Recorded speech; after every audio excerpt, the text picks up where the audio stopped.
Hello and welcome back everybody to round 2 of the 2017 match of the Millennials. This is an unprecedented clash between the top juniors in the United States and the top juniors in the world. Round 1 was explosive, but we are looking forward to see what these players are going to bring to the table in round 2 of this exciting match. Let's go to the studio and start round 2 with Jen, Maurice and Alejandro. Thank you, Christian, and for joining us in the Summer of Chess here in St. Louis, which is kicking off with this match of the Millennials. Now, last round, we saw a standstill with Sevian getting a very important scout for our team. We thought we might go to 2-0 with Berke winning and a queen, but in the end, he actually lost that game. Yeah, quite a surprise there, as he had such a huge advantage, and because of the lack of time and honestly the lack of technique, he actually found himself in a position which, okay, he should have more than easy resources to draw, and somehow he just blundered a queen and lost in a crucial game, because that actually meant that the rest of the world team was able to match the amount of points that the USA had and split the first match of the tournament. That's right, Alejandro. So now the drama actually heightens with the standstill, and the good news is we've got a lot of new players joining us for this round as we see the results of last round with 2 draws and the decisive games we mentioned. Right, 2 pretty close draws. Perhaps Martirosyan had a very minor edge against Jeffrey Shunk, a little bit of an unpleasant position there for our top seed, but he managed to hold. Ruifeng Li had his chances against Anton Smirnov, but wasn't able to put the pressure in the proper way, and the Australian player played a solid game and wound it up with a draw. That's right, a deserved draw. But here at the match of the Millennials, we have some even younger players. You know, every single player in this tournament was born 2000 or later. Yes, that would just be the match of the Millennials. Well, though some people refer to Millennials as people who were born a little bit earlier than that as well, like the technical definition. But yeah, it's great that in this one, every single player you see 2000 through, I think the youngest being 2006. And we've got a Maurice with a preview of what we're going to see in round 2. Well, if it's anything like round 1, it should be extremely exciting. The players, of course, have this time control to deal with, first of all, that they're not totally familiar with, but also it's tough. I mean, they're playing against some of the future stars of chess like themselves, so no one's easy here in this tournament, as evidenced by round 1. And as you see here, these 2 youngsters under 14 years old entering into the tournament. On the left, the Indian star, Pragananda Ramesh Babu. I mean, he is a tremendous player. You watch some of his pyrotechnics tactically, he's simply incredible. They're calling him the future Anand. He's just simply a marvel to watch coming from India, but he will have to face off against A. Wonder Liang, who that doesn't look like A. Wonder, quite right. I think we got our picture wrong there. Nope, A. Wonder's always smiling. That can't be him. A. Wonder Liang, 14 years old, from the United States. The real A. Wonder is GM-elect now and really playing tremendous chess as the tournament, as the whole year has gone well for him, and he looks like an absolute future star. And on the ladies' side, the young ladies, these 2, don't call them cute. They're monsters. They will crush you on the chessboard. Of course, we first have Bibisara Asubayeva. She is simply a tremendous player. I think she gained like 150 rating points in one tournament. I mean, imagine pulling that off. I think it was the European Championship. She did that in, 13 years old, hailing from Russia. She's going to be a handful, absolutely, against America's WFM Carissa Yip, all of 13 years old, a veteran now of the U.S. Women's Championship. She knows how to battle against the best in the U.S. In terms of the U.S. women, will she be able to handle a really formidable opponent as the round has already begun? That's right. The round is already in progress here as we see a queen pawn opening here in the Yip versus Asabueva game. But let's take a look at all the pairings. So we've got Sevian. He's on top right now, and he's playing against Aik Martirosyan. That's going to be a very critical game for our standings. We've got Zhang versus Smirnov. We've got Cheka, who's entering the competition with the one American who lost last round, taking a much-needed rest, and he's going to be playing against Chopra, hoping to avenge his teammates' loss from last round. And meanwhile, in the under 14 section, all these players we see for the first time in this tournament, Ramesh Babu is playing against Awandar Liang. That's a huge game. We've got Abdu Sadarov playing against Andrew Hong, and as mentioned, Asabueva versus Yip. And finally, two other women are Salimova and from the U.S., Samadashvili, Martha. And we'll be really looking forward to seeing the girls enter the fray here in the match of the Millennials. We did get a question on Twitter about why there aren't any girl-boy matches. And not this time, but I'm sure in the future there should be some. Yeah, absolutely, because I think it would be very interesting, especially Asubayeva. She didn't win those points in a European women's tournament. She actually won it just in the European Championship. She destroyed a lot of grandmasters. She actually could have done even better than she did, which is quite amazing because she had guaranteed herself an IM norm rounds before the tournament even finished. A very impressive young lady. It's very unusual that you see somebody transfer federation, somebody that was that young. But Russia saw the talent and they actually transferred her over from Kazakhstan. She's definitely somebody that everybody's watching out for in top women's chess. And she's already won 6 World Youth Championships. I mean, that's a lot to win by the age of 12, right? She won 6? Yeah. Oh, I'm not even sure how that's possible. She's 13 now, so she started at 7. I mean, I guess. I guess she's won every year. She did win. I know. I did see a couple of her games this year because she was the World Youth. Obviously, the U.S. always sends a huge delegation, and I know that the American player there did hold her to a draw. She actually played E4, but usually she plays D4, which she did play against Yip. So in this case, we have Bibisara Subayeva. She's playing against Carissa Yip, but she is a D4 player, so she did play D4 here. Oh yeah, I'm saying that one game that she played against one of our players, Natasai, she played E4 actually in the one game against the American for some reason. Not sure why. All right. But well, let's get into the action. So this is actually already an interesting opening from Carissa, who I had the pleasure of seeing her play in the U.S. Junior Girls a couple of weeks ago. Actually, it wasn't a pleasure. She played terribly at the U.S. Junior Girls. She really needs to step up from that horrible performance she had in that event. And if we go to what did you see as a weakness in her game there? She just was playing bad chess. I mean, there was no one weakness. She was just messing up good positions. She was getting in trouble from the opening. There was no coherence to her game. I mean, I've seen her play really good chess, as she has exhibited in the U.S. Women's Championship a couple of times. But at the U.S. Junior, she was just completely unrecognizable, and I wanted her to at least regain that form. I know she had a training camp for 5 days before this tournament started, so hopefully that gets her gears back in check. We have a kind of unusual early bishop b4 idea here in this position. It's not considered to be the most precise, precisely because of what Asubayeva does in this position, which is to play a very early a3, takes on c3, and instead of developing this knight to f3, which leads to some variations of the Nimzo Indian, she actually reserves the possibility of doing it later. She takes on d5, and plays bishop d3. And because the knight can actually go to e2 instead of f3, these positions are considered to be a little bit better for for white compared to normal, because you get a very early f3 kicking out a knight that will potentially go to e4. So this move order is considered to be inexact for the black pieces. This is not a huge deal, but it's one of those little subtle differences that you have from positions to positions. Carissa has played this move order before, so she must either be comfortable with this position specifically, or nobody has actually punished her for this move order. And the other game of this round that I'm just dying to see is Awandar Liang. I'm a huge fan of Awandar. He did come from behind at the last minute to win the U.S. Junior Championship this year. He's also a Grandmaster elect. Yeah. And he's just so fun to watch him come up in the last few years. Yeah, of course. I mean, Awandar is a person to watch. He's won tournament after tournament this year. He just won the U.S. Junior. He's been on a complete roll. And he actually has a very curious position here against Pragananda, who's incredibly young. I think he's 11 years old. And might be 12 already. But this position we saw in the U.S. Championship. That's right. That's the game Naroditsky. Daniel Naroditsky held out this move h4. He played it against Yaro Jerebuk, I think. Yeah, he played it against Jerebuk in the U.S. Championship. And it's been repeated a couple of times since. The move h4 is one of the literally 13 tries that White has in the position. H3 is, of course, what everybody's playing nowadays, and not included. Bishop G5 is very popular. Bishop E3 all lead to different kind of systems.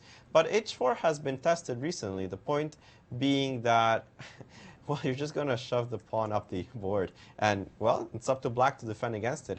Knight C6 was played on H5. So already this is completely out of theory.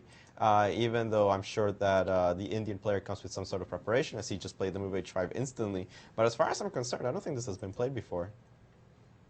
Incredible theory we're seeing with H4. I remember when we first saw it in the U.S. Championship, we were aghast at the H-pawn. Did he really put it on H4 instead of on H3? Yeah. But Naroditsky had come up with a number of theoretical novelties that he introduced in the tournament, totally original play by him, and it looks like the rest of the world is definitely paying attention, all the way from India, noticing that this is a possible opening to get out of the reams of theory that is the standard lines with all those bishop moves that are typical in this position, include the move H3. We also see a very sharp position, Sam Sevian, who himself just played a very sharp opening with the black pieces. He's now playing with the white pieces, and here we see Haik Martirosyan. He has decided to SO this Blumenfeld, and looks like a very nice setup for black. I like this kind of setup. It's sharp. It gets wild. Of course, white's usually doing well in these kinds of lines, but we'll see how this one plays out. But a very important game, as we should point out, it's a team competition. With 2 games a day, you'll see some new names like Nicholas Cheka coming into the game, with Aryan Chopra having just played a very long game. It's 2 games a day. Now he has to play against someone who is fresh coming into the round with absolutely 100% rest, and Rufeng Li against Alexei Sarana. Alexei also have had his chance to rest. Will he have that advantage of not having had to play a game in the early round while Rufeng Li had to do battle? This will be a challenge to watch as the team captains try to figure out how to give rest to their opponents, rest to their teammates, to their team, that is, and as the other team figures out, oh yeah, let me throw this guy in with the white pieces against someone who has just finished playing a long game, that could give real advantage there. So watch that as the hours continue, maybe 3rd, 4th hour when it really starts to matter. And we have a caller. Feel free to call us, those of you watching from all over the world. And right now we've got a call from Illinois. So welcome to the show. Let us know your name and your question. Hi, I'm Shmuley Vladimirsky, and I have multiple questions. My first one being how to calculate deeper in chess, how to calculate deeper moves. The second is how to study openings better. And third, how to manage time. And the last one is, any good book recommendations? Well, I mean, we could we can establish your path towards GM right now and right here with answering all those questions. I don't know. I guess I'll start with the calculate and deep tactics. Tactics is all about practice, honestly. You just have to practice different and difficult problems. A lot of grandmasters like to do compositions just to be able to sharpen those skills of finding unusual resources to force themselves to calculate, 10, 12 moves ahead. Those are pretty useful, and that's what it is. Tactics boils down to practice.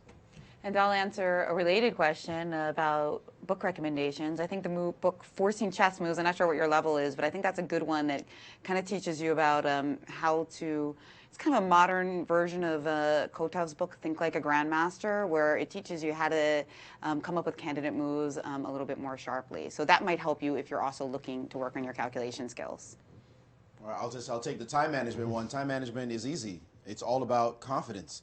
If you look at a position and you know what's going on, you're confident in your next move, there's no reason to sit there forever and calculate. We saw that happen in the last round, and the players really suffered in time pressure because they just didn't have the confidence to make quick moves that sometimes were forced, in fact, or more or less forced. So it's really a question of confidence in a given position. And in the opening, of course, you're going to play as quickly as you can if you know the moves. But at some point, it's going to get to a critical position. You have to decide what kind of move even you want to play as you try to solve what to do in a given position and how much time you're going to use in each stage of the game. Clearly, it's not easy with different time controls. So again, you have to really study that time control even before the round is to look at it and say, well, what am I going to do to make sure I don't get in time pressure at the very end? Because that's what it really boils down to. You can play a great game, but you're going to screw up if you don't leave yourself enough time at the end. And this is our format, by the way, guys. You notice it's a 90 minutes with a 30-second increment, no bonus in 40 moves. That has huge repercussions, as we did see in the last round with some blunders back and forth in our Burke game versus Chopra. We've got under 17 and under 14 sections, and we've got in the under 14 section 2 boys and 2 girls, and in the under 17 5 players per team, 1 player sitting out for each round. And we should give a shout out also to Pragnananda's father. I was reading an article about how, of course, he's his biggest fan, right, of his son who broke the record for the youngest international master ever. Unfortunately, not able to travel to watch him play because he has polio. And he was looking forward to the day that his son would be playing on the big screen so that he could watch. And so hopefully he's watching right now, and he's got a very critical match here against Awander, which I think is going to be a lot of fun to watch. Yeah, already the opening is indicative that this is going to be a really fun game. Pushing the pawn all the way to h5 has huge risks, so it's already going to be a very sharp game no matter what. It's very nice to see, especially kids experiment with such sharp type of positions, and he is just not afraid at all of any kind of Awander tricks in this kind of situation. He's challenging black to find a good setup of development, because it's actually not trivial in many cases to find one. With the pawn on h5, a lot of the short castle variations are almost unplayable, because the pawn is already so advanced that you're going to be faced with a very early h6. So the question is going to be, how is he going to finish development, and where is he going to put all his pieces? What can he do with the extra 2 tempi that he's been given of h4, h5 to do something about his position? But it's not the only risky position that we have today. I'm actually really curious about the game between Sam Sevian and Martirosyan, because I thought this variation was dubious for black. Not a little dubious. I thought it was really dubious for black. Ever since Boris Avruch published his famous book 1D4, which is basically the Bible for D4 players, this idea of playing D6 is met with E4, and I thought this was already considered to be really good for white. After the move A6, A4, these setups are supposed to be just bad for black, actually. I know that Maurice is a big Blumenfeld fan, but I thought this specific variation, this specific move order was bad for black. I might be mistaken. Well, it doesn't look good. I have to tell you, this particular line is not looking great, because if the structure collapses on the light squares on B5 and C4, yeah, which it looks like that's about to happen with this move order, black could just find himself without any counterplay at all. And this seems like it is indeed a bad version. It's a very bad version. And one of the big problems is that normally this pawn on e4 is hanging. There's actually no tactical refutation. Perhaps you can take on b5. But many times you're actually scared as black. If white simply develops, like bishop d3 and castle and rook e1, he tends to obtain quite a dangerous initiative against a black position that actually hasn't developed, and it's quite open. So this is already a very scary situation for black. I'm very surprised that he's thinking in this position, because he seemed to very willingly go into this variation, which, I mean, I just thought it was bad, but I don't know if he's going to have some kind of cool new idea. The amount of time that he's taking in this position doesn't indicate that he has anything new to bring to the table. Sevian playing what's known to be the refutation of this variation. We have so many games here to watch today. Let's take a look. I actually wanted to see another game from the under-17, which I see pawn has been sacrificed here in the game between Jeffrey Xiong and Anton Smirnov. Of course, Jeffrey being our leader, our top-rated player of the team. And they're playing very quickly. You can see Jeffrey's not even at the board anymore. In this variation of the Semislav, which transposed into a Cambridge Springs after e3, queen a5 takes, and this old variation of taking with the knight, queen d2, bishop b4, and this has been known for many years, but I haven't seen it being played. Oof. a long time. After bishop takes e3, pawn takes e3, queen takes a3, white is down a pawn. He sacrificed the pawn on a3, but you can see he has the pair of bishops. He has this possibility of establishing a strong center with e4, and this is normally considered to be a lot of compensation. e4 is immediately placed on the board, knight e7, bishop d3, and here we're just going to have a long-term compensation for the white side for the missing pawn. It's considered to be difficult to play for the black side, but we'll see exactly how Anton handles this position. Let's see, there's a new move on the board. Let me see if I can get it. No, rook e8 was the last thing played. And it's probable that black's holding on, but I always felt a little uncomfortable playing this kind of positions with the black side. I never really liked taking the pawn. Obviously a stylistic choice, and Anton must feel very comfortable here just swooping that pawn, taking it, and defending the position. Meanwhile, we should also take a look at the other game between the girls with Salamova and Samadashvili, where we have an accelerated dragon, which looks like it's steered towards a Maroczy. Well, it is a Maroczy after g6, c4 instantly. Of course, this signals the Maroczy bind, a very common way of dealing with the accelerated dragon. Supposed to be the more dangerous version for black. Usually knight c3 here is not considered to be precise. c4 is considered to be the stronger move, and scores really reflect this. The Maroczy itself scores terribly for black.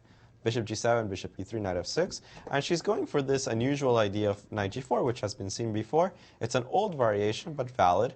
Most people still play the lines with d6 and castles with an early knight takes d4, but knight g4 is an idea here, and she retreated to knight e6. This is all well-known theory.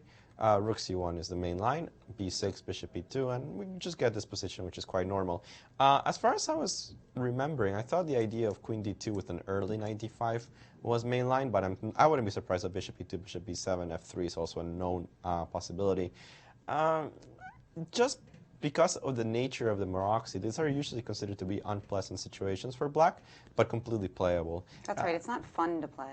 It's very difficult to create a pawn break, which is the main problem. You have to play behind your lines, basically, for a while, because the move f5 usually is very weakening, and you have to do it with a lot of care. Eventually, black will probably have to play f5, because otherwise, you kind of lack ideas. There's not a lot you can do in this position, and she's castled. And she has to be ready to play f5 as soon as I play h4 to play something like h4, h5. Black really has to counter in the center with a quick f5, and then things become a little bit messier. It makes a lot more sense, of course, to just start with castle or even the move queen d2, which I really like, just improving the queen and asking black exactly what she's going to do to make progress in the position. And the reason you can get away with a move like f5 in this position is because the c4 pawn does block the diagonal from being completely open. And that's why you don't really see f5 too typically in the Sicilian, but you do in this variation. Yeah, and here it's just a question of what else are you going to do. I mean, you don't have enough control over the dark squares to just play on the dark squares.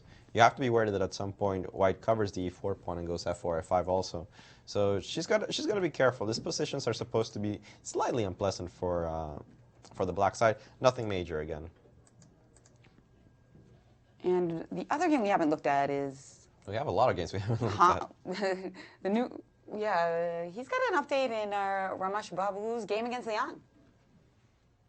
Well, I do have an update, and I'm confused. Let me tell you, after this move, knight c6, h5, h6, the move bishop to e3 after some thought, which of course just invites this idea of knight to g4, and you've got to wonder what white has in mind against knight g4, which is simply the most natural move you could possibly play here to chase the bishop around.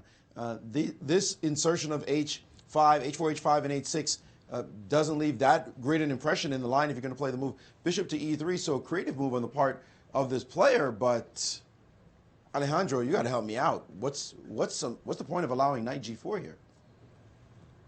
Maybe he's just going to play. I mean, normally I really don't like to give away that bishop. Maybe he's just going to play queen d2 and give away the bishop, castle fast.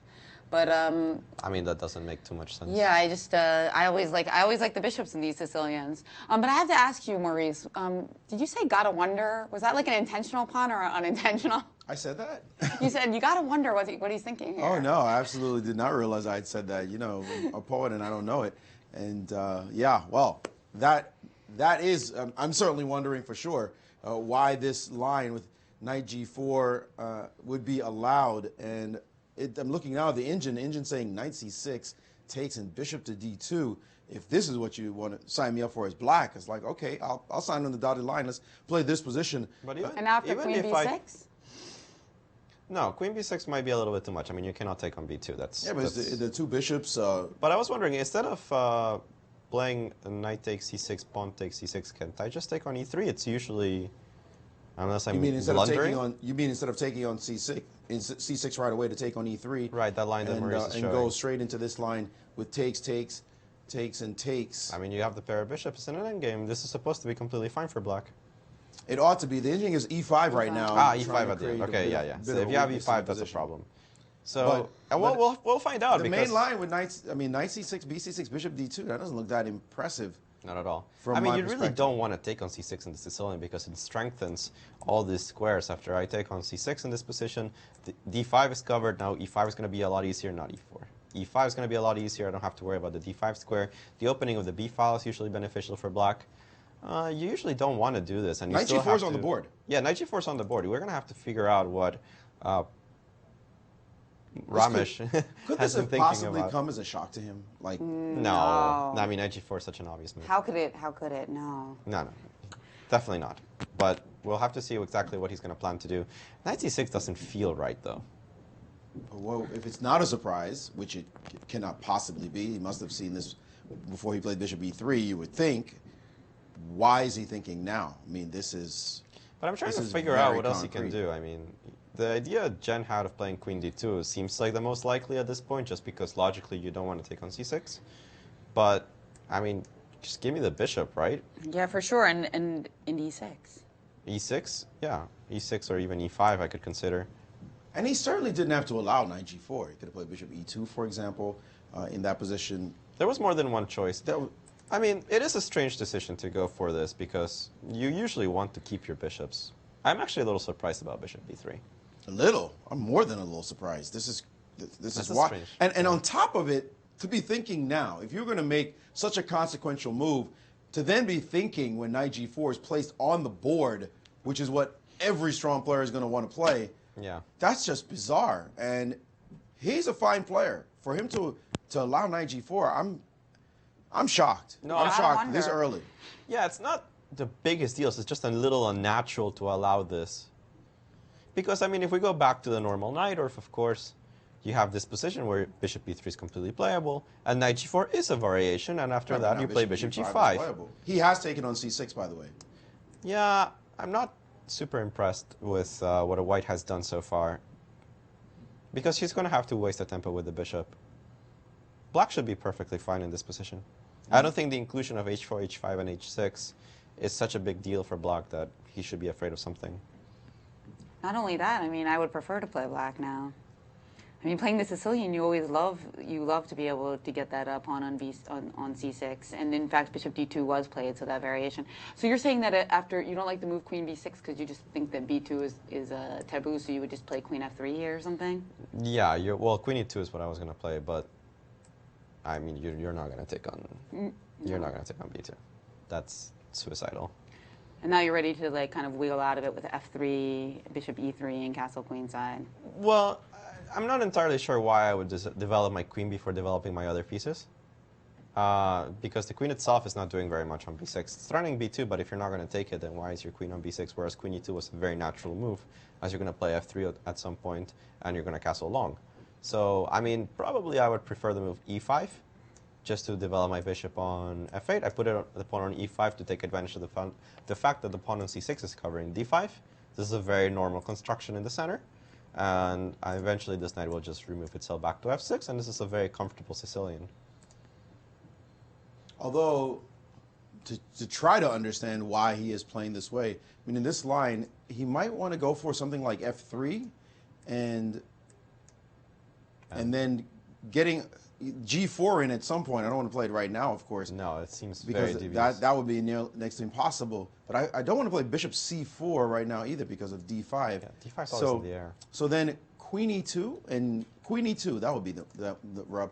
Queen e2, the idea of castling and then putting the queen on f2, And then getting the G4, G5 idea, does it do anything? No, I mean, it's completely possible to play like this. No doubt about it. It's just unusual, and that black should have chances, but black's not better. It's just a playable position for both sides. And because black will have the B file, Yeah. looking for counterplay there. So, and also easy bishop E6, bishop E7 happening and timing the game out there. So It's just a position. Looks Yeah. like it may just be indeed a position that's original. He wants to get out of theory early on, not have to battle a wonder in some line that he just gets a bad position right away or doesn't get anything at all. Here it's original chess. And if he gets into that kind of situation, this player is quite original, and he can come up with some sharp moves for sure. So this is a beautiful matchup to watch between two incredibly talented young players. Yeah, definitely something to watch out for, but I wonder has to be happy that with the black pieces, it's definitely not worse. It's just in a normal position where he can also try to outplay his opponent. So there's a few games that we haven't actually looked at, right, Jen? Yeah, we haven't looked at the Han game yet, have we? No, actually, let's go. And he's this is our first sighting of him in this match. Yeah, he's playing against a very talented player. I mean, Nodirbek Absutarov. Everybody's watching him. He's for already a couple of years. I mean, he's one of the biggest talents in chess, and he's made waves for sure. Everybody's watching this guy. And he's actually playing a Spanish, which coincidentally, I played against Andrew Hong a couple of years ago in the US Open. But I told him that the move bishop c2 was better than the move bishop b3, as it seems he has listened to my advice. This is supposed to give white a slight advantage. The whole line is dubious. d5 takes castle, bishop e6 is forced. And here actually you need to play with a little bit of strength as white. Rook e1 is usually not what I was thinking. I thought you had to play something like bishop g5 to keep the initiative going. You have to be very precise because this all comes down to one tempo. I think rook e1 actually wasn't key. After bishop g7, knight c3, I think black is completely fine in this position because he's managed to finish the development. d5 is not a threat. I'm gonna completely control the light squares with the bishop on d5. The bishop already controls c4. This hanging pawns can be a weakness that can be attacked with a later knight a5 and c5.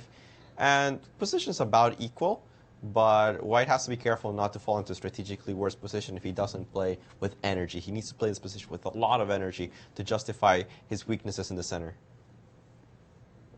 All right, so definitely a game that will likely heat up. And what about Chopra's game this round? Chopra's playing against Cheka. Cheka's a very predictable player. He only plays the French. So it's not unusual to see him go into a theoretical line, as he will see a poison pawn Wiener after queen g4, pawn takes d4, queen takes g7. This is all well known. f4. But instead of playing the more usual idea here of developing this knight on b8 to c6 quite early, he plays this kind of novel way of playing of a bishop d7 and actually keeping the knight on b8 for a while. So after knight f5, this is already a little bit more original than the normal poison pawn. I have to admit that I'm not completely familiar with this variation when black doesn't play the move knight c6. Sometimes it has the advantage of the fact that the bishop can come to a4, or that if you take on c3, sometimes the knight is actually just hanging to certain variations because the queen is putting direct pressure. So instead of that, Chopra plays the move rook b1. We can see that he's probably out of book considering the amount of time he spent, whereas Cheka finally is himself out of book. He has actually more time than he started with, but he's finally taking a think after the move rook b1. Probably not familiar with the position as well as I am not familiar with the position.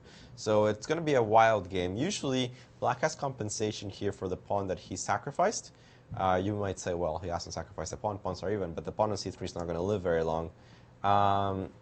And the idea here is usually that black is going to be faced with a pawn storm. With this pawn is going to go all the way up the board on the h file, but he has a lot of compensation. A strong knight on f5. I think he has played the knight on a6. Probably he wants to play knight c5, knight e4, and he has very strong piece play. And notice that despite the fact that white has the pair of bishops, they actually don't do very much, especially the bishop on c1 is always hemmed in by this pawn on f4. The king on e1 never has a safe haven in the entire game, and that's always a tactical liability. These games can be completely crazy and sometimes very, very hard to understand. So this is going to be fun. This is going to be a fun game. And we've got an update on Zhang Zhmirnov.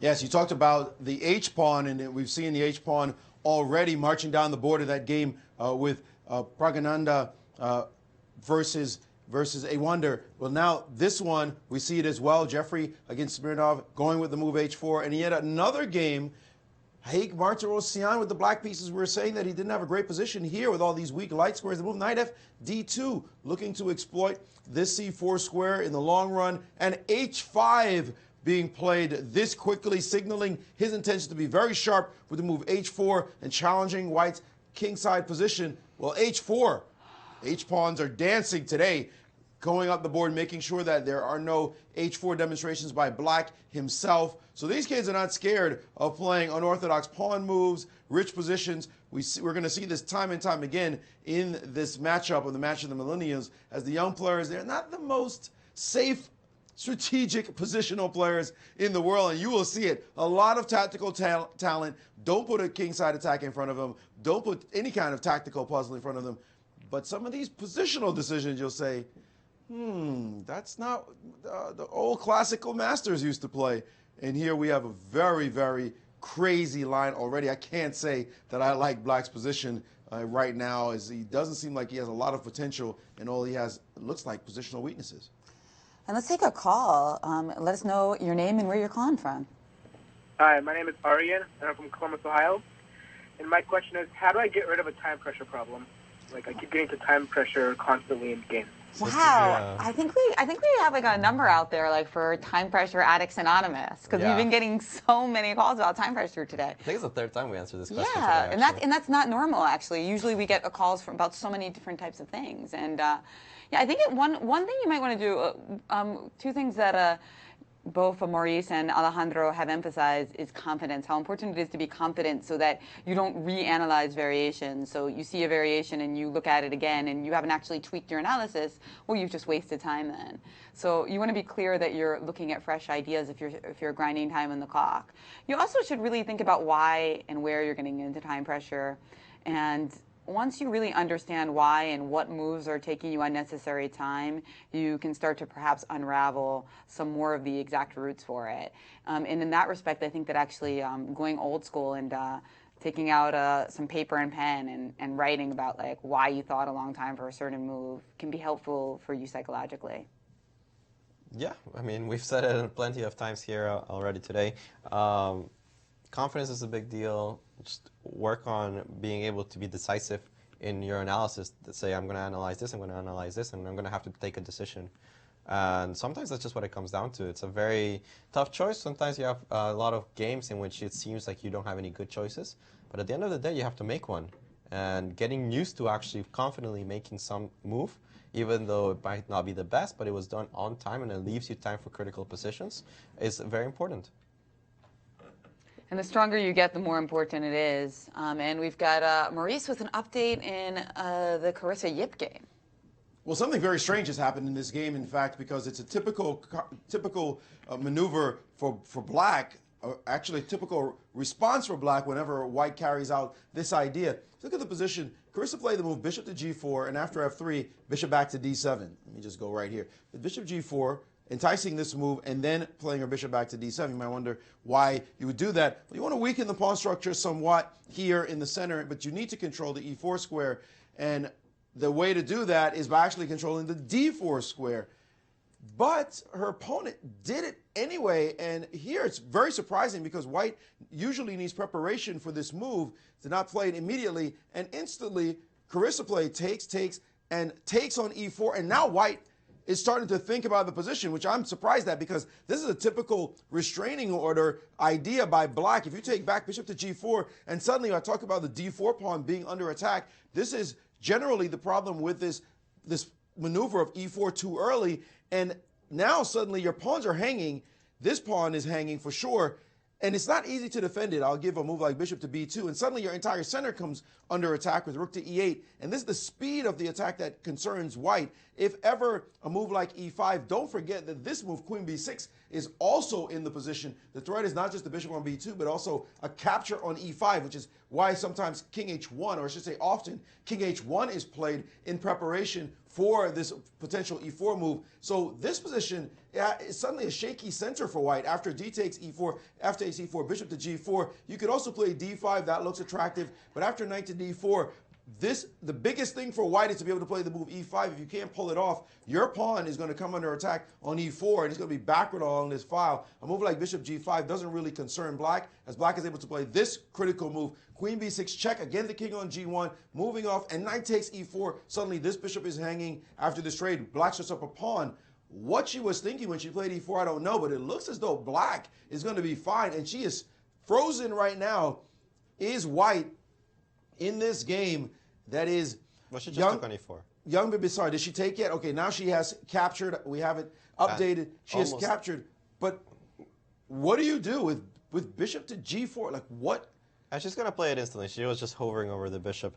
But I'm actually not completely convinced about some of those variations you were giving, because even if white loses a pawn, this is very reminiscent of a very famous game that just finished in Carlsen Aronian in the Rapids of Leuven, which was a crushing victory by Carlsen, sacrificing a pawn in the middle of the board to activate those two bishops. It wasn't this line, though. It wasn't exactly this line, but the concept of sacrificing a pawn in the center to open up the bishop on b2 and the bishop on d3 might be quite dangerous. That was a Nimzo, I think that was a Nimzo Indian, if I'm not mistaken. That's Straight right. out of the Nimzo Indian, getting the dark square bishop on c3. Yes, yeah. I remember that game, of course, but this one, I'm not sure it gets the same kind of punch as that variation from Carlsen did. I definitely don't think it's as obvious as the one in Carlsen's game, where also the knight maneuvered to a very strong position. After the move bishop g4, probably bishop b2 seems the most natural. You have to be careful of a lot of tactics already. The move knight takes d4 doesn't actually work, which is kind of important, because bishop takes d4, bishop takes e2. I take with the bishop, and now the queen defends the bishop on d4. So this doesn't actually work. So rook e8, as Maurice was saying, was probably the only move. And here, it's just a question of which pawn I'm going to sacrifice. There's no way that you hold on to everything in this position. So I want to see what she has in mind, because this is definitely a pawn sacrifice. I just want to know which version of the pawn sacrifice she's going to choose. It doesn't feel like the energy you should get out of this kind of sacrifice. E5 would be my preference, but I got to tell you, it doesn't seem like that rolling energy or constraint that happened in that game you were referring to. I have to agree. This one here just feels a lot more dubious. And if she had prepared this, again, we keep saying it, she would have moved already.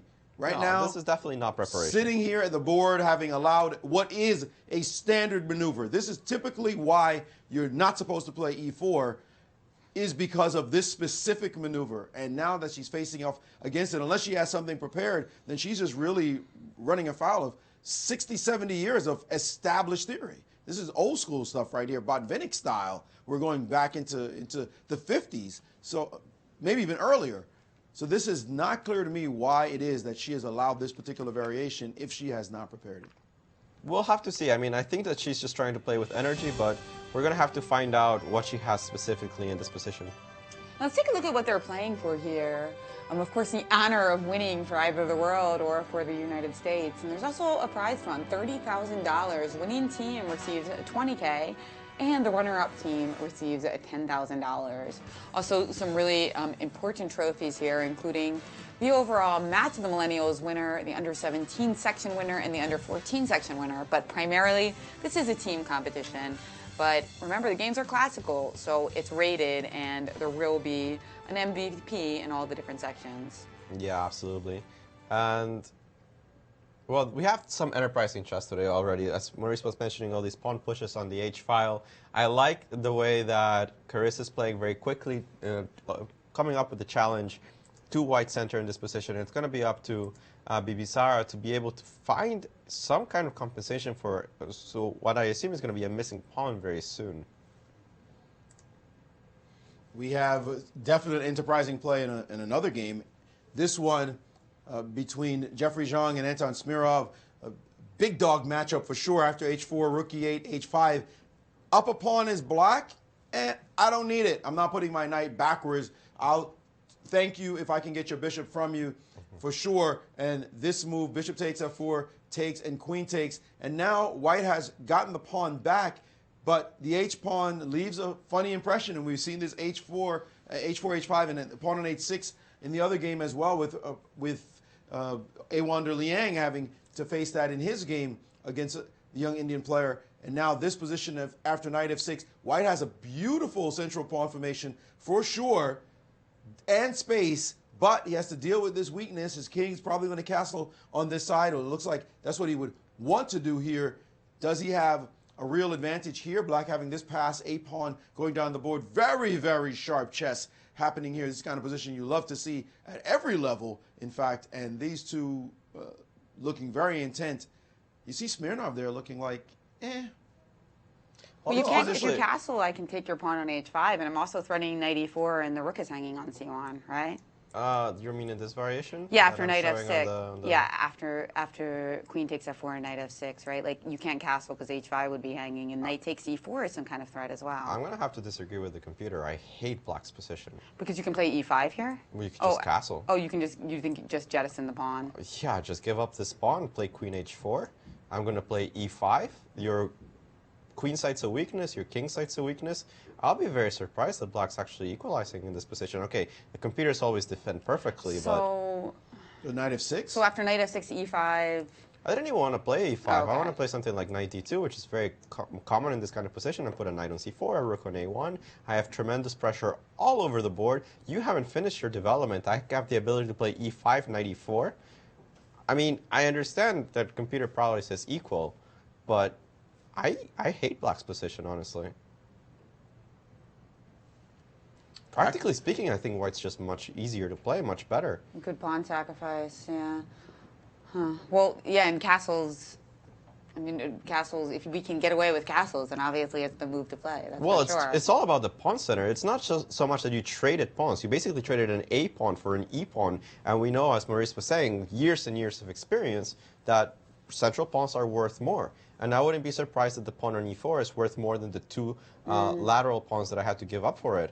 Because visually here, White's fully developed, and I have a serious initiative all over the board. And actually, the engines are agreeing with you in that line. There you go. Yeah. I'm not surprised. You can see it visually in this kind of scenarios that Black's going to have a very difficult time developing. Yeah, it won't be fun, that's for sure. Well, it'll be fun for Jeffrey, I'll tell you that much. Because these positions can just play themselves, usually. Although that being said, I mean, Anton seems to be playing extremely quickly. He has actually more time than he started with. And he has played knight f4. Is that on the board? He played knight f4. So we're just waiting for Jeffrey to make a decision, although it will be very surprising for me that he doesn't take on f4. And I think he has. Yeah, of course, he took on f4.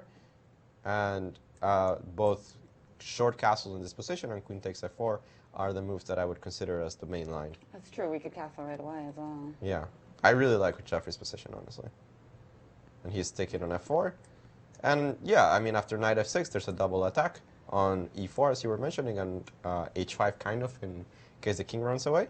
But, and if you don't play knight f6, I'm just going to get everything I want for free. Without even getting a pawn, yeah. Without giving out a pawn. No, I mean, if this was some kind of preparation, it was very dubious preparation from Smirnov. Like, I gotta say that I don't like it very much for Black. But okay, it's still gonna be a long game. It's not like Black's losing or anything. It's just a very uncomfortable position. What if we try to get active instead and play like c5 or something? C5 here? I mean, strategically, you don't really want to trade c-pawns here because you leave me as strong. Yeah, no, center. I'm just hoping because your bishop is hanging at the moment. Okay, but I mean, bishop c4 is just... Yeah, bishop c4 looks really good. Actually, blundering something. Rook takes c4. Rook takes c4 and then queen c1. But if I just castle first and then after pawn takes, now I go now bishop c4. Now you have this nice in-between move, yeah. I'm attacking this pawn, I'll take back with the pawn. And then of course you take back with the pawn, I'm right. almost completely winning this position. Yeah, I mean, this is so awkward. No, you have to take the pawn to compensate the strategical deficits that you have. And actually the move c5, I'm not entirely sure you want to play anyway. Because in this kind of scenarios, it's not a groove field anymore. You don't actually want to trade the c-pawns. No, strategically, I just wanted you to take with a knight somehow. Right, okay, but, yeah. But yeah, you're not going to be able to force me to. Yeah, no, I'm a little suspicious of Black's position. Not the only Black position I'm suspicious about. Also this game between Sam Sevian and Hayek Martirosyan. I mean, this looks like something went really wrong for black already. This control over the c4 square, the fact that this bishop's going to come to f4, the knight's going to come to d2. This bishop doesn't actually go to g2. Why would I put it on g2 in front of my pawns? Put it on d3 instead. And this just looks like a horrible Benoni. Yeah, that's right. Savian's had 2 Benoni so far in this tournament. Right. I wouldn't categorize this fully as a Benoni, but it's very similar to it. And this is... I mean, the structure is so similar, and black hasn't finished development. He's probably not even going to be able to fianchetto his bishop because he has to constantly be guarding this pawn on d6. Yeah. It's like a Benoni, except normally that we're trying to open the b file so that we can get play there, and instead now it's all locked up. Well, the Benoni is usually dubious, and having a dubious Benoni is just having a bad position. This is probably what black has You're at this calling moment. it double dubious? Double dubious. And Maurice with an update on a really key game. Well, certainly a game that we're following, intriguing for sure. We saw this move, bishop to d2, offering the idea of queen b6. Black would have to deal with potential compensation after queen to e2. Instead, he played the move rook to b8, trying to get some pressure on the b pawn, and he said, I don't care. Who cares about that? Bishop to c4, by Ramesh Babu, bishop c4, ignoring the pawn. Of course, if you capture it, you're asking for it with that rook sitting on the b2 square in the position now trapped. Instead, knight f6 gets played. Of course, he can now just play the con bishop back to b3, or he can still say, well, you're not really threatening to take because I can retreat, so I'll just play queen to e2 in this position. It looks like he's been outfoxed. Has black a wonder here after this move, this maneuver, and white may just get smooth development now, especially in a position like this one with queen to e2. He's going to be able to castle quickly, and he's going to play some super aggressive chess in this line. I think that white has come out with the edge out of the opening. His unorthodox play for sure, allowing this idea of knight to g4, looks like it has led to something real for white. I still wouldn't be very scared as black in that kind of position. I think it's kind of a normal Sicilian structure where you got pawn on c6. You did have to give up a couple of tempi for it. You went knight g4, knight f6, but I mean, you're. And also, you played h6, so there's going to be f3, g4, and action happening on that side. It'll be a moved game. I mean, this is going to be a game with a lot of action for sure, because remember that white's against the clock in this kind of positions. If black finishes the entire development, he's going to be able to eventually break d5 and just have the much superior pawn structure. So here it's the Indian player that has to play with energy, has to play with the initiative to justify his inferior pawn structure at the moment. Well, he's got a number of, let's count it. It's queen e2, castles, f3, g4. So that's 5 moves that are clear. White's next 5 are pretty obvious, right? Queen e2, castles, and castles long. Right. f3, g4, and then here we come and hope for landing the blow. Black, meantime, where is his king going to go? Is he going to play e5, bishop e7, castles, bishop e6 maybe? I think if bishop e6 is a very normal move. If we go back to the analysis, I think that after the move, this is white to play queen e2. E5 makes a lot of sense to me. You always want to play this. You could play e6 and just try to kill this bishop and play d5 quickly, although that doesn't strike me as natural as just playing e5. You're going to long castle, right? Yes. And I'm gonna think, because after bishop e7, I mean, I started to think this is okay for black, but even the move bishop e6 I kind of like, unless I'm blundering something in this position. No, bishop e6 looks fine. Well, at the moment your a pawn was hanging. Really? Bishop e6 you're going to take on a6? I have to look at it. Wow. No, not like this. Not like this. The greed is real. I kill your bishop first. No, I don't misplace my bishops that easily. Okay, no, but not then your pawn. yeah, but when the queen takes on a6, that actually doesn't look very good. So here after castle, I have to come up with a move, basically, right? Well, bishop e7 looks like the natural. Yeah, bishop e7 looks normal. And here I think that really white has to play for f3 and g5. I mean, it's what else to play? After castles, bishop e7, f3, looks like this is the count. This is the count that black has to do to see whether or not it's working for him. After f3, the question is g4 going to be a challenge to his position? No, it's definitely going to be an interesting game because, well, another key point is that although the h6 seems like a weakness, a lot of times here I can just play the move castle. And if you're going to go g4 here, as we're seeing on the analysis board, I can reply with the move knight h7. Yes, and get that. Look for that g5 blockade. Yeah, because here I'm not entirely sure how you're going to rip apart my king side. I'm just going to put all my pieces on the dark squares, and if I'm able to do that, then eventually I'm going to be able to play d5. You're not going to stop that in the long run. And the issue is, what is f4? I mean, that's what this is going to boil down to. What is happening with f4? Can white get away with that? Because he's going to give up a lot of dark squares here. It's a lot of dark squares. Especially that g5 square. Immediately, the move bishop g5 is kind of scary for white. Right, Remember, well, the g4 is also a target. He has to play rook f1 here, and does he have any way of breaking through? As the knight's going to appear on g5 and be unassailable. At some point, I mean, I'm going to put the queen on e7 here just to get rid of the pin. I like black, honestly. Yeah, those dark squares are looking quite challenging. Yep. It's all about that B file. We got the Summer of Chess here in St. Louis, and it started with the junior clothes, the junior girls, but the match of Millennials is really ratcheting up the excitement for the Grand Chess Tour, which is going to resume with the Sinkfield Cup, the crown jewel of chess here in St. Louis.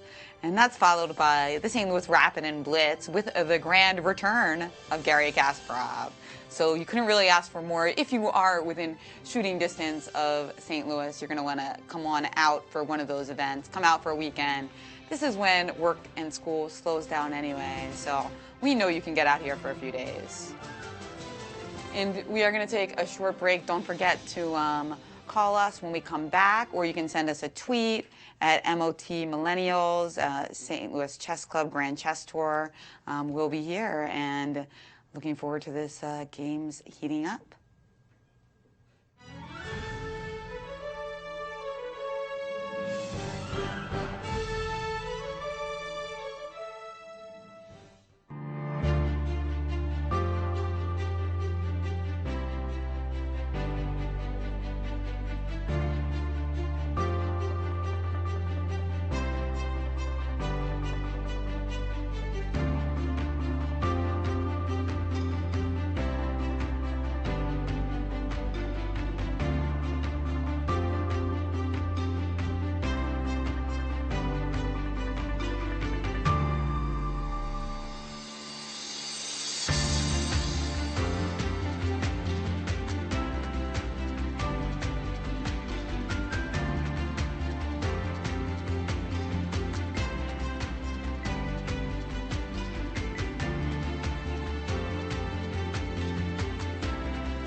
We are so excited.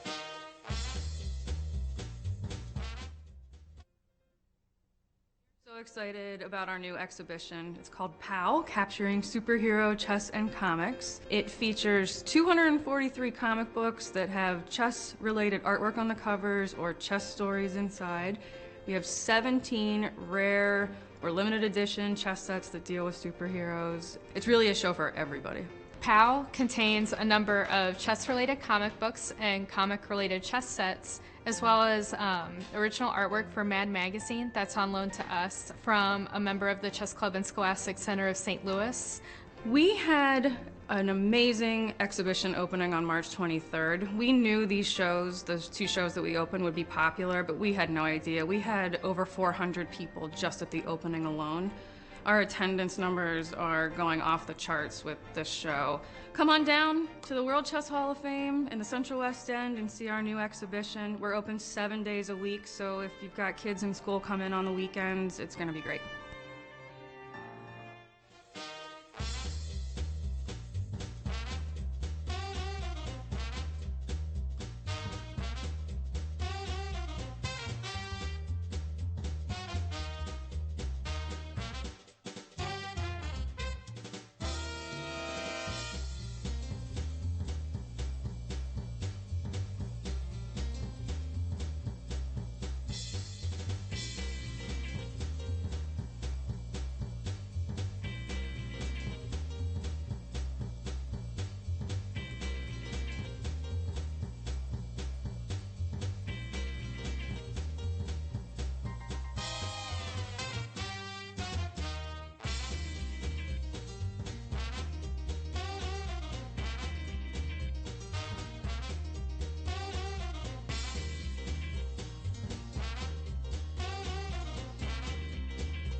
Hello and welcome back to the Match of the Millennials here in St. Louis, where we kick off the Summer of Chess. After this, we've got the Singfield Cup, then we've got the Rapid and Blitz, and right now we've got 8 games still going on with the introduction of the under 14 and the girls going into round 2 of this Match of the Millennials, where we do have a split match from round 1. Now, browsing through the games today, who do you see as having the edge after this round is over? I actually like most of the positions that the U.S. team has, especially in the under 17 section. I thought those are very promising, and I really like Carissa's position with black as well. So I really like the way that the U.S. stands at the moment. I don't see any of the world players with a strong advantage. I see a lot of complicated games, anything that could go either way. But all the positions in which I prefer one side heavily over the other are favorable to the U.S. at the moment. Of course, anything can change, and we're still kind of getting out of the opening. Yeah. We're only an hour into the round. But I agree with you, Alejandro. And one thing that's nice to note as a fan of the American girls is that we are outrated on those boards. But so far, the positions look good for us.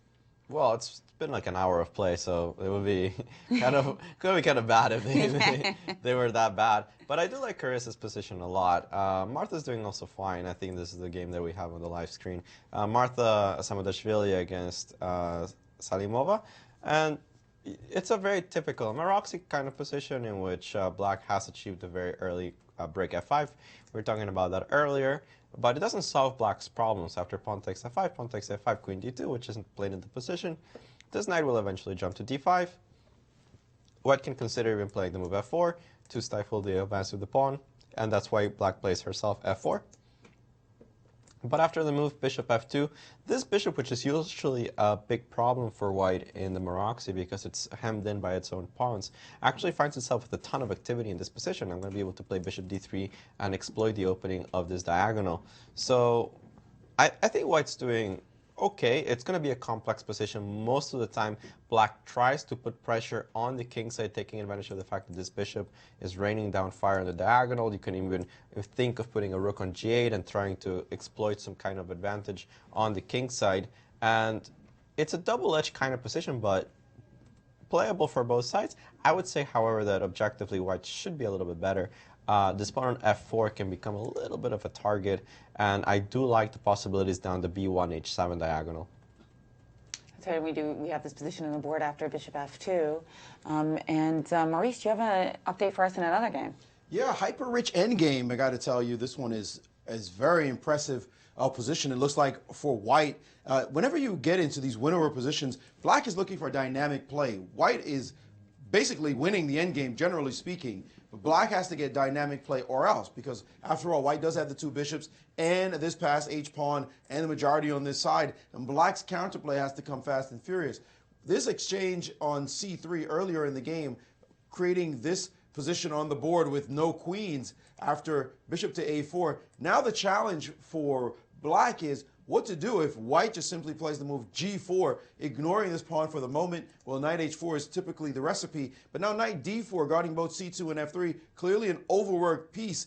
There is this tactical idea of taking on c2, knight takes on c2, knight f3 check, and after king to f2, knight takes g1. And now this knight, if you had to take it back, you would obviously drop rook g4, but white can now play the move g5, and this knight is trapped. And this particular endgame, this h-pawn, is still on the board. Same things with the 2 bishops. Again, definitely white is the one looking for a win here. So this position is going to be very tricky for black to play, I think, because this position back here after this move, bishop to a4, this demonstration on the king side is quite powerful indeed. And white looks like he has the better chances in this position, so not a good look for the U.S. team here. Other positions, though, that it just looks magnificent. So the team with up and down play on different boards does look to me, I would agree with you, Alejandro, that mainly the positions are favoring the U.S. side at the moment. Yeah. I was kind of curious on that variation, Maurice, if you can show me. I'm assuming the refutation is rook b5, but the first thing I was looking after g4 is to simply take the pawn on c2. I'm assuming that it fails to rook b5. Let's just get back to the position on the board. Bishop takes on c2, rook b5, indeed, attacking the piece. And I was kind of hoping there was some kind of knight d3 check, or because it's actually quite complicated, right? This position, it's not so straightforward. I can take on c1 or consider bishop a4. I guess the tactics don't work out for black. Well, but the thing is that your position is loose everywhere. So you have the knight on f5, the knight on d3, the bishop on c2, and the pawn on b7. So even if you end up being equal material at the end of it, which is already a challenge, the reality is white is got buttons everywhere to grab. And in the end, the variations work out in white's favor. Yeah, that's not terribly surprising. I can see that being the case. Black's just trying to push forward too quickly, and he ends up being a little bit too loose.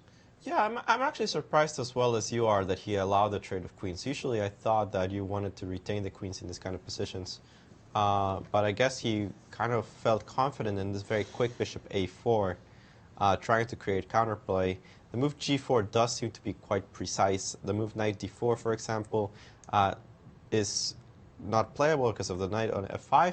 And very importantly, the knight on e2 defends the rook on g1, which is one of the key ideas of knight e2 is the fact that after g4, this is actually a threat.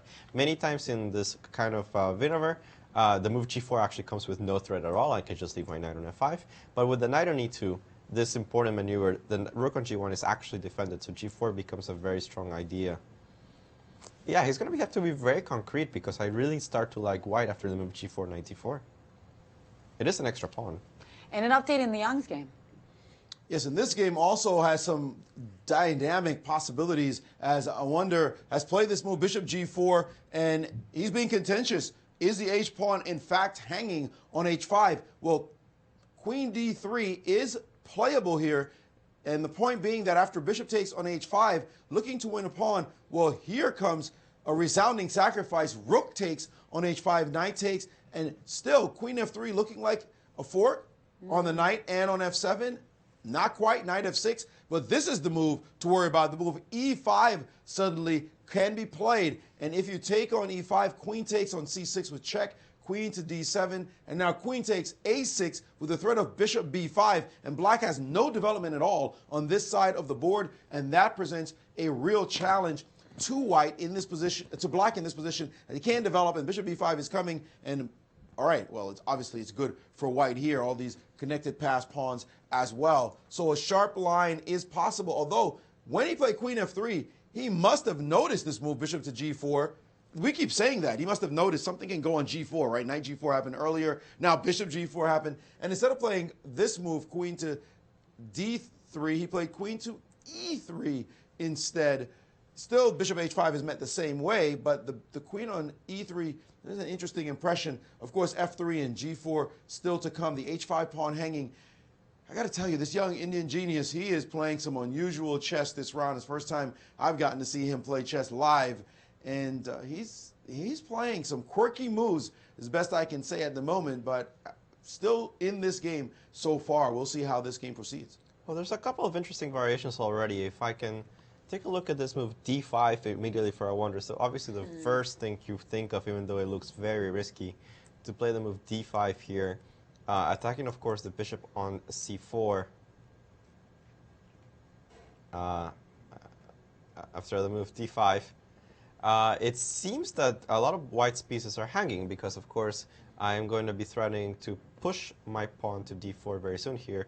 After I put the pawn on d5, I think you actually do have to take on d5. I don't see any other resource in the position. The point is that after pawn takes d5, you have to move bishop b3. And no longer does d4 work because after bishop a4 check, I have to cover the diagonal somehow, and d4 is going to fall. But the trade of the c pawn for the e pawn is normally considered to be beneficial for black. So if I can get away away with this and not get mated, that would be a really nice position for black. Problem is his development disadvantage is quite severe, so perhaps this isn't such a good position. The queen being on e3 always causes this impression that you have to look at d5 tactics to see if they work or not. And for this reason, perhaps I can start with the move e5, because now d5, d4 does actually win a piece, and it's going to be the Indian player that has to defend somehow from this threat. I have to agree that the move of queen d3 seemed more natural than the move queen e3. I'm not totally sure why it's on this diagonal instead of the queen on d3. So after e5, after f3. Yeah. Well, here obviously I retreat to e6. I mean, I don't see why not. Yeah. And then I'll play bishop b3. By the way, I could try d5, but I'll worry about that later. Bishop b3 doesn't really punish black's position. I mean, I'm just going to play bishop b7. This looks like a comfortable position. Again, the idea of g4 always stemmed by knight h7. I mean, if you're going to put pressure in this position, you're going to have to trade bishops on e6. That's the only way to really put pressure. But then I would have preferred my queen on d3. And an update in Carissa. Yes, and this plan we talked about with the idea of trading all the center pawns and playing bishop to g4 seems to have borne marvelous fruit for the young Carissa Yip after this move, knight to d4. This is the kind of thing, this is just a classic mistake by white, and this famously known. And she's allowed this position with knight to d4, and then she's compounded it with this move, insisting on rook to f4 in this position. But every move you make that doesn't develop a piece and black makes a piece move is going to make your position go further and further downhill. This doesn't even threaten anything. I mean, rook f4, honestly, it doesn't threaten to take on g4. It doesn't threaten to take on d4. Why is it not threatening to take on g4? Oh, I'm sorry, my fault. Rook takes is the threat. Rook takes is the main move to get the knight on d4. Apologies there, but this move, queen b6, pinning along this line, and this is the variation. Maybe she overlooked something here. I'm not sure. Bishop to e3 runs into knight takes on e2 with check, and suddenly this bishop on e3 is hanging. Only way to play would be queen takes, and after bishop takes on b6, and now bishop takes d3, winning a cold piece in this position. So queen b6, you play this move. What else can you do? You've got to move this rook off of this square, and I think this king off of this square. I think this is where the calculation is being made after the move. Rook to e8 now, pressure everywhere. This pin this way. The pieces are all in. This is going to be the move that the youngster will have to calculate. And here's the line: knight takes on e2, bishop takes b6. Knight takes f4, and suddenly, almost like Bobby Fischer-esque when he picked up all those pieces in that game against Robert Byrne, 3 pieces suddenly taken, the rook, the piece on e2, the rook here, and also the bishop on b6. That did actually happen in that game. Now, this is just much, much better for black. Maybe this is where the calculation is. Queen b6 is the key move here to find. If she finds it, this is a huge edge for black, according to the engines. A big-time position here. And, well, what can you say? This looks like Carissa is deep, deep in thought, looking at the variations because they're not at all clear. The youngster who has played so far in a couple of U.S. Women's Championship, a tremendous player. We saw her just basically have a meteoric rise a couple of years ago. She's sort of stabilized. She hasn't really made the next jump as yet, so we're waiting on that to happen for her career. But a very charismatic young lady. She trash talks with the best of them, I can tell you. I got to keep up when I'm with that one because she is feisty. But here she has to find moves as her opponent is testing her with this move, rook to f4. We'll see, will she be able to come up with the hyper-aggressive moves in this position? Yeah, queen b6 is definitely the most natural move. I mean, queen b6 is not difficult to find. What it is difficult to find is the follow-up, because you're constantly worried about the move bishop b3 precisely. But it's kind of pretty that after rook f8, bishop b3, this move knight takes e2, bishop takes b6, knight takes f4 wins so much material. I mean, 2 pieces and a rook just obliterate a queen without any question. Which leads me to believe, I'm not entirely sure what white's plan is, because once I play my rook here to e8, I mean, I'm going to be attacking the pawn on e2 almost in every variation, and it also challenges white to find a move. I don't have any moves like rook takes g4 and some kind of discovery here, because I always have to worry about the f2 square. So I'm not entirely sure what she is calculating here in this position. The move rook b1 just flat out loses, I thought, to bishop takes e2. Yeah, that just loses an exchange because the bishop's overworked. So what exactly is she planning on doing? I mean, knight takes d5 is already up in the air after I trade everything on e2. So I'm not sure what her plan is after queen b6, which is a natural move, perhaps she miscalculated, missing this idea of knight takes e2. It's the only explanation I can come up with, because this already looks kind of horrible after queen b6. The center is simply not holding. It's just not holding. She doesn't have the development to sustain it.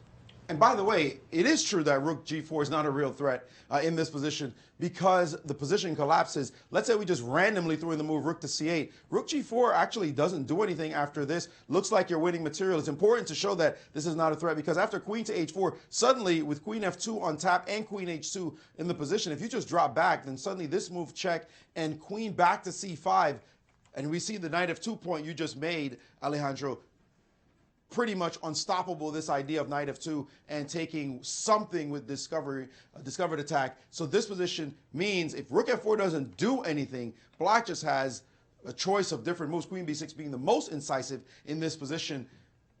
Black is clearly better. It's the dynamic play for black is wonderful, and white keeps making moves like a move like d5, a move like rook f4, moving a piece that's already moved in the game, giving black even more tempi. The key thing is to punish white now. She must not do things like trade off on e2, for example, which could easily happen and may even be fine, but you don't want to do that. You want to punish white right now. Well, if rook takes g4 is not a threat, suddenly there's a lot of options that open up for black. I mean, I'm even thinking of the move rook e8. Looks like a very natural move because now I'm going to be threatening to take on e2. Because you were saying that I cannot take on g4, right? Well, now it turns out that it's possible with rook e8 in the position. What an interesting nuance. What is the difference? Well, I'm trying to figure it out myself. The move rook. Oh, the bishop is not hanging anymore on c8. On c1, excuse me, with the rook on c8. So the exact same line we just played becomes playable, but now rook a2 guarding the f2 point no longer hangs the bishop on the c1 square. So it's actually funny that move rook c8 wasn't. Yeah, totally I just threw it in there as a and move, it wasn't random. and then It's it turned out it it wasn't random at all. So rook e8 is not playable, which, I mean, queen b6 is definitely very natural. I mean, once you figure out that after queen b6, king h1, that white actually doesn't have a threat, like bishop e3 is not a threat, then the rest comes easily because you do want to play rook fe8. As I said, the center's collapsing, and it's going to be hard for the Russian player here to hold on to it. If you don't have that key move, that's the move that Carissa is going to be looking at. And I think that both of them would potentially fall under the illusion of this move, bishop to e3, right? Does it matter at some point? It's going to be that significant, and I think they're both going to be looking at that quite carefully to see, is it real? And white might be counting all her chips, placing all her chips on that idea of bishop going to e3, dealing with this queen b6 point, but if that's not sound, which it looks like it is not, then black is just rolling. Yeah, and these are the types of positions, by the way, just this moment when you get your advantage. You have to know the critical moments in chess. And this is the one where you sit down and say, okay, roll up the sleeves and find the move because something is happening. And those instincts that feel for this kind of move like rook f4, which doesn't improve development in any way, seemingly has this concrete threat of rook takes g4 in the position, maybe a bit too concrete without the harmony in the position of getting all your pieces out and being able to go. And you can see Carissa gets it. She knows is it now? What should I do right here? And she's really staring down this move in particular, because if she realizes it, and this is where you separate the good players from the great players. She realizes what's going on. She'll play just the move, put her finger on it, find the way to get the ball rolling down the hill and then get that momentum going. But this is where she has to dig deep to find such a move as queen b6. Beautiful lines, indeed. It's always so heroic when you see the queen sacrifice itself for multiple pieces. So we'll be looking forward to seeing how Yip plays this position. Jeffrey Zhang has sacrificed a pawn in a manner kind of similar to some of the lines that we were looking at earlier. Let me go to that so game. for very great center and kingside pressure, but not exactly in the same way that you had suggested. So in that position where you thought he should just castle immediately and jettison the h5 pawn, he started with this move, so the pawn is taboo for a minute, and then he castled. And now after knight h5, he retreated to e3, and the f4 pawn can now march as well. Yeah, I still hate black's position. So you like this pawn sack as well? Yeah, it's possible that black can defend accurately, but I mean, f4, f5 comes so quickly, the bishop is going to be very uncomfortable on the e6 square. Again, it's a question of being practical about it when you play chess, and yeah, perhaps black can actually defend this, but...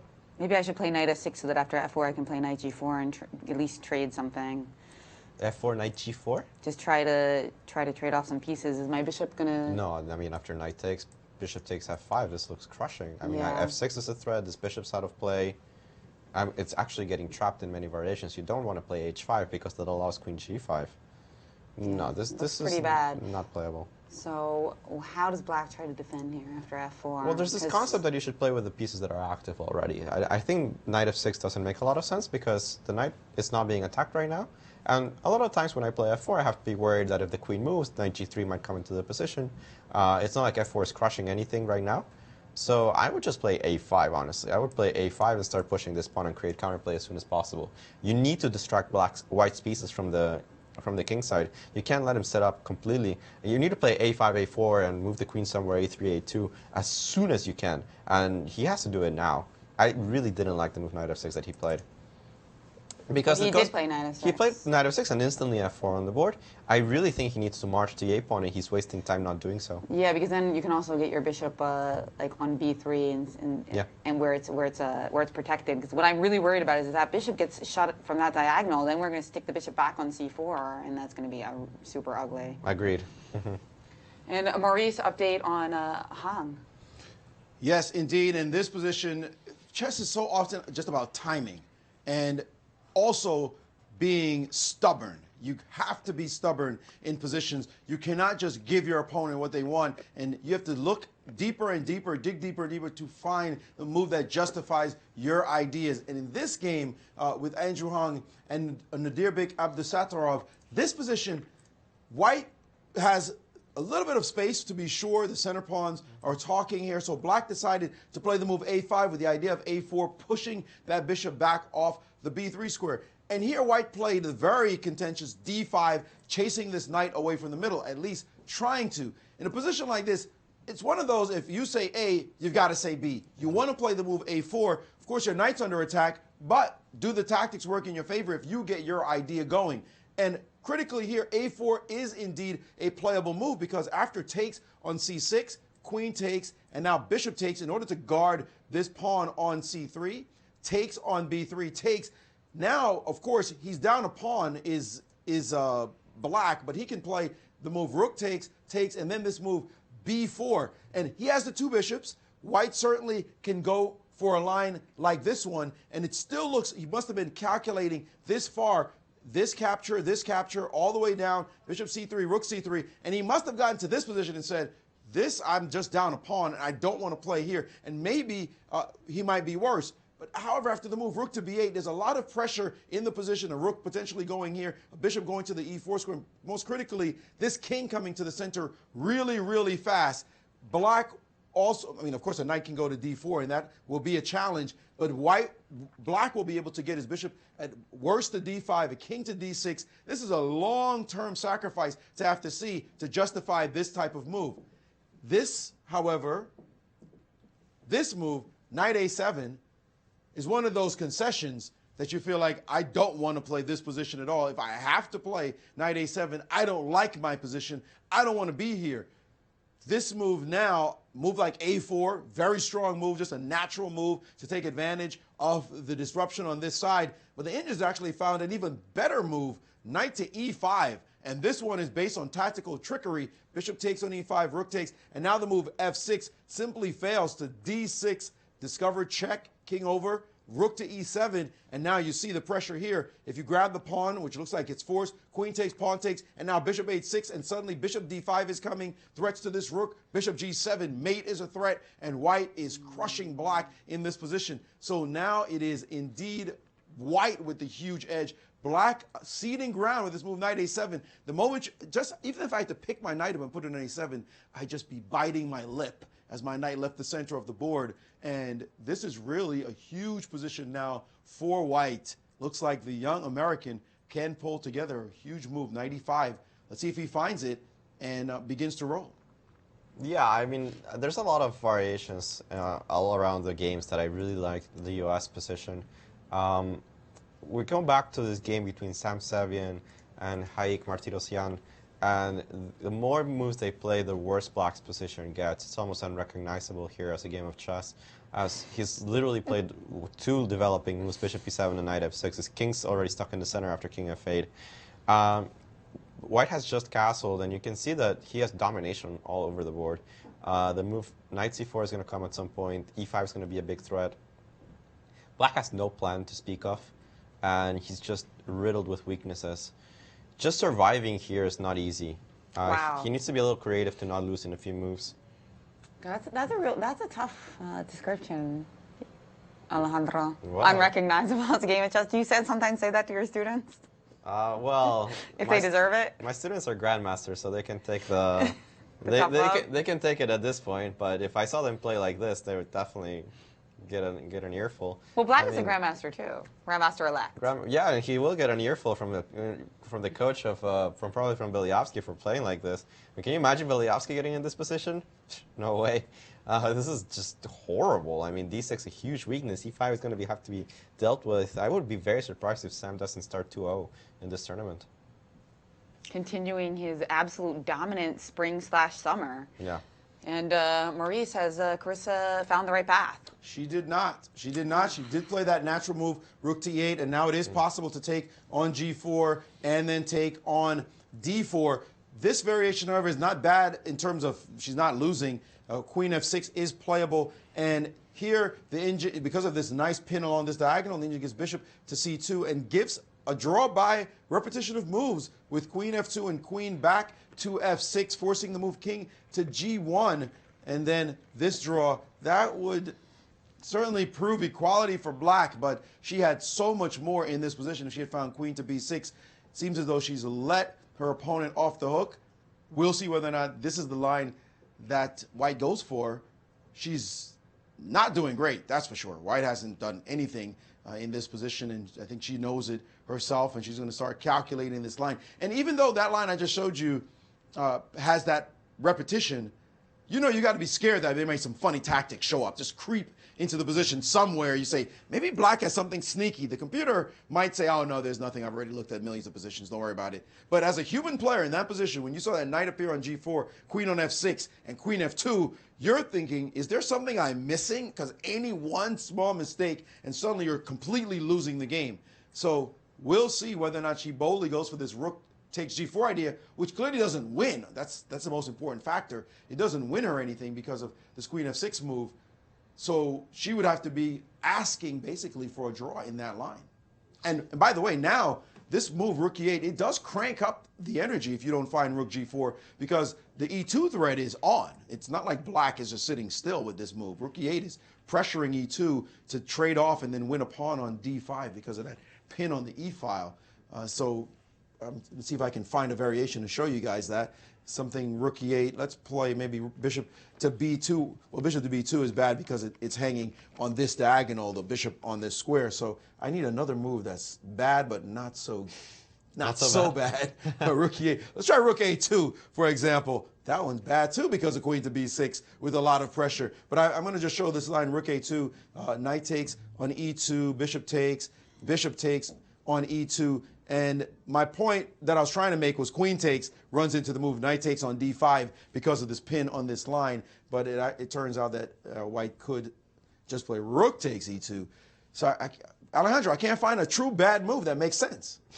No, but that's the thing. If you play rook f4 in the previous move, your only idea is to take on g4. That was literally the only thing the move rook f4 does. So I'll be very surprised if she doesn't go for it because anything else just doesn't make sense. But you know what's interesting there too is one of the worst things that can happen to you, and I'm sure we all had this, you make a move, you've said, okay, I'm threatening X, and your opponent plays another move Y, says, go ahead, play it, I dare you. Well, the thing is also that you have to find rook a2, and it's in this particular variation you were giving earlier about queen h4, knight f3, check on f2, king h1, queen c5. You actually have to find the move rook a2 because otherwise I think this position might be a little dangerous for... Oh, yeah.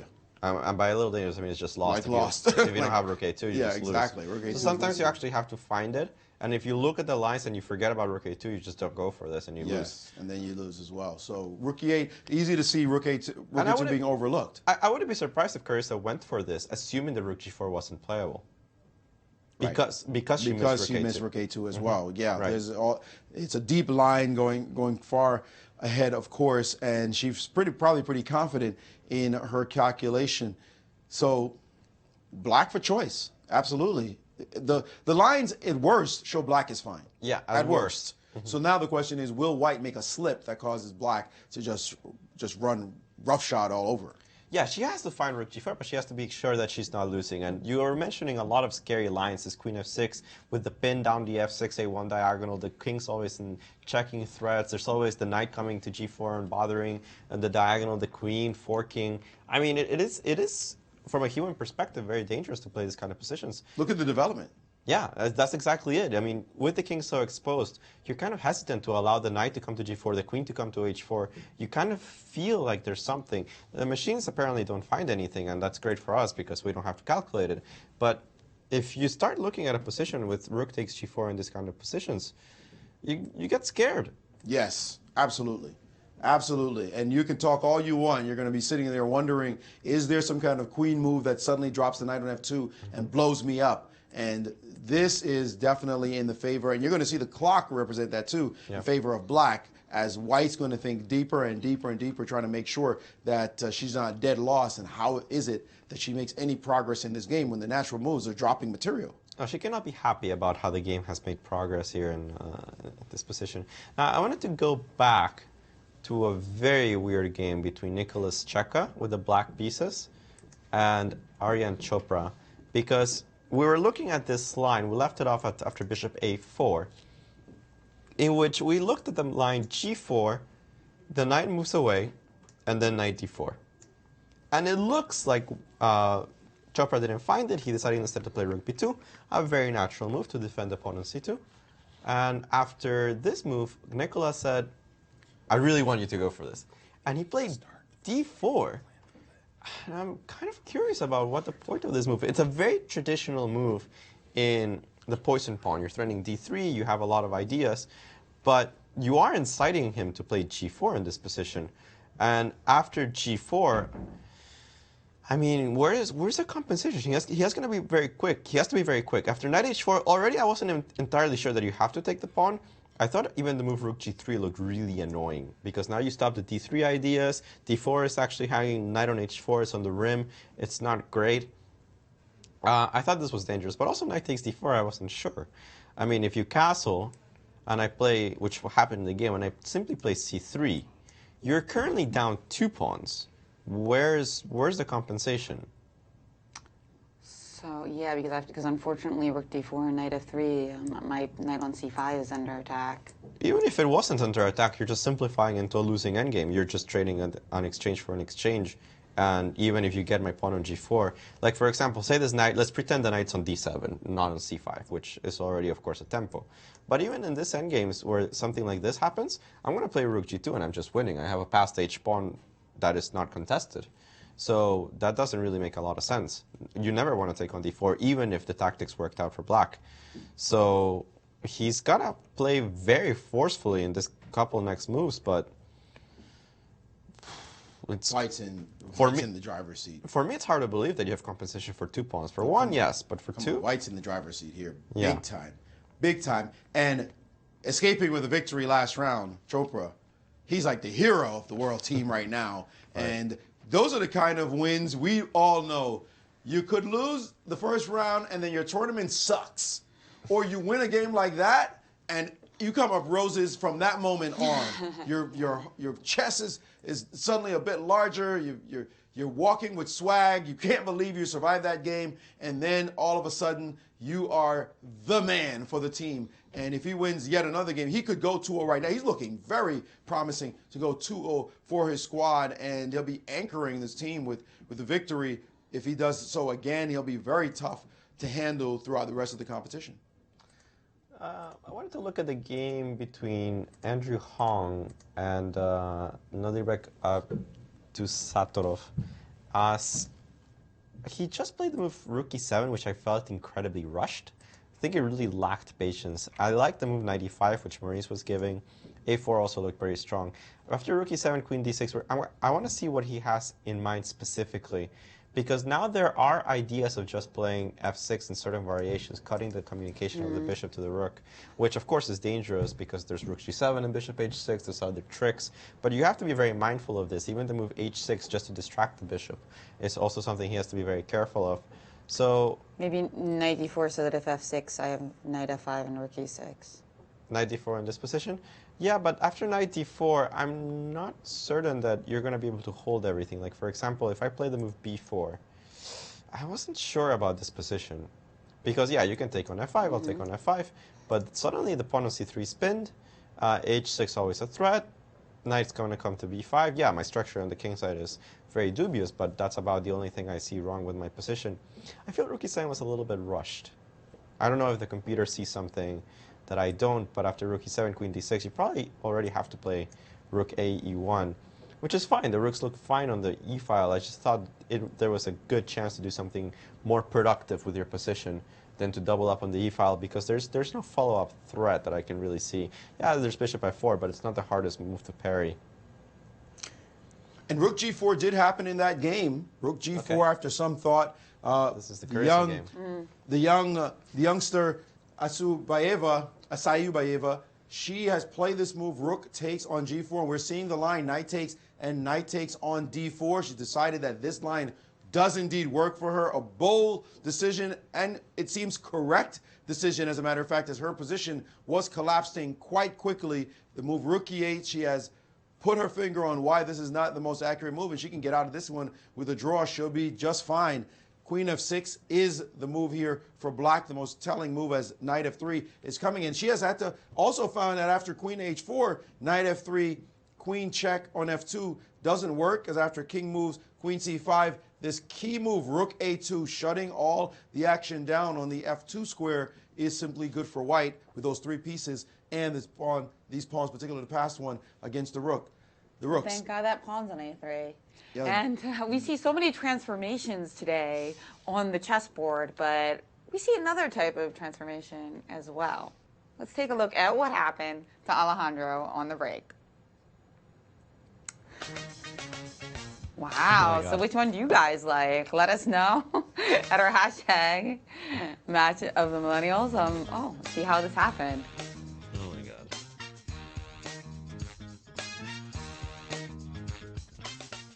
There? Oh, my hair.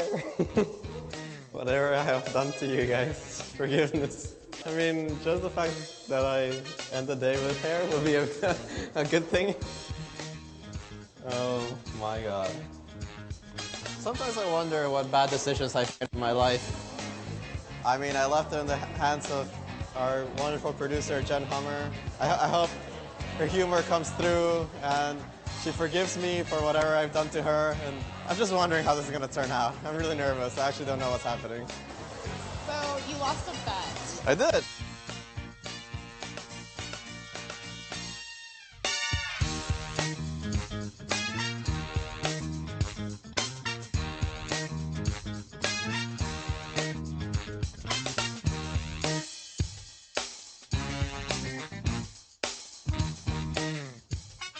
I say keep losing bets, Alejandro. I love it. If that's the kind of bet you Cleans up lose. kind of nicely there. I don't even recognize myself on camera. I don't know who that guy is. This is amazing. Yeah, I think the new Alejandro is gonna win though. Yeah, the dude definitely does. I'm glad they can't do that to me. Don't put anything out of their reach. If they did that to me, I would be in tears, no doubt. You're saying my haircut's that bad? That I should cry about it? No, just that it would look really bad on me, that haircut. Really bad. But how do you feel? Do you feel okay, or do you feel like kind of drafty? It's colder. Yeah. You know, like there's a lot of wind coming in. I don't know. I miss my fluff, but I guess I'll get used to the new look. Well, summer's the time for the look. So. That's true. It's the summer of chess, and well, new look for it, I guess. Well, back to the games. We've got so Carissa Yip, that key move Yeah, Rook she's takes still g4 was thinking. played. So she's still thinking after knight takes d4 because she has to be very careful not to go for this line queen h4, which seems winning but isn't. And always that temptation that it's almost winning. You kind of psychological want to keep looking at the position. She has to be very careful not to fall for it. Currently, queen f6, I think was what Maurice was telling us, is better, but queen h4 is just so tempting. Sometimes it's hard to say no to these kind of temptations. I got to tell you, that's an impressive bit of calculation on the part of White in this game because, first of all, yes, you were threatening rook g4, or you felt you were threatening rook g4, then you played rook e8, and the dangers are clear, and then rook g4, knight takes d4, so that's already 2 moves, queen f6 in this position, and now to play bishop c2, you have to find this move. Let me just put it on the board so that we're just following along.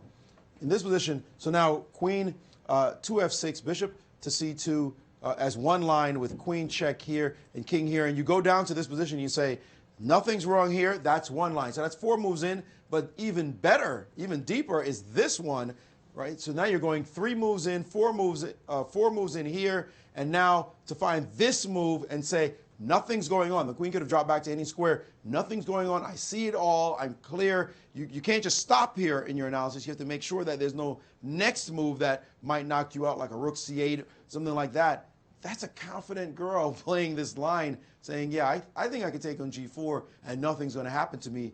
And being right.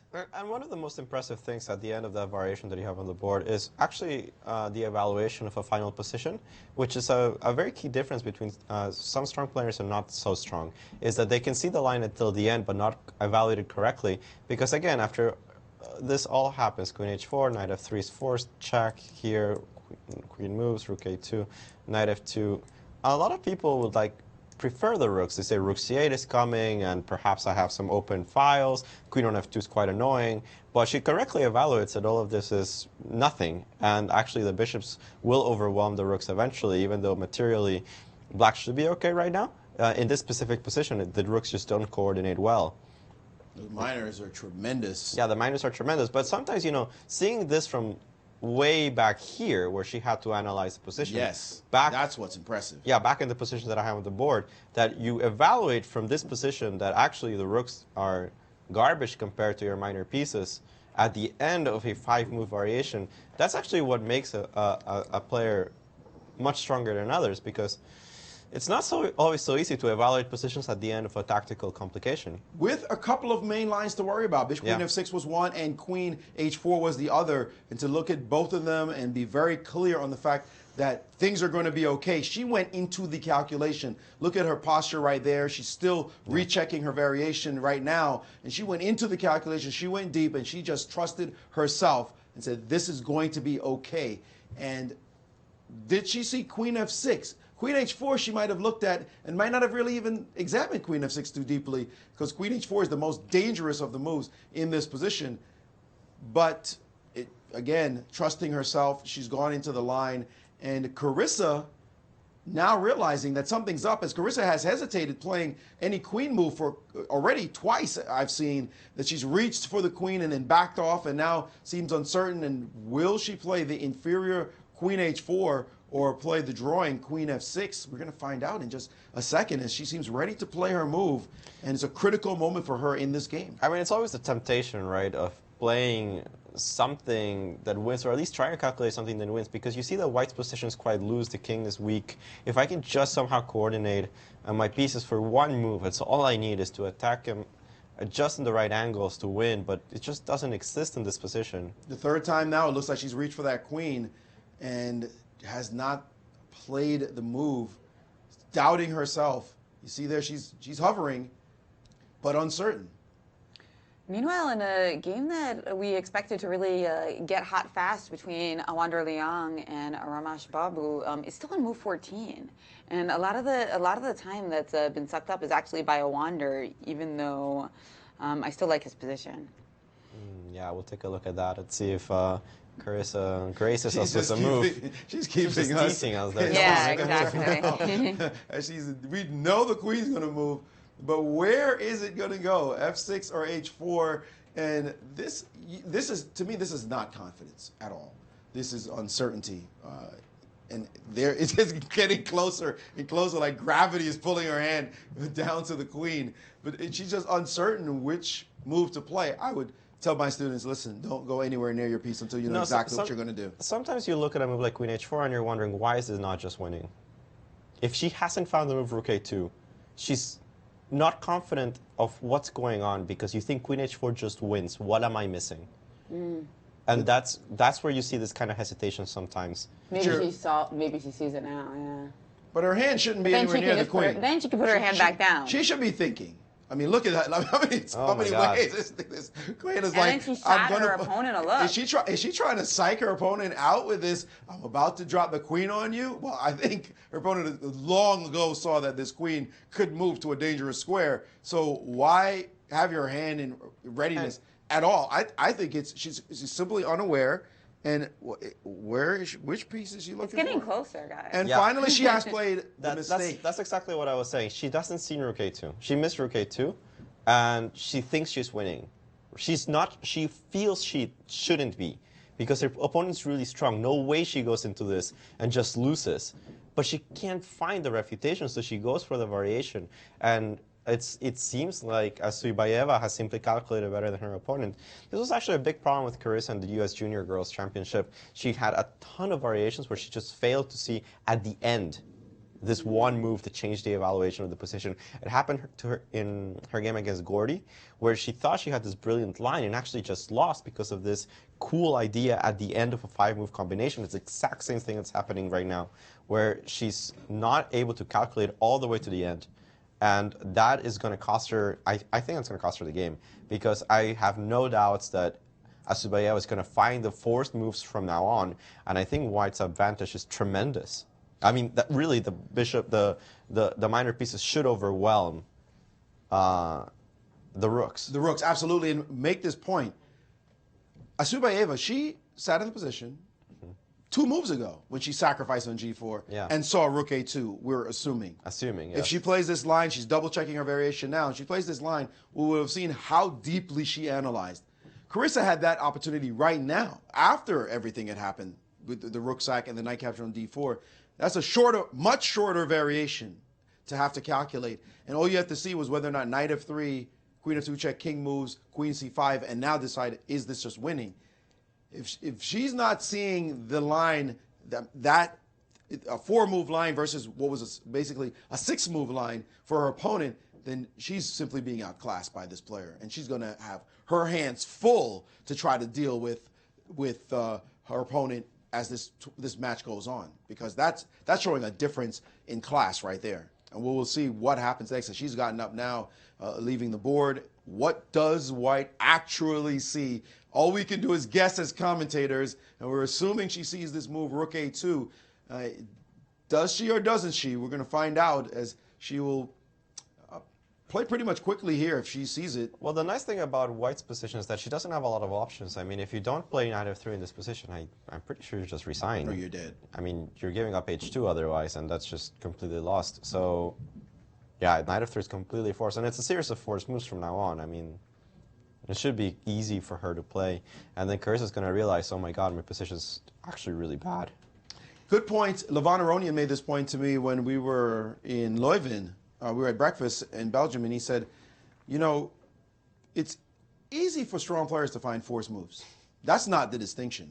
He said, you give a position to a strong player and says, you only have 1 move, find it. They're going to look at it and find the move. And time again, he said, that's not a skill he's impressed by. It's when there are options and you have to figure out what to do when there are multiple moves in front of you that look attractive. That's a distinction between strong players who can find the way in that path between what looks like juicy possibilities. And here, for black, queen h4 looks attractive, but in fact, queen f6 was more accurate. And for white, what you gonna do? Queen h4 is on the board with big-time threats, and you only have 1 path to follow. And if you just find that path, no problem. Show your strength. Right. We have an update, actually, in Nicolas Cheka's game. As he is kind of showing his idea, he's infiltrated his opponent's position, but at cost of a lot of material. He's played the move c3, and against this he played knight f3 check, knight takes f3, rook d1 check, king f2, and he's going to get his piece back with rook takes c1. But this is slowly simplifying into a losing endgame. I mean, he's not going to lose anytime soon, but the activity of his pieces is annoying. Knight e4 check is in a threat, knight d3 threat. Threats are also in the air. Bishop c6 is going to come back and put some pressure. But after the move knight g5, he just might be running out of any useful moves. I mean, you can take on c3, but I'm going to play rook g3, taking advantage of the fact that the knight covers e4. And I am up a pawn, and it's a very important pawn. Once this guy reaches h7, black's paralyzed. Notice that f7 is also quite weak. I think he's overestimated his activity tremendously. This move knight g5, I think, is actually quite important. Because it stops so many of black's threats. But if he finds it, I mean, that looks pretty bad. He's thinking right now after king f2, but I'm trying to figure out why he's thinking. Don't see an alternative. Well, while we wait for these games to continue to heat up, we're going to take a quick break, and we'll be back with more from the match of the Millennials, which is still split in round 2.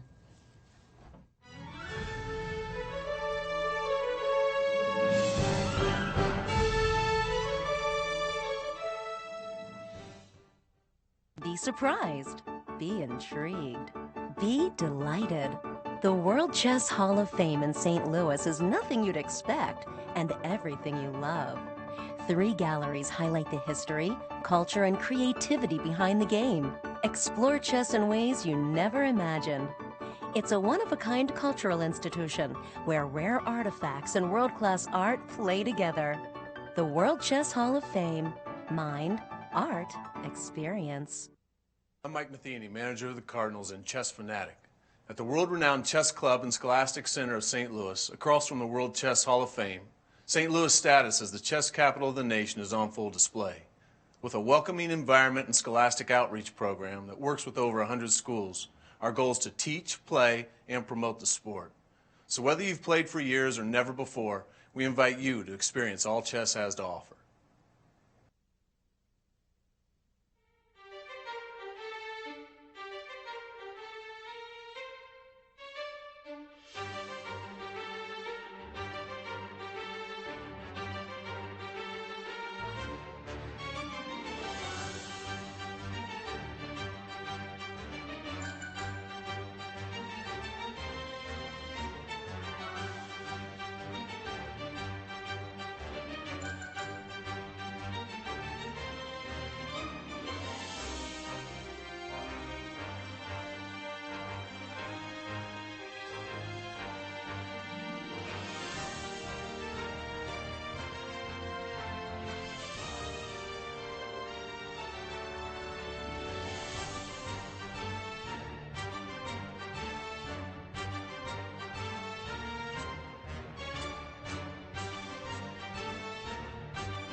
is actually for hundreds, not a dollar. Welcome back to the match of the Millennials here at the St. Louis Chess Club, where we are kicking off the summer of chess. We had an interesting development in the game between Maurice Ashley and Salamova. Also an interesting game, not getting as much attention as Clarissa's game here. But Martha just played an enterprising sacrifice. She made the move c5 so that she could get her bishop to that critical c4 diagonal, which is kind of funny if you think about it conceptually, because with the Maraxi, you give up the chance to put your bishop on c4 to put a pawn there. Yeah, if you can see it that way. Let's go back to where we left off, which was here after bishop f2.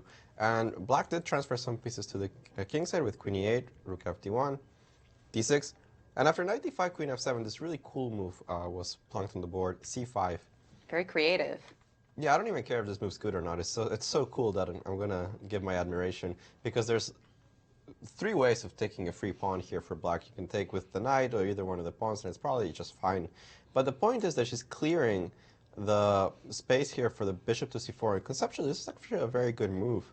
After pawn takes c5, bishop c4, the character of the position changes quite a bit. Now it's white that has a big initiative based on the fact that this is a difficult pin to deal with. And black already has to be quite careful not to lose material. She'll probably have to sacrifice something back, because taking with the bishop is just losing to queen takes d5. And as if you move the knight, I take on a8, and that wins an exchange.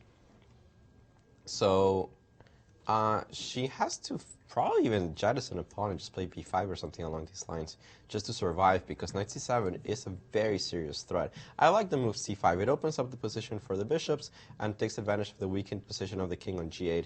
Conceptually, I really like this move. Yeah, and as soon as the pawn moves to how to find moves like that, as soon as this idea of f5, f4 comes into the position, you fantasize about putting a bishop on that diagonal, and that's how she came up with this creative idea. Yep. Another game we haven't checked in a while, which has gone.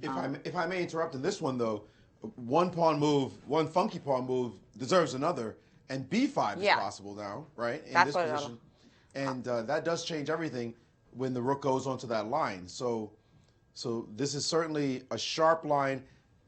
I like the way they're also handling the clock. It's not like the last round where we saw clock handling just almost atrocious. They're playing mature chess here, letting the game, playing a lot of moves, accumulating time on the clock, not getting into time pressure, really handling this time control very well. Yeah, I have to agree here. The girls are playing on a good pace. Salimova here thinking about what to do, but I have to agree that b5 I think needs to be played. This bishop on c4 is just too much pressure, is exerting too much pressure at the moment. Yeah, and we can't hold the diagonal because you have the move c4 as well. So indeed, two creative pawn moves, but for Salimova's case, it looks like her is going to be forced. Meanwhile, in Awander Liang's game, Awander forced a trade of queens earlier, or rather offered a trade of queens, which was accepted, and he managed to win a pawn. But the issue here is that after this move that Ramesh Babu, after this trade of queens and the h-pawn fall, after this move bishop a4, now bishop e3 is a threat, and Liang's lack of development still shows in the endgame. Yeah, it doesn't go away, and actually the bishop on g6 is really, really bad. It's just cut off from the position, and the bishop was on d7, black would obviously just be better. But the bishop being on g6 is completely cut off from the rest of the game, which leaves the rook as the sole defender of the entire queen side, and that's not a very pleasant job here for the rook. Already the move bishop e3 is a strong threat, because bishop e3 removes the rook from b6, and then I would be able to take on c6.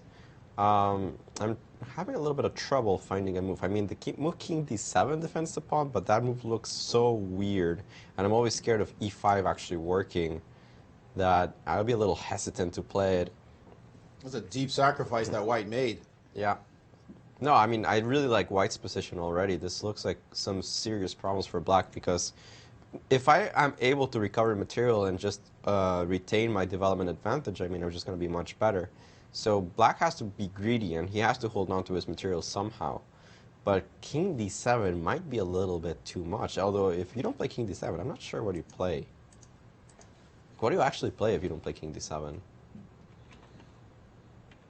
No, that's the only move it looks like. King D7 does look like the only move. It might not be greed, it might be necessity to play King D7. Your position is looking like it's going to collapse. And he has played King D7 actually. I think because you cannot let go of the C6 pawn. It's just going to collapse your position. So he's played King D7 just taking advantage of the fact that E5 doesn't quite achieve too much, as I have the move Knight D5 still in many variations, still holding on to the position. But you gotta say that white has some initiative in this position, and it's a little scary. It's a little scary for black here. I mean, when you see a king on d7 and you haven't finished your development, it smells off. Like, there should be something. I can't find a punishment at the moment. Well, knight to e2 is a nice maneuver, it looks like, in this position, trying to put the knight on the d4 square, as well as bishop a5. Yeah, bishop a5 is just much stronger than bishop e3. It really puts a lot of pressure on that king. And the knight is a problem on c3 in the Sicilian. Right. The knight sitting, it looks like a well-developed piece, but on c3 it often is being controlled by pawns, particularly the one on e6, the one on a6. So the knight often tries to maneuver off the square. Sometimes it sacrifices itself on the d5 square, but not that often anymore, as people are anticipating the sacrifice. But you'll often find the knight going to e2 in the Sicilian and rerouting itself often to d4, specifically to the d4 square, to see that kind of durable idea in the endgame now with knight e2 and black feeling the pressure because his kingside forces are not developed well. And even the ones that are developed, the knight on f6 and the one on the bishop on g6, not doing anything at all. No. And white certainly for choice in that way. If white had his pawn in his pocket, we'd say white is dominant right now, crushing black, but down a pawn and trying to prove compensation. So will he find this nice move, knight to e2? No, knight e2 is beautiful. I mean, this rerouting of the knight to d4 is so appropriate in this position. I really like that move, knight e2 you were showing. It puts so much pressure on his opponent. I like the way that Praganand is playing, and I wonder if he's handling his clock too well. He's down to 23 minutes. They've only played 18 moves of chess. It feels like he still has to weather the storm, and that's going to take some effort. Yeah, I really like white's position after knight e2. The youngest player in the competition, Alejandro, Ramesh Babu actually turns 12 in a couple weeks. Yeah, that's what I was thinking. I was thinking he was actually 11, so I guess he hasn't actually turned 12. Scary. Yeah. Scary. Come on. That young, beating on GMs, youngest IM ever. Definitely going to be a GM quite soon. He would like to be the youngest GM ever. He still has that opportunity by what, a year and a half maybe? No. He only has like 7 months. Oh, I'm sorry. Of course, because he's turning 12. Yeah, so he has about 7 months. Does he have any norms or one GM norm? I'm not sure.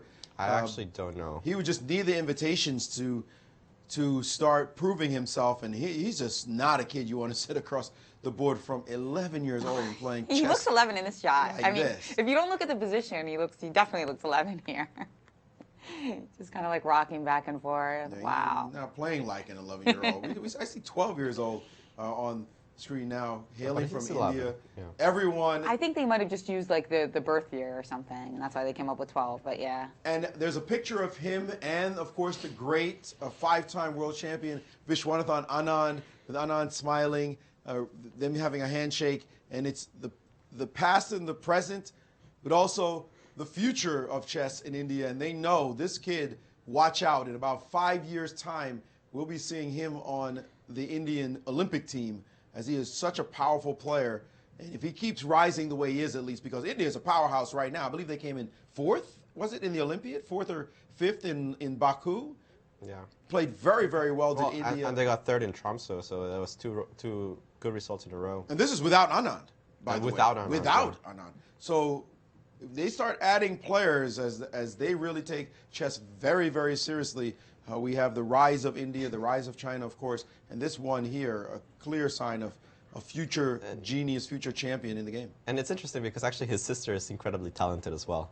Yeah, she played before him. Yeah, she's a little older, maybe 2 years older, and I saw her also play in Reykjavik, and she was destroying the field. She was started with something like 4 out of 4, and she's just monstrous. It's just that she's not as high rated as her brother, but his sister is also a monster, a fearsome monster over the board. Well, it's great to see the sibling duos, as we've mentioned before, Rufang Li, Rachel Li, You have he and his sister. Just it's really cool to see. You know, one thing I was happy to read about was that Martha actually learned chess from her grandmother. Because you always hear about people learning chess from their dad or from their grandpa. Martha Samadashvili. Oh, Samadashvili, yeah. Yeah, who's playing well in her game today. You always hear about people learning chess from their dad or their grandpa, but I think that's really important. Once people start learning from their mom or their grandma, that's showing that women's chess and girls' chess is really starting to infiltrate through the generations. And that's when we'll start to see more mixed, more women succeeding in mixed fields, I think. Well, I wanted to take a look at something that's really cool has happened in Sam Sevian's game. This should work. I doubt this doesn't work, but let's take a look at what happened exactly. Let's move knight c4, queen c7, and we had left off somewhere around here. Notice that black has pushed all his pawns in order to prevent the move e5 from being brave, because if you see this break on the board, I mean, you're really scared. And it didn't matter. Queen f3, king g8, and anyway e5. Oh my god. Taking advantage of the fact that this queen is attacking the rook on a8 on a sort of x-ray. So after pawn takes e5, which is completely forced, you have to take with the f pawn. I'm assuming he's just going to take with the... actually, I'm not sure what he's going to take with. The knight, come on. The knight? Well, yeah, okay. Because it clears c4 for... oh, yeah. Yeah. Yeah, that's it. That's it. That's yeah, you just cannot take. You're going. I mean, you just this lose is to where d6. Yeah, bishop c4 and queen bishop h5 c4 is coming. Yeah. Yeah, it's just completely lost. Wow. Show the line though. Let's luxuriate in this variation. Well, this stuff looks beautiful. This one you don't consider because it's hanging. But queen b7, let's say for example, then you have this really nice maneuver check. Can't go to h7 because of checkmate on h5. And if you go to f8, I have the move bishop d5 blocking the connection of the queens, which means the next move is just going to be a discovery with the bishop, and I'm taking on a8, your king's dying. I mean, everything is just up for grabs in the position. It's completely lost. So after knight takes e5, he just has to leave the knight there, or take with the knight maybe. And bishop takes e5, but this looks atrocious. I mean, I've opened the e-file for my rook. The bishop on e5 is simply going to move at some point. The rook on h8 is not doing great. I think the only thing black can be happy about is that he at least gets to develop the bishop to g4, but still here after queen e4. I mean, white just in the driver's seat. It's a very ugly position here for black. Even bishop takes g7 is a threat. No, this is e5. We love those clearance of pawn moves, and e5 on the board. Although I do wonder if you can actually take with the bishop, because I wanted to keep some pieces alive. Like if I take with the bishop, is there a big difference? Because now if I take with the knight and I take with the knight's going to jump to c6, take on or jump to g6, and covering the g4 square. So I was wondering if it was actually more tempting to take with the bishop than with the knight. If you take with the bishop, can't he just maintain the position? Is it? But I like maintaining the knights. Like if you can't take the bishop, then I'm just going to play bishop f4 next move and win, or bishop takes g7. What about bishop? Let's try to defend. Let's say bishop f8 in this position. Bishop f8, I think. I mean, the rook actually looks terrible in this position. I'm not sure I want to play this line. And the fact that you kept knights has to favor white. That should be clear, right? Like if you don't take on e5, any variation that you show me, I'm just going to be the knight on c4 is superior to the knight on d7. So of course I want to keep them. Okay, so let's play knight takes in this position. And then I wasn't sure what to take with. I'm not sure. I mean, I really want to take with the rook. And now bishop g4? Bishop g4, now I have the same idea of queen e4, but now instead of having a bishop on e5 with a rook, so I have a bishop f6 here? Bishop f6, I was thinking rook e6, maybe. It looks really bad. You cannot take the rooks, you just die on the light squares. No, we're not touching that piece, forget it. But what do you do? But the d6 pawn, d6 pawn's hanging and playing rook e1, really queen hanging? g6. I'm going to just ignore that piece and play rook f8, screw the pawn. Ooh, you are a brave, brave man, and if I take on d6? I don't want to just die straightforward fashion. I want to play bishop d4 or bishop takes on b2. Create some counterplay. I want to bother you, yeah. I mean, just to be passive seems terrible. I don't know. I'm still very tempted about this kind of variations for white. Perhaps I don't have to take on d6 immediately. I can play something else, but this seems very tempting for white to play this fashion. That's the only thing that black can sometimes count on. Again, the idea that there's not just one move. Right. This wins. Instead, white has to make decisions, and you would think that choice is a good thing in chess, In fact, sometimes choice isn't what you want. You just want to know this is the move I want to play. This is the killer, and that's all. I'm going to find it. Just show me white to move and win, as opposed to white with many possibilities. Choose from which one may be the best, and have to weigh all of it. And so this is what black is going to count on, as black is no longer at the board at the moment, knowing, of course, that he's in some kind of trouble. E5 was played, which is a bold move to now stop and think about the fact that the guy has taken a pawn that you intentionally gave him with this move E5 is really fascinating in this game. Now he really has to think. I mean, knight takes E5 is probably the computer's choice, but I am really tempted to take with the bishop. Really, really tempted. Now, I should say there's another game that was interesting. You might call it the 4 pawns attack. This position between Jeffrey and Anton Smirnov. Jeffrey's young, the world junior champion. Look at these pawns. It's not every day you see in the middle game pawns looking like this. We're talking about move 26. You can get this in a 4 pawns attack in a King's Indian, but this in 26 moves in to see C4, D4, E4, F4. Talk about spatial domination. And the Indian's not saying black is busted in this position. Of course, black has the extra pawn, so that's some compensation. But if you can't breathe, it's probably a bad sign for you. The move Queen E8 was played, D5, pushing this bishop back to C8, and now bishop F3. There is a dark side to space, but I don't see it in this position. White certainly looks like he's got a great position. Black is going to somehow try to break up this formation. The big thing, I think, though, to point out is that this pawn, when you have space, a move like Queen, bishop F3 is black's move. Well, what does black do, as a matter of fact? The engine's giving H5, and I want to take on A7 at this moment. In this kind of move, black is going to try to deal with this position. Knight G4, he's got to crack this fortress. White is just squeezing and squeezing like a boa constrictor, and so if he can somehow make this fall apart in some kind of way, black is going to have to fight for it, because otherwise he's stuck on 2 ranks. I mean, his pieces are just miserably placed. But again, in order to maintain space, you sometimes have to do weird things. Here, black is able to really challenge his knight on E5 and get back in the game. And in that critical game, knight takes on E5 was played by Sam Sevian, sacrificing on E5. This just looks huge. Just look at the rooks. This probably is all you need to tell the story in this position. The disconnected rooks. Of course, in chess, we know you're finished when your development, generally speaking, when the rooks see each other. At least that's what I tell my students. The rooks are long-lost friends who finally meet. That means that the development is over. These rooks, it's going to take a long time before they share a brewski together, because the position just looks really awful and disconnected and discoordinated. White is certainly for choice in this position. I guess in the U.S. about 4 years, right? Yes, just about. No, but it's a difficult position to play practically here for Montreosian. I mean, he's faced with so many different threats in so many different positions. And in the Jeffrey game, honestly, even if the computer doesn't say it, I'll say it. I mean, black's pretty busted. Those pawns in the central squares are terrifying.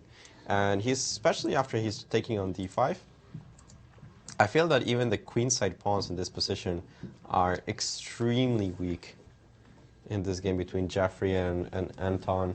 I really like White's position. I've liked it for a long time, and I'm not going to change my opinion now. I think black at some point is going to have to try to sacrifice the rook on E5 and obtain some kind of dark square blockade. And he's done so. Oh, he did? Oh, there you go. Not bad at this job. Pawn takes E5, but it's just not sufficient in this position. I mean, it is an exchange. It takes forever to crack this, but it should be crackable. I mean, after knight queen takes, I'm assuming that he's going to play knight e8, knight d6, and it's a 2-result game, what we like to say, because only white can possibly win. Black might hold. Perhaps he has enough resources to hold, but he's going to be defending from now on. There was a wild move in the position, by the way, to consider. Looks entirely dubious, but instead of rook takes e5, this move G5. I mean, you want to slap your hand 3 times before you played such a move. But G5 was a really interesting way to challenge this dark square dominance, because he, again, like you said, he wants to sacrifice on e5, but it's really the pressure on the knight that's the key.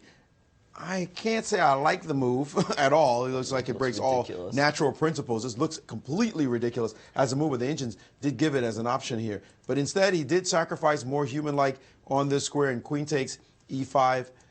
And now it's about the dark squares. but he also has 2 connected pass pawns. Well, it's about to be 1. Indeed, it is a problem. But then this pawn drops. Will it be? Black has no weaknesses, by the way. I mean, no structural weaknesses. Can he get back these 2? If he gets the 2 pawns in the middle of the board, Black is fine, right? Absolutely. It's not going to be anything. So it's up to Black to, it's up to White to make sure that never happens. Queen takes on A7, Knight takes on E4 is possible apparently because Rook E1 in the position is simply F5. If this D pawn goes, the rooks are not going to win the game. No, it's not enough.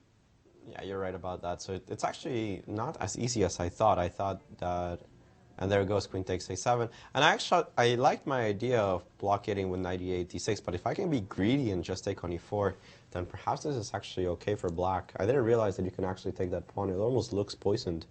But yeah, perhaps the best move here is to take on E4. I mean, you always have F5 to secure the knight if need be. That's a key move. It's an absolutely key move, and I don't see any tactics that work here for White. And Ninja is not giving White anything. I mean, just a little edge based on the exchange. But if you're playing Knight E4 and that D pawn is not surviving, Black is, especially the fact that White's king is some insecurity. There's always going to be variations where that king is, there's some checks, you got to keep guarding the diagonal. I don't think that Black is in any real danger here. That rook takes E4 by Smirnov, mimicking Petrosian in that rook sacrifice, that exchange sacrifice to defend the position. A fantastic idea. It looks like more and more you look at it that White's, where does White show the edge? I still like White because after, for example, Rook Fe1 in this position, if we just follow up, Rook Fe1, F5, and I was just looking at the move Rook C1, Rook E C1. I wanted to entice F5. I don't think that you necessarily want to play that. Actually, I don't know why I'm playing this rook. I'll play the other rook, Big C1. I don't know. I'm having trouble finding a move for Black. So somebody help me out, because I don't know what Black plays. I cannot take on D5 because Rook D1 just wins the rook here on D8. So you obviously cannot take with the rook on D5 because the rook takes C8 check. Well, you can bring your bishop into the game, no? Bishop D7. Ah, so you just give up B7? Well, remember the dark squares. Your king is funny, right? So how are you going to do it? If you take, it's funny, but if I just take on B7, is there like something concrete? Well, let's go. Queen D4 check. Queen check. King H1. And now knight check. Ah, check and knight D3. That was the exchange. Yeah, so there's not so easy. So rook BC1, perhaps I need to eliminate, oops. By the way, there was a... Because you can check. And there was also a perpet in that position, right? Knight G3 check, Queen H4 check. Yeah, perhaps G1, I need to check, eliminate. so I need to nothing. eliminate this knight, and then and then I can take on B7. Still a perpetual? No, there's no perpetual here. But I mean, check here and E3 should be a draw. That's what, yeah, with the perpetual threat again. I can't avoid the perpetual. It barely works, but it should work. Well, I'm not even sure. It's, oh yeah, because you can't get the D. If you get rook D1 in somehow, then you would start milking. But if you're not getting that in because of this check problem, there is Queen C7. Yeah, but Queen C7, I think. Can he take on D5 now? So he no, can this is hanging with check. Queen H4 check. Oh, excuse me. I'm sorry. So Queen H. Your idea Queen was H4 will be Queen answered H2, by Queen H2. That was the point. And okay, but you're never going to lose this. Even if this is necessary, you're not going to lose. Right. Key move. That was the move I was looking for. Key move to be able to play the move E2. Yeah. Now it's. And if you trade the E pawn for the D5 one, it's just a dead draw. Yes. So yeah, this seems like Black is actually surprisingly holding in a lot of variations. He needs to be very careful of this. He's thinking after Queen takes A7, a very critical position. Seems like Knight takes E4 is actually what solves Black's problems. I'm a little surprised. And Salamova did finally play that move B5 in the game that we were following closely after the positional sacrifice C5, but it took her almost 25 minutes to make the move, and now she's only got 10 minutes for the rest of the game. I thought we were praising her time management, but she's down to 10 minutes. That's not very good. By the way, in the game when the game is almost over, Chopra versus Nicholas Cheka, this game is busted. I mean, this position, take a look. He played King E3, Rook C1, Bishop to E2, and he sacrificed a full piece with Rook takes C3, King takes E4, Bishop C3 check, C3 check, and then taking on A3. But that's a piece. That's a piece. These two pawns going nowhere. This knight able to just go to g5 on the next move. How do you have anything here? This is busted. Just straight busted. There's no weakness with the king. Maybe he was thinking there was some kind of mating attack in this line. Somehow this king wouldn't be able to dance out of it. But no danger to this king. There's no construction there. And it looks like white is going to very easily mop up this game. Yeah, even if a king is pretty exposed, if you don't have the pieces to attack it, it's just pretty senseless after the move knight g5, which you were mentioning. I'm threatening knight f7, which just wins. So you need to construct something immediately. But after rook d8, I'm assuming the move king c4, and I just don't see a follow-up. I'm going to play king b4 with a tempo at some point, and I just don't see anything here for black at all. This looks completely lost. It's a free piece. And a danger happening on this board. Certainly white winning for the world team. And also in another board, it looks like for the world team, white is much better as well, as after king d7 was played, e5 was thrown out in the game, attacking this knight and threatening the position. Now, this position, the Inches weren't big fans of this move because of this exchange sacrifice with takes, bishop e3, and king to c7, and saying that this position might not be so bad for black after all. But Iwanda didn't go for it. Instead, he went passive with the move knight e8, e takes d6, bishop takes d6, and now it is white on move, and the move bishop to e3, and it's starting to look pretty dangerous, especially with this move rook h4, rook lift coming over into the position, and white looks great in this position. Looks like real danger again for the U.S. team as two positions, well, one is just dead, but this one could go critical very, very fast for black, and in danger is Awanda Liang of going down. Well, it's funny how things turn around so quickly. I think at some point you were asking me who I preferred, and I said, oh, the U.S. has advantages into the few games that somebody does have an advantage. And I already see 3 games in which white, the world team is very close to winning. That game where Nicholas Cheka has sacrificed a piece, he's probably going to lose that. I don't think he has anything for that piece. Carissa Yip, I think, is just completely lost against Asobayeva in that position with the 3 rooks, again, the 3 pieces against the rooks. And in this position also, I think Awander's in a whole deal of trouble. I think bishop e3, rook h4 is very natural, and he has to defend an uncomfortable situation. But check out Hang versus Abdu Satara. That's one exception where it looks like the U.S. is in good shape. No, we're in good shape also in the Sevian game. Remember, okay. That game yeah. also looks really good. We got a couple positives. Yeah, so let's see what happens here after king takes g7. I do not know how black's position is so how it got so bad. Yeah, we looked at this position. We were looking at knight d4. Knight d4, I said b4. Did he not hear me? I said b4. Oh, and he just retreated to d7 and then rook a1. Rook d7 is ridiculous. You cannot play so passively. You have to give up the bishop. You cannot play bishop d7. That's way too greedy. Maybe he got a great position, though. In the next couple of moves, he's going to get a good position, which is, well, you'll see what happens. He's able to reroute this knight. And okay, so I didn't like being forced back. I was hoping there was something more forceful here, like queen f4 or something. I actually kind of like queen f4. But okay, rook e1, perhaps not the best move. a4, okay, white's getting pushed back. And now black really changed the position by being able to put his knight on the d6 square. And we didn't have bishop f4 in that position. Sorry, in which position? After rook e... after knight c8, rook e2, a4. Here? Oh, even before, it doesn't... Yeah, I mean instead of retreating the rook. It doesn't change it, though. Bishop f4 here? Oh, here.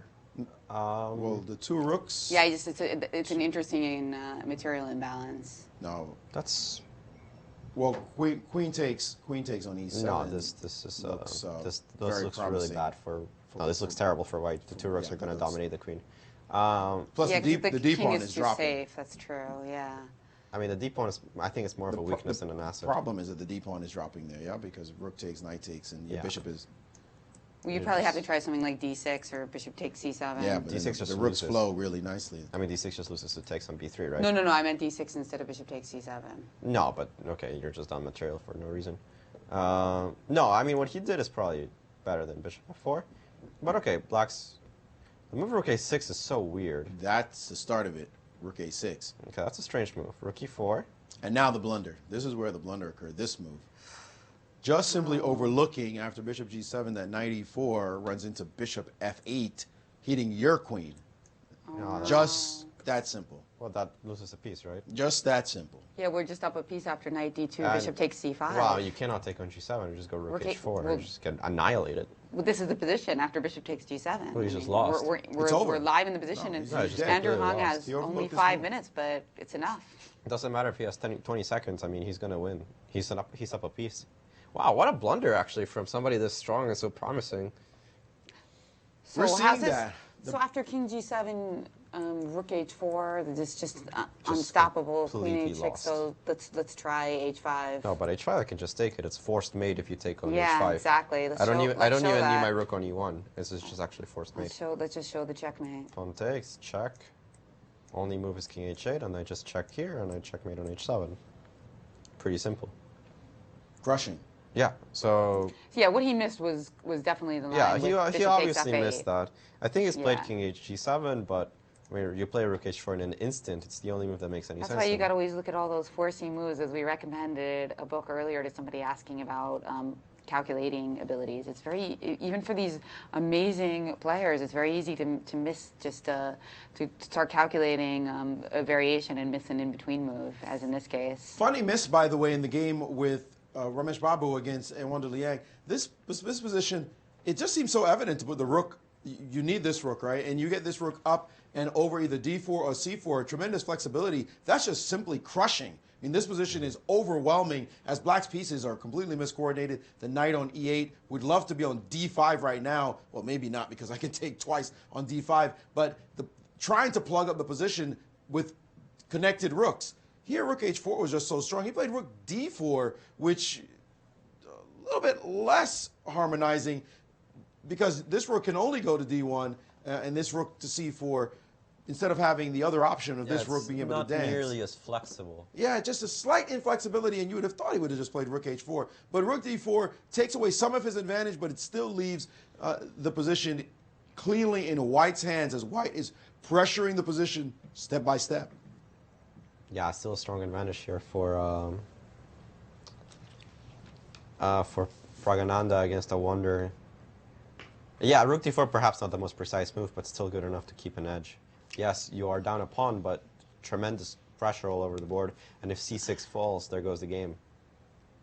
And Abdusattorov did play king to h7, and we saw a quick rook to h4, and we are going to see blood on that board. Well, I think he rather has soon. to go knight f5. That's the only move that makes any sense at all, because you need to prevent queen h6. h5 doesn't help you, as we already saw. So bishop takes f5, and again, now you have to take with the pawn, which is the kind of the point.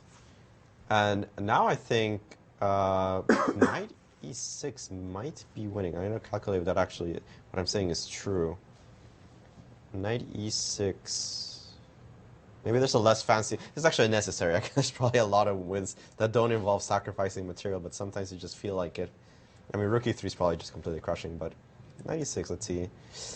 Perhaps it doesn't work. Pawn takes e6, queen h6, king f7. I don't want to let the king escape too far. But why'd you sacrifice the knight on? Because I felt like it. Oh, okay. I was trying to remove the coordination of the rook to the king side. So what's with the knight on c6? Now you'd have to. Why are you sacrificing? Well, that's actually a very good point. I just play knight c6 and I win. Okay, that made my life a lot easier. Knight c6 just wins. There's no point in knight c6. Oh, knight e6. Yeah, this is just completely winning. I'm playing queen h6 next move. It's unstoppable. Yeah, this game is resigned. It's completely resignable. Huge blunder here by Abdusattorov. Good news for the U.S. team for Definitely. sure. But because there are other boards where they're not doing well. Remember that game with Carissa Yip? Yeah.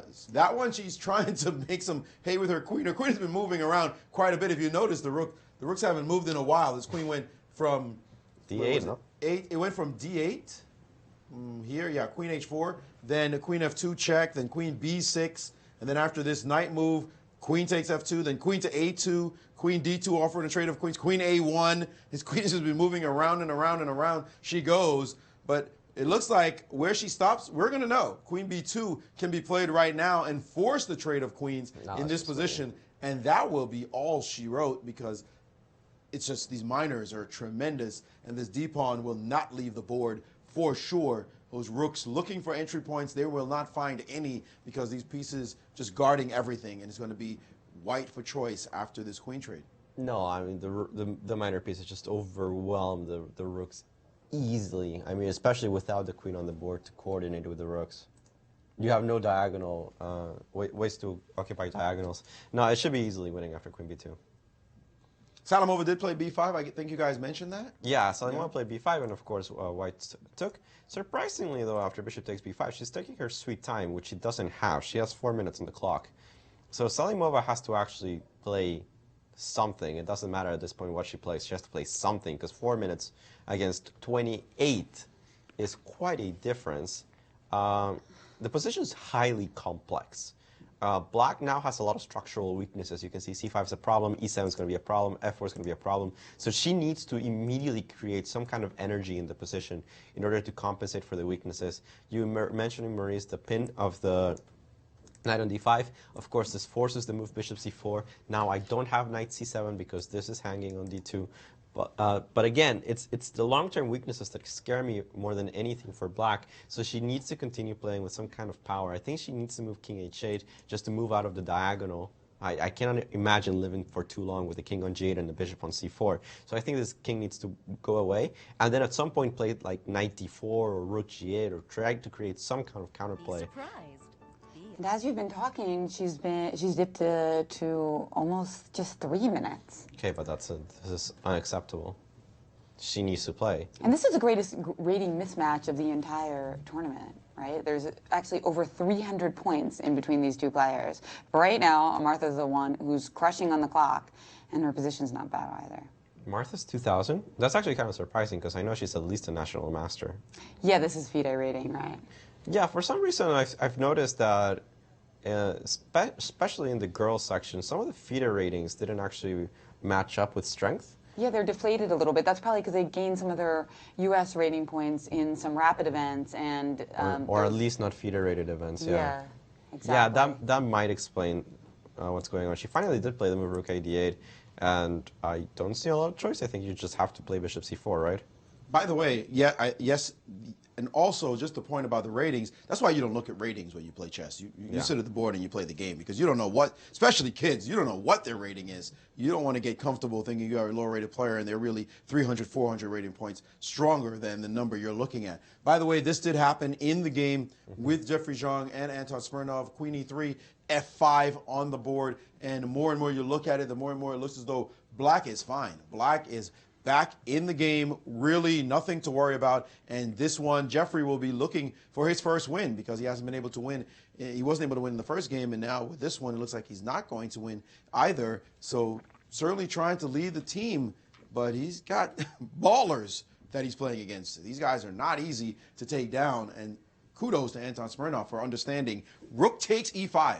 Yeah. Get rid of that knight, sacrifice the exchange, get your blockade on, and now back in business. It looks like he will be able to draw this game quite comfortably. And the other game, Chopra is just dominant. Though his king looks terrible on c4, it's not going to die, and that's all that matters. You can't control the dark squares well enough. There are no mating constructions. White's just up. White can, in fact, ignore everything and play knight takes on f7 even if he wants to and say, what do you have? You're not mating me in any way. I'm still dancing on your face. Give me this, and I'm just crushing.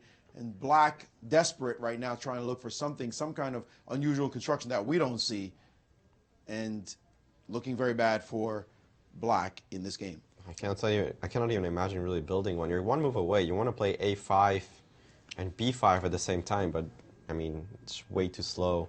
Yeah, this is easily winning for white. And as these games approach just playing on a 30-second increment, we're going to take a quick break as we wrap up the first day of the Match of the Millennials.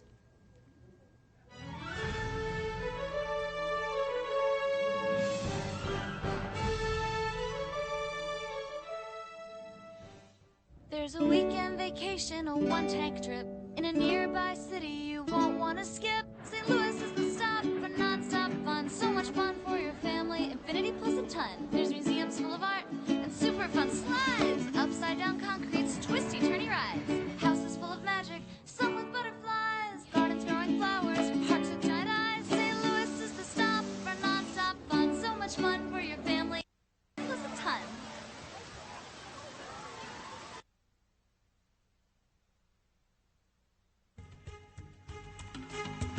A moment comes in chess when you need to test yourself at a different level. Chess 24 Premium offers the tools that you need to reach your maximum potential. From hundreds of interactive video lessons to becoming part of the Chess 24 community. You can analyze with friends or coach your students live. You get 24/7 coverage of chess news and events, access to premium analysis and commentary, and the chance to interact with grandmasters and other top players and coaches. Get advice from the best and even challenge them to a battle. Be the best chess player you can be. It's time to level up your game with Chess 24 Premium membership.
welcome back to the match of the Millennials. We're heading down the home stretch of this final day of play, but all the games are still in progress. And, you know, with the time control, that means that time scrambles are brewing. One player who had a lot of time pressure, and we were very confident that he would navigate into a victory, but things are sitting murky, and that's the game between Andrew Hong and Abdu Sadarov, where somehow he went astray. Yeah, in this game, we have the analysis board as we see Andrew in tremendous time pressure. He only has 16 seconds left. 46 after that move. We thought that after bishop takes f5, bishop pawn takes f5, the move knight c6 was just winning, and it's actually a very, very simple win. Knight c6 just wins the game. I do not know why, but he went into these complications after knight e6, pawn takes e6, and now still somehow white's winning. The computer was showing something during the break, but it wasn't clear to me. And he instead took on e6, and after bishop e6, everything became super murky because the king started running. And after rook takes e6, we have the move, a couple of moves were played. Let me refresh my board. Queen g6, rook d8 takes, queen takes c3, taking advantage of the back rank ideas. h3, queen e1, forcing the queen trade. And now it's obvious that black is not in danger of getting mated. And we just have a very complex double rook endgame in which both sides have passed pawns. And it's going to be tricky. It's going to be tricky for both sides. This could go either way, but I'm very scared about his time management. That's right. He better accumulate some time on his clock so that he can navigate this position. Well, it's too late for that. He's not going to accumulate anything. He's down to 50 seconds, well, and this is not a move. If he gets a couple quick moves, and he can get to at least like beyond the danger zone of flagging. But he makes a couple quick moves, he just loses the game if he's not careful. I mean, as soon as this, probably c6 is going to be played. If this king gets to b6 and I play c5, you already lose. Black's way faster. You have to be really careful not to allow something like this. This is terrible. What a turnaround. Yeah, very sad. I mean, I think from an instructive point of view, one thing to note, because we've had a lot of questions today about time pressure, is that when you do get into time pressure, a lot of times you look for the most forcing moves, which usually is a good thing.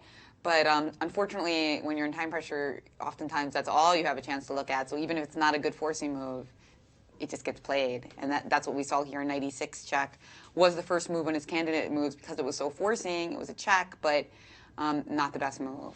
And trouble for the U.S. team as A1 Liang is struggling in this position after rook to c8, rook h d1, king e7, knight to e4. This bishop traded off the board, and after bishop e7, check on the 7. Then after king f6, we're now awaiting another monster check. Rook to f1 check, king g6. Give me this pawn. He will have gotten his pawn back. 2 rooks on the 7. At least he'll get his knight in the game, but a move like rook f to e7, the e6 pawn is weak. This king is looking for some security. He can at least count, say, I got a nice bishop on the e5 square, but look at these weak buttons all over the place. Not a good position for black here. Clearly not lost, though. That is the biggest thing. He's not just going to lose instantly, but he is defending. He is absolutely struggling in this position as this young Indian player looks so cool. He's been cool since the game started. This kind of demeanor is what you look at when you say a star. I mean, look at the body language right here. The big difference as Pragnananda, of course, he's the one on the prowl, but it just seems like this is how he acts when he plays. Dangerous player to play against, has the constitution of a strong chess player. And we keep going back to this problem with time pressure. I wonder, down to 4 minutes and 18 seconds in a pretty unpleasant situation. This is not what you wanted for the U.S. team. A lot of turnarounds here, and I wonder his time management usually is very strong, but he's found himself in a lot of pressure in this game specifically, and he hasn't been able to navigate it too well. Definitely white with the edge. How big it is, it's not so clear. The bishop on e5 is monstrous, and it's basically what's holding black's position together, but it feels a little shaky. And more shakiness, of course. Carissa Yip's been past shaky in her game as Asabayeva is playing this position now. She's brought a king over to g1, and guess what? This king is thinking about marching all the way to the middle of the board. That's the easy plan here. And what can black do? These pawns are dominant. The minor pieces own the board. The rooks can't find any entry points. This is another, looked like a win for the world team. The world team suddenly is just turned everything around. Went from worse to maybe it's even up in the air, but now we're starting to say they look like the dominant squad right now. and things look very, very bad for the U.S. Can they somehow balance things out? They're being hunted. Well, let's take a look at our hope of a short victory at Sam Sevian's game. Let's see if that's improved. Even that one is not as dominant as it was. We thought it was going to be an easy win, and it's kind of narrowed the gap a little bit at least. I see that D5 is currently hanging, so he has to be careful about that. It still looks really good for white, though. That's the plus side. Even the move Rook E8 is kind of scary here. Actually, what do you play against Rook E8? Rook E8 is super scary. The problem is if you ever trade queens, you just ran out of moves eventually, because this rook's never going to move. So it doesn't matter if I give up d5 and how many pawns I give up. I mean, you're eventually just going to die without the rook in play. So I'm not too scared about this as white. And if you take on d5 immediately, I thought I could play queen takes d6, because you cannot allow me to take the bishop. Like queen takes e8, I'll be happy to trade my rook for that bishop, which is the only defender of the light squares, and eventually black's just going to die in them. So, yeah, this doesn't look very promising for black. This should still be a huge advantage for Sevian. So at least I like that. Again, time pressure. I'm not very fond of his time management, down to 3 minutes and 30 seconds, but at least his position remains good. And he made his time pressure work last round. By the way, we can't say that about Nicholas Jacob's position, as Chopra has been reeling in the point for quite some time in this game. He just played the move king to d7, the simple rook d1 check. These rooks, the double rooks we saw in the other game with Pragnananda, that's not the case with these double rooks. These double rooks are going nowhere very fast. This king under attack right now with check. He dare not come on this side of the board because bishop takes c6 simply, and he's just going to get mated. I mean, pawn takes, runs into rook to b7 check, and you're just walking into a mate here as the king has just no chance in this position. Knight g5, king up, and it's just rooks dominating with the knight, and it's going to be mate. So this position is over. You can book this one as a win for the world team. No question about it. No doubt that this one's going to end badly for the U.S. Just a tough round. It looks like the U.S. is taking it on the chin this round in a big way, as every single move closer and closer to time control. The world team is really on a roll. Yeah, Marta Samadashvili also actually missed a pretty golden opportunity back in around here. We left off with the move b5, bishop takes b5, rook a d8, bishop c4, and now her opponent made the strange decision of taking on d5, and blocking the with bishop d4. But at this point, simply retreating the bishop to c4 would have caused enormous problems for your opponent.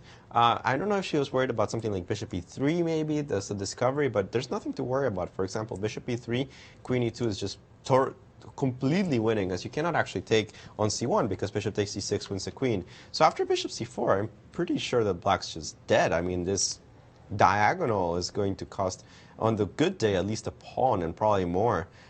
Instead, she took immediately on his e6, releasing the tension too early. And now we got this position, which is just complex. I'm not even sure who's better. These pawns are stuck, and they are kind of weak. But on the other hand, they control a lot of space. And in a good day, this pawn will cause a lot of problems. A complicated position, far, far from winning for either side. Still, anything could happen in this position. At least she's up on time considerably against her opponent, but she missed a golden opportunity.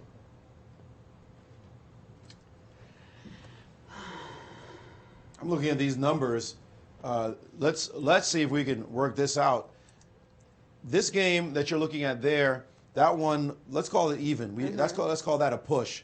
This would be a loss for the U.S. in the Carissa game, and this one. Hong lost. Hong looks like. I think Hong's going to lose the endgame. Hong looks like he's. Even if we call it a push, it's not decisive yet. So let's call that one a push for the moment. So we have one win for the world team. Liang looks like he's going to lose this game. So that's -2. That's -2 for the U.S. team at the moment. This one looks like a draw, as it looks like white can't figure out how to get into the position. This one's got him the least. So that one's a push. This one is again a win. That's +3. +3 for the world team in that round so far. This one looks like it's going to be a draw between Jeffrey Zhang and Anton Smirnov. So again, +3, and only Sam Sevian looks like he has chances to win, and it's not that easy as the king has now come to f7. So at the moment, at best, yikes, only +2 for the world team. that's at best. They could easily be +3 or even +4, as a matter You're of right. fact. I mean, I lost track of that because I think that part of it was that Hong game turned around so quickly. Like, we really were thinking, okay, that's a win for us. And now that's a flipped. Yeah, Into the fact that, okay, it's maybe a draw, but it's with us under pressure, huge pressure on the clock. I can't believe he makes a draw in this position. I think he's just worse, and he's playing on Yeah, increments. we're giving him the draw. That's potentially, but it's a generous thing to do. That's honestly pretty generous. I mean, black is better in this situation. The idea of playing a c5 b4 is always up in the air. A trade of rooks is already lost. If you trade rooks, it's over. So he has to be very careful not to do that. Incredible round. He'll have to be very resourceful to draw this position. But guess what? Expect more drama and turnarounds in this round because there's going to be a lot of playing in the increment. So this is not the end of the story. Yeah. But it could get worse or it could get better. Yeah, exactly. That's the problem. Yeah. That's the problem. But plus, it could be, I think it's +2 or +4. I think that's where the world team stands right now. +2 in the worst case for them. Yeah. And +4 in a nice situation. Yeah, But I don't like to see it, but at the same time, it makes the whole tournament and the whole match series more interesting because the U.S. does outrate the world. So the world's starting out. What's the rating difference? The average rating difference, I think it's about 50 points. 50 points, that much? Even with Marta? But, well, yeah, with Marta, I guess the 300-point difference really. But is that really that rating is a little bit of a miss. Right, but I mean, we are calculating an average rating, right? She's only playing half the games, also. That's true. So if you calculate all of that, it should be weighted for half. Okay. Yeah, I mean, the ratings I think are relatively even, but it does seem like this is not the way to start on day one here for Team USA. Some tough positions. They can still turn some of them around. I mean, I wouldn't count a wonder completely out of the game. His position's really bad, but it's not lost yet. Consider that it should have been +2 this morning for the U.S. team. Yeah. And then if it was +2 later, or whatever the score is, just even it out. Then you've evened it just out. even it out. But to not get +2 this morning, to not just not win that game, but to lose the game, that was a disastrous way to start. And I tell you, momentum is a factor in chess, any type of team competition. It's a factor to win such a game when you were dead lost. You can probably imagine the world team going back, meeting, jumping up and down. And we have a result as Nicholas Cheka just got mated, basically, against Aryan Chopra. So that is the first full point of the second round. The hero from the last round, Chopra, does it again. Here from this round, he's 2 out of 2. He defeats Nicholas Cheka in that sharp poison pawn French.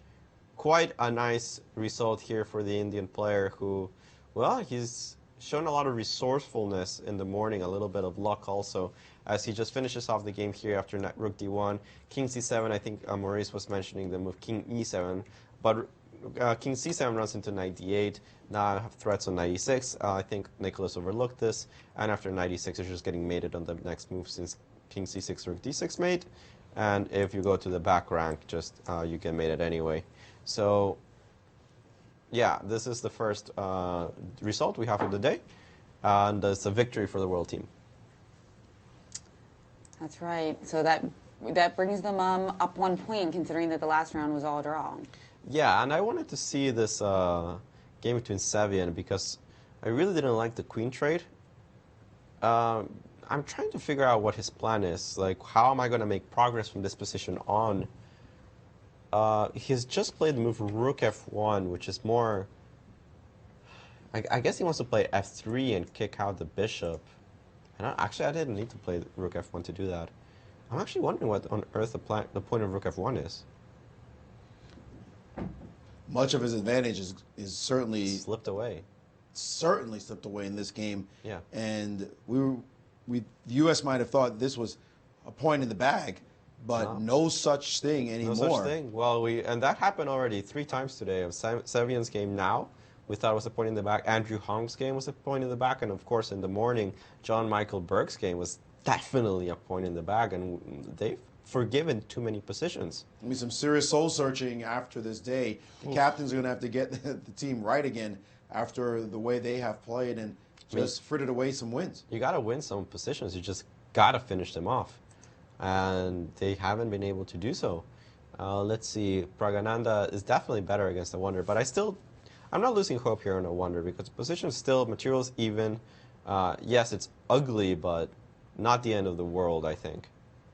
He can still pull this back.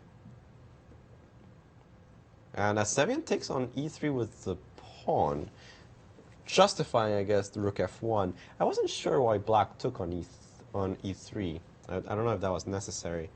But now he's faced against certain ideas of like just moving the bishop away, and the king doesn't have a safe haven. He doesn't really want to go back to g8, as it again traps that rook on the last rank, and then you couldn't even move the bishop. So he has to find something to play. I'm assuming maybe king e8? Can they play that? Yeah, why not? King a, bishop b5, king d8, and bishop g5. Looks like bishop to no, east. No way.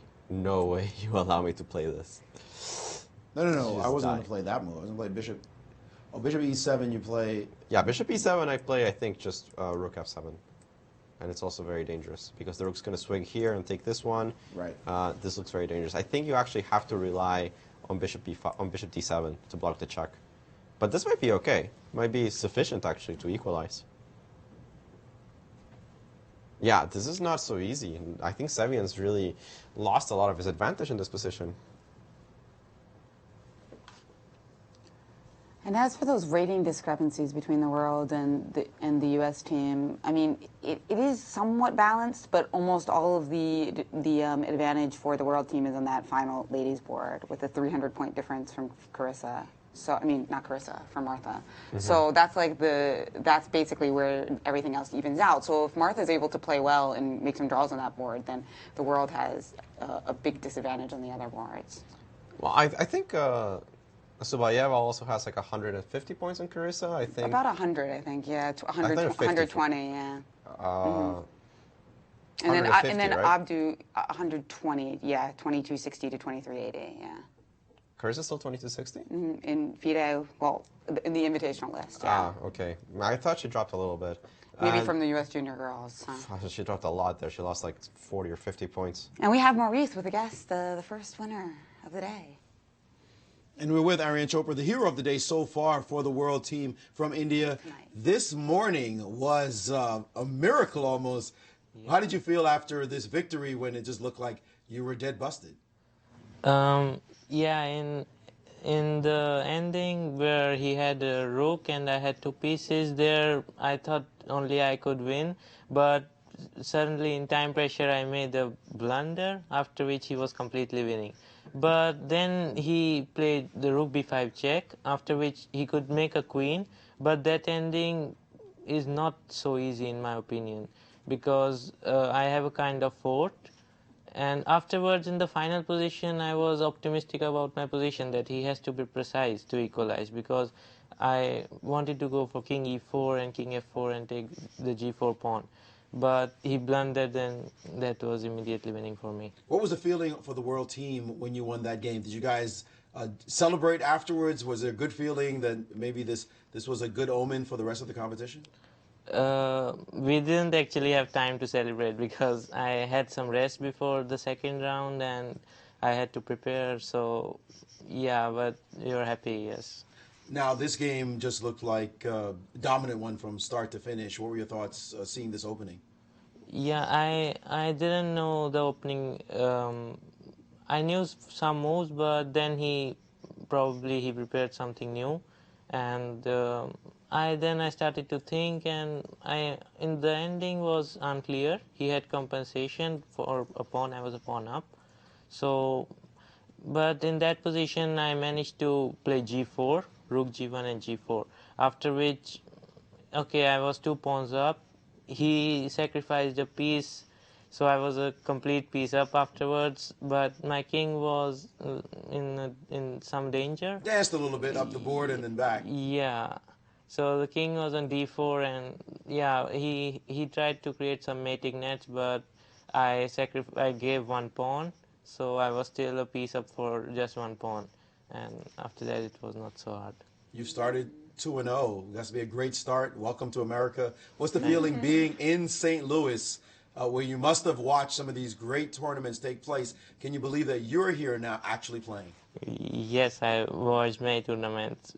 Very good tournaments happen here, of course. So, yeah, it's a good feeling. So, yeah, I hope I can come here more. This is my first time, so. Well, welcome again. Keep playing like that. I'm sure you have many more invitations. Thank Good you. luck in the rest of the games. Thank you. Guys? Oh, we have a couple of updates. I wanted to look at this Pragananda game against the Wonder. Obviously, I still have high hopes for a Wonder, especially in time trouble. Things are not quite looking up here. It's still a very dubious position, especially if I just trade off the rooks here after rook takes c7, bishop takes c7. These kind of endgames are incredibly unpleasant because of the power of the bishop. Immediately, I could take a pawn by playing bishop d7 and just chasing you around. Bishop c6 pushes the knight of e4, even though I'm not entirely clear about the evaluation of the endgame after king f5. Perhaps more precise is to play something along the lines of b4 and try to fix the weaknesses, although I just realized you can play a5. But the bishops are very, very strong in this position, and that's going to make a Wonder's life a huge difficulty for the rest of the game. He's still going to have a tough, tough defense ahead of him. At least materials equal, so that's a good plus. And he has taken on c7, taken on c7, and this is an unpleasant endgame. And at least they're both Terribly low on unpleasant. time compared to some of the other games where Unfortunately for Andrew Hong, it looks like that game has gone downhill for him. Rooks have been traded. no, this is lost. Yeah. I mean, I was talking earlier that if you trade rooks, at some point the quantity of pawns is irrelevant compared to the quality of pawns. And here I think you should just play either takes and c5 or c5 immediately. C5 immediately even. I don't even know why you would give those checks, but this looks terrible. And update on Sarana Lee, which we haven't looked at much at all. Yeah. And you talk about terrible. This was a game that we thought Black should be able to draw by his fingernails maybe, but still able to draw. And it's starting to look like the U.S. team might lose this one as well. Could it be a +5 result in one day? You look at this position, he decided he couldn't just sit there anymore, and he played the move a4 here. A4, very concrete. The idea being to play the move knight a5 and push the white king back to defend this pawn. The problem is that there are moves like bishop to d2 in the position, and taking this pawn is not going to be so easy because after bishop c3, your knight's trapped. Your knight can't get back out, and a move like knight takes on a3 runs into king to c2, and suddenly this knight is funny, just trapped. Remember, the king is stuck on this passed pawn, and the knight can't get back out. So he's played this move a4. Can he set up a fortress after knight a5, bishop d2, and hope for knight to b7 as his main fortress? Well, of course, this king can now start to think about coming around to this square and then eventually play a5 at the right moment when the knight's not sitting there. This might just be lost, is it? I'm not really sure. In this position, let's just make a couple of moves. Maybe I need to waste the tempo with this move. And now it's a little bit tricky to get the king around. So this is going to be the trick. Can he get this king to go up when this knight is away? I don't see it quite yet. Alejandro, maybe you can help me. Curiosity, if instead of moving the bishop around, you just play a5 at some point, say bishop d2. Where are we? Back? Yeah. Back after right a4. there's fine. Bishop d2 and yeah, knight c6 you played, or you put the knight somewhere, and I just want to go a5. And now play a5 right now so that you can get around. Well, knight takes Isn't that a5. lost? How is that possible? Knight takes a5, bishop takes a5. No, well, he's gonna play a4. You can't get in. Ah, of course you play a4, and Yeah, that's a4 it. is gonna shut No, you then down. it's just a draw. I just push my knight to c6 and a5, and you're never going to be able to do anything. So it's a fortress. But can't I play a5 later? That's what I'm trying to do. Put a king on b3 and play a5. Like if my bishop's on c3 and my king's on b3 and I play a5, isn't that when your knight's not on a5? That's impossible because I gave you a check on a5. Knight. Right, my king has to move away. That's true. That's a good point. It's just a draw. Let's get a position like that on the board. No, not this one. Not that one. Here we go. Something like this. So bishop c3, knight a5, king back, knight, king here, knight back, king here, knight back, knight back. That's all I'm going to do is knight c6, knight a5. I can't even pre-move it. So somehow I want to lose a tempo, but let's just lose the tempo this way. And after king. Oh, well, here's the moment though. Like look at this. Now a5 can be played. This is what I'm trying to aim for. So you have to be precise, no? Yeah, that's why I put a knight on a5. But if you put a knight on a5, now I can't get away with this move because I take on c4. Because no, you can actually sit. You can actually just sit. Oh, as well. I pass on the other side, right? Yeah, you can just pass. Yeah. So because of that, a5 is just simply impossible to play. So it looks like he's still in the game, and actually we're looking at this position, and it's what's happening. It's actually what's happening in the game right now, as it looks like he's worked out that he should be okay in this position, and White can't get the move a5 in such a way as to create an advantage for himself. So it looks like Black has created a very unique, very interesting little fortress. Maybe not so unique, but keeping White out of the game. Yeah, and the developments in the Hong game are going more or less along the lines that I was talking about, that at some point quantity of pawns is irrelevant. Here you see Hong has 3 passed pawns on the king side. You can count them. They're all going forward, but they're not in time. It's just Black's. It's all about Black's pawns on the queen side, which are further advanced. And this looks to me like completely hopeless. I don't actually know how you keep yourself in the game for too much longer. I'm just going to play b3, b2. I think this is just dead lost, honestly. Oh, and he's done with just 3 seconds to spare. Yeah, it doesn't really matter if he has 13 hours. He's not going to save this game. Those pawns are way too fast. Yeah. No, this game's over. Completely Another game over. that's going to be over any second. Carissa Yip. Oh yeah, Carissa's totally busted as well. Yeah, this coordination of the pieces that I have on the board. I mean, she's even somehow Asubayeva has managed to even win a pawn. I mean, the pawn on d6 is a monster. The bishops are dominating the board. No, this is just completely hopeless. The rooks just have no firepower against 3 pieces. You can see that rook on b1 just has no moves. It doesn't do anything. It can't even threaten anything. And that's the problem, is that the pieces, especially bishops, are great at preventing rooks from infiltrating any important square. Carissa's completely dominated. This game is also completely over. And look at the other game between 2 young ladies. Samarashvili, she looks like she's worse now, although that nice rook is sitting on e4. She's blockading It's too passive. the position, but these are passive pieces for White, and Black is not winning, but Black is no longer in any danger. Black doesn't have to think about anything at all, to worry about anything in this position. And she played a very clever move at some point, this rook h6, enticing White to play h3. But once you play h3, you don't have to break g3. Yes. So I would have been very hesitant to play the move here, h3. Perhaps I would have preferred just rook c5 to counterattack the pawn. h3, something really scary about it, because now I no longer have g3. Or if I play g3, it's done in a worse way. And it definitely feels like Black is a little bit of the driver's seat here in this position. She's taking advantage. Well, rook, I'm not sure about king e6, but still, it should be holdable. I think it should be holdable because you have a nice blockade that's really hard to rip. That's not what you wanted to be thinking about when you had this position earlier. No, that you're thinking about holding the position. Yeah. And by the way, the time situation is a factor as well. As you look at the clock times, they're certainly playing on increment for the rest of the game. But White with a little bit of an edge, not going to be that much of a factor, as they're both pretty close in time. So it's going to be whose instincts are better, and particularly who has more comfort level in the endgame. We're going to see that happen right now. How much endgame training have both of them had to just be able to keep improving the position in the right way. Speaking of endgames, I wonder somehow lost the pawn for free. I thought he at least would take the pair of bishops down with him as he... I completely missed this. Bishop c8, of course, wins the pawn for free, because now I'm attacking the pawn on a6. And if you move it, which you did, I take on the pawn on c6, taking advantage of this diagonal pin. That's lost. It's just 2 pawns. Well, it's an extra pawn and 2 bishops. It's not... It still requires a little bit of technique, but it should be just a win here for Pragananda. Yeah, this should be a win. Tough round, looking like it's shaping up to be for our American stars. Yeah. But can Sevian at least pull in some salvation for the U.S. squad? Let's check out that game. Looks like the last move of Black's helped him.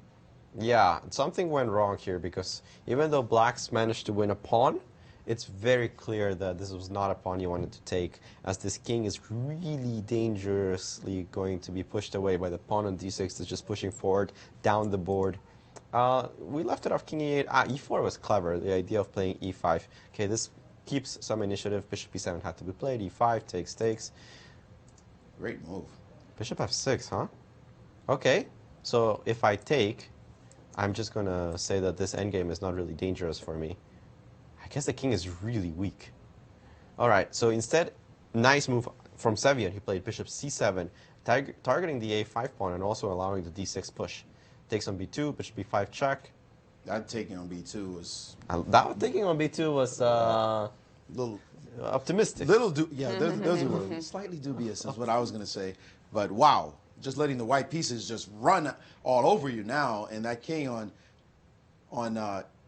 e6 at the moment, but that d pawn looks ferocious if it ever gets... And actually, white can even just win a piece right now. Yeah, but it's not, d7 but it's not a clear endgame. Right, because of those passed pawns? d7, bishop f6 is the only way of defending against the intrusion of the pawn, and it could take on f6. But after, I think I take with the king. I think it's better than the other. I play here, and I'm not even sure like what's going on, because these passed pawns are really dangerous. This king's a little bit far from the action. Are they that dangerous? If I've got that a pawn, I guess you can put your bishop on f3 at some point. I'm not even sure. Because if you take here and I play king d4, now you actually have to think about how you're going to stop them. Stop the b pawn, yeah. Yeah, the b pawn is really dangerous. So something to consider there, as this is still a double-edged game. Notice that Sevian is playing on increment, literally on increment. They are in the position. d7 here. I like to be more ambitious and play check on e1. I think check on e1 is a better try, and then rook e8. At least you keep the rooks alive for now. This definitely has to be better than the other line. Rook e1. Where does this king go? It has to go up the board. You're losing a piece anyway. You have to go to king d5, right? Rook e8. And then, how do I only lose a piece? I have to move the rook up? Rook h6, I guess. Yep. Because bishop... Actually, can I play bishop d7, or is just this crazy? Takes. Takes. a4. I cannot play a4 because I just queen my pawn. No, this doesn't work. Cannot possibly work. I think. It's a very complex game. Rook e1 has been played. This might be winning for Sevian. I mean, it's much better version if I keep the rooks on, because obviously I'm going to have a greater potential of actually stopping the pawns on the queen side, and the bishop's going to be worth more. So this is actually a much better version. So rook e1 is a good move. He has to play king d5. There's no choice. And now, of course, rook e8. And it looks like Martha's position is a little bit troublesome as well. Martha's position? Martha's in trouble. Big time trouble. Well, we thought she was a little worse, but no, I mean, this a4 created another big weakness on b3, and that scares me. No, this game is busted. We've got this one that's definitely busted, but the other game between the two young ladies, Martha has misplayed that ending with a couple of weak moves, and now black is for choice. Oh, no, this looks really bad. Wait, what? She did not. Did she not take on c4, which just looked like it was winning? Instead, she played. She played rook b to a to b6. Yeah, just targeting the pawn. Another move that looks like this is great. It's winning as well. Martha played something, but I don't. Rook b2. Played rook b2. Yeah. And I think taking on c4 and then king c5 should be win. Looks killing. Because the pawn endgames are all completely lost. Yeah, you're frozen pawns on the other side. And if you don't trade the rooks, I'm going to play rook b3. Oh, this is completely lost. Just chomp all the pawns. That's right. This is over. Not even close. This is just a completely lost endgame. Incredible result for the world team. Yeah, she has to find it, because I mean, actually rook b3 is also winning, right? Looks like a pawn too. Yeah, rook b3 is also winning. Looks like she's traded. Did she trade on c4? Definitely a capture was played. I'm not sure if it was rook b3. She actually did play rook b3, seeing that she's winning a pawn there too. Although I'm pretty sure rook c4 was better technique. Okay, you're quibbling right now, because this is over. I mean, this is crushing. We've seen over. No. But this is easy over, because you're going to get rook c3 check. That's true. You are going to get rook c3 check. So that's crushing. Yeah, this is really bad. Yeah, I still think rook c4 is better. But okay, let's look at the game between. How did this happen? Why would you allow this? Really? This did not. Does this really happen? Really? I thought for sure you take on h8. I'm very surprised at this decision. I guess he was worried about the pawns passing, and he's playing on increment, which is so annoying. Yeah, but now this is a whole different ball game. The other one was crushing. Yeah, rook h8 must be a win. This one, because I mean, the thing I missed originally was that here white has a huge threat of rook h5, and that moves the king away from the pawn on the b file, and the b pawn just queens. That's what I originally had missed. When I realized rook h5 wins, I was like, okay, this cannot possibly work for black. But this endgame... No, this endgame is... I'm not sure what's going on. Very tricky is what's going on. Very tricky. So I'm assuming at some point black starts pushing. Probably now. c4, I guess? He has played c4. He took on a5. Oof, still very double-edged. I mean, the pawns don't make progress as easily as black would like, because he needs to keep pushing them on light squares so they don't get blockaded on light squares. It's still tricky. I still might be winning for white, but it's definitely a tricky endgame. Wow, playing this with seconds is complex. Lots of mistakes potentially still to be made, inaccuracies at least, and this one... This time control definitely keeps us on our toes when we get down to the end of it, because it's all about increment the whole time, and no additional 30 minutes. So the players, they got to know their end games. If you don't play your end games well, you got no chance. No time to work out this great end game technique. Meanwhile, has Wonderliang grabbed some chances here? I'm just happened here? I'm just hoping somehow that one of these world games will turn around in our favor. Okay. Let's take a look at the Why did he position play they've got. bishop d4 here? How did he get... Bishop d4 was just winning, but okay. How did he get this far? Wow. How did the pawn get all the way to h2? He should have stopped it way before. This looks completely fine for black. There's no way you win with the pawn on h2. Yeah, because you can play like knight e5 and knight d3. It looks like the game is... Wait, what? Look, are you caught up to the current? Yeah, knight e5 was played, right? Yes. Knight e5 was played? Oh, I thought I saw it. Knight e5 was... Yeah, knight e5 played, yeah. Knight e5 was played then, and then bishop d5? Or, I'm assuming bishop d5, right? And yeah, bishop d5, and now can't we play knight d3? Black is back in business. Black has saved the game. Yeah, this looks fine. Yeah, so... Because I'm going to win this pawn. I'm going to win a pawn. Some good news for Team USA. Very big news. Very big news. And he's nervous. He looked so cool before, but now the young Indian player is looking very nervous as his clock, you know, a ticking clock makes nobody cool. You can be all you want, but when that clock starts to come down, everyone gets nervous. Now it's just an easy draw. And now it's no problem. Yes, indeed. It's an easy draw, because you're gonna get the pawn on d5. That's it. That's it. And Wonder has made a miracle save.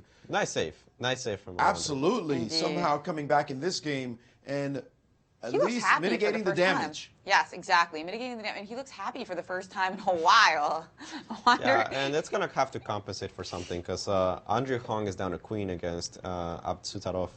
So as we predicted, the pawn's just queened. So that game is completely over. Well, otherwise we would go you realize if Liang didn't save this game, we would go 0-4 in this division. Seriously? Right? Oh. I mean, Martha's losing now, Carissa's losing, Andrew's losing, and if Wander lost, they would have swept us in the under 14 section. Yeah, that's not a good sign. Coaches are going to have to do something about this.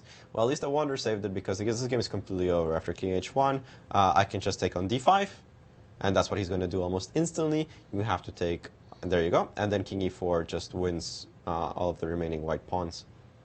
Wow. King e4, and then the draw will be agreed momentarily. All right, well, some moral victory there, but it's not going to count for much, as the U.S. team is still going to be dominated this round. At least they keep it closer so that they can come back. There's a lot of games left, of course. Six games. 6 rounds. 6 rounds to go, lots and lots of games. So they will have a chance to catch up. But certainly this evening will go to the world team, unless some kind of miracle like this happens on other boards. But we suspect that it will not. And there you see, for the first time, showing his emotions, Praggnanandhaa not happy that he has allowed this game that was so beautiful, his first chance on U.S. soil. He had the victory, and he's feeling it now that I let this guy off the hook. Definitely. But we'll see more battles between these two in the future. These are two stars on the world stage, two young stars. 5 years from now, it would be very easy to imagine them sitting at 2,700 as players. At the Sinkfield Cup, indeed. Maybe, just maybe, as they are growing. And now he just sacrifices Bishop just to create this end game. And now we see king versus king between these two young stars. We gotta love that sense of humor. He's, you know, they really gave us a fun show this game. Yeah, it was a fun show. Absolutely. Nice save by Awander, avoiding the 0-4, demoralizing sweep. Now remember, these guys only get to play 3 more times. So we say there's 6 more rounds, but for the youngsters, there's only a few more rounds. Right. Yeah, they have to catch up pretty quickly. Let's take a look at Sevian's game, because that's very key, especially since both of them are just playing on increment in a wildly sharp position. It feels like the extra pawn here on the A file will eventually be powerful. G5 was just playing, and I'm assuming this is going to be taken off the board. No reason to... actually, G4 is also possible. What did he play? He took on G5. What kind of... G5. I'm sorry, guys, but what kind of miracle happened in Carissa's game? Oh. Carissa? How was she not... I didn't even... What happened here? I didn't even... That was possible. That isn't good. What? Look at this position. She's completely winning. I mean, it's over, like over. And in this position, she had... Well, it looks like she could have played this move to keep her pawn on the board so that this pawn is maintained, this rook is hanging, so the bishop is not really hanging. Instead, she saved her bishop with bishop c3 and allowed rook takes c3 check, king takes, and rook takes d6. And suddenly, it ain't that easy. Incredible what has happened here. And now, this position is she's still worse, so we jumped to this position. Still lost. Still lost. But it's not like it was. I mean, before it was up in the +5 range. Now it's +1, maybe still clear, but wow, what a transformation in this game, as well as the end game. That's where we often see the youngsters make mistakes. They may be tactically very powerful, but in that end game stage, they start to make sure errors. And wow, if she could come back so much so far with the time ticking down, look at the clock times, 41 seconds to 32, anything could happen. Yeah, definitely bad technique there from Asubayeva. I mean, giving up the D-pawn is so unnatural. Not sure what was going through her head there. I don't Probably know. 2 seconds on the clock was going through her head, and we weren't here to see it. Yeah. And bishop c4 she just played, aiming for d5. Yeah, I mean, the position objectively is still losing for black. Let's not kid ourselves about that, but it's much, much harder than it used to be.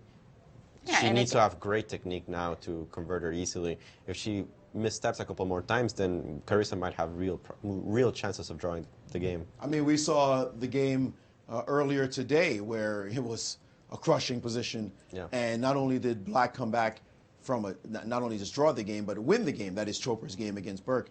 So, look, anything can happen in this time control. And you see Carissa is still very much, black, very much still in the game. Yeah, definitely. This is transformed, as you were saying. The game's not over. It's just not over here. Not at all. No. Not at all. King d3, and the king actually didn't want to go to the king side. He wanted to go to the queen side, I think, the b6 pawn, but she was scared of this pawn on the e file running forward. No, this game is still very unclear. Let's take a look at the Sevian game, which is also heating up. Here in this position, the move a5 was played, and I have a feeling this is just winning for white, actually. Perhaps I'm going to waste my time if I look at this further. The bishop's too powerful. The bishops are too powerful. This is just winning for white. No, you cannot make any progress here for black. This is dead. Sam's going to win. King b5 was played, and I'm assuming you just move the king away. Even bishop b8 is powerful. King f3 is also winning. King h3 should be winning. No, the bishops are way too powerful compared to the enemy pieces. This is a win for white. No doubt about it. And Haik knows it. He's playing. He actually made his last move with 1 second on the clock. 1 second on the clock. Wow. And we've got Wander Liang coming back after a tough position in this round and saving some points for the American team. He's with Maurice. Well, now a regular here at the club, Wander Liang, who is America's newest GM. He'll get the title quite soon, GM elect. Welcome. Today you had a difficult position indeed. How did you feel as you were playing this game? Yeah, so, I mean, we had the training camp prior to this tournament, and, you know, jokingly, we were discussing this move H4, and, you know, I saw my opponent was kind of playing unorthodox lines, so, you know, it's kind of one of those things where, like, I guess I should have looked at it, but I just kind of forgot to because it's H4, so. Even though, I mean, I've kind of looked at this knight c6 before, but I wasn't aware of this h5. So basically it's the same as the game, except h5, h6 is interposed. And it's hard to say who this really benefits. On one hand, I can't play g6, but on the other hand, this h5 pawn is kind of weak. But definitely, I think I got a little too greedy, especially with king d7. I think that was really the start of my problems. Maybe even queen b6 was kind of dubious, but yeah, generally I think I really underestimated White's play there, and so yeah, and I was really lucky to Yeah, escape. he was all over you at one point. Yeah. It looked like he was making a big comeback. When did you feel like, whoof, it looks like I've saved this game, because you were suffering for so long? Yeah, I mean, generally only towards then, you know, when it got to king versus king, and then I felt, you know, I finally got it. But yeah, all the way up to that point, you know, I felt it should be winning, especially with the two bishops and an extra pawn. I had some counterplay though, but you know how it always is, like with the big time pressure, we're always going to see a lot of mistakes. So, I mean, I guess I was lucky I saved the draw this time around. What does it feel like playing for the U.S. team in this inaugural match, USA versus the world, never been seen before? It must be a special honor, and to be playing here in St. Louis as well. Yeah, it's definitely very special, especially to be part of, you know, like the first, and I really don't expect it to be the last. I expect it to continue for quite a while. So to be part of the first of it, I can say I'm kind of a part of history, you know. It's definitely very special, very unique. Well, you'll be making a lot more history to be sure, but you've got some work to do, so we'll let you get your rest. Good luck in the rest of the games. Thank you. And we have updates on a couple of games. Sam Savian has actually finished his game against Haik Maridosian with a win for Team USA, while as expected, Andrew Hong, who was lost for a long time now, has won. We'll take a look back, but I want to follow the live games, as I think it's not only Carissa that's made a miracle comeback, but I think Martha's fine, actually, in the endgame. I was telling you that rook takes c4 was just much better technique instead of taking on b3, because now the position actually got complicated. Black allowed a lot of counterplay, and suddenly this pawn started disappearing off the board, and both sides have passed pawns. I mean, why should Black be faster? This just looks like a draw to me. I think eventually the assets... And I'm being told that Martha won. I think her opponent flagged. Oh, wow. Her opponent flagged. Huge turnaround for Team USA. That's amazing. She cannot be happy. Neither player looks happy. Well, I wouldn't be happy Martha, if I was either one. Yeah, Martha just... I'm sure Martha is very happy right now. Inside. Wow. She's hiding it. Wow, she lost on time. That's incredible. Well, great victory there for the U.S. squad, but greatest. You know, that's sarcastic. That's a word. But we do have a special guest, the youngest IM in history. He's 11 years old. Today he put on quite a show, and we've got Ramesh Babu with Maurice Ashley. Indeed, they call him the young Anand, and he is definitely showing it as tearing up the circuit. Today, welcome to the U.S. Today you had a great position. Just couldn't quite close it out.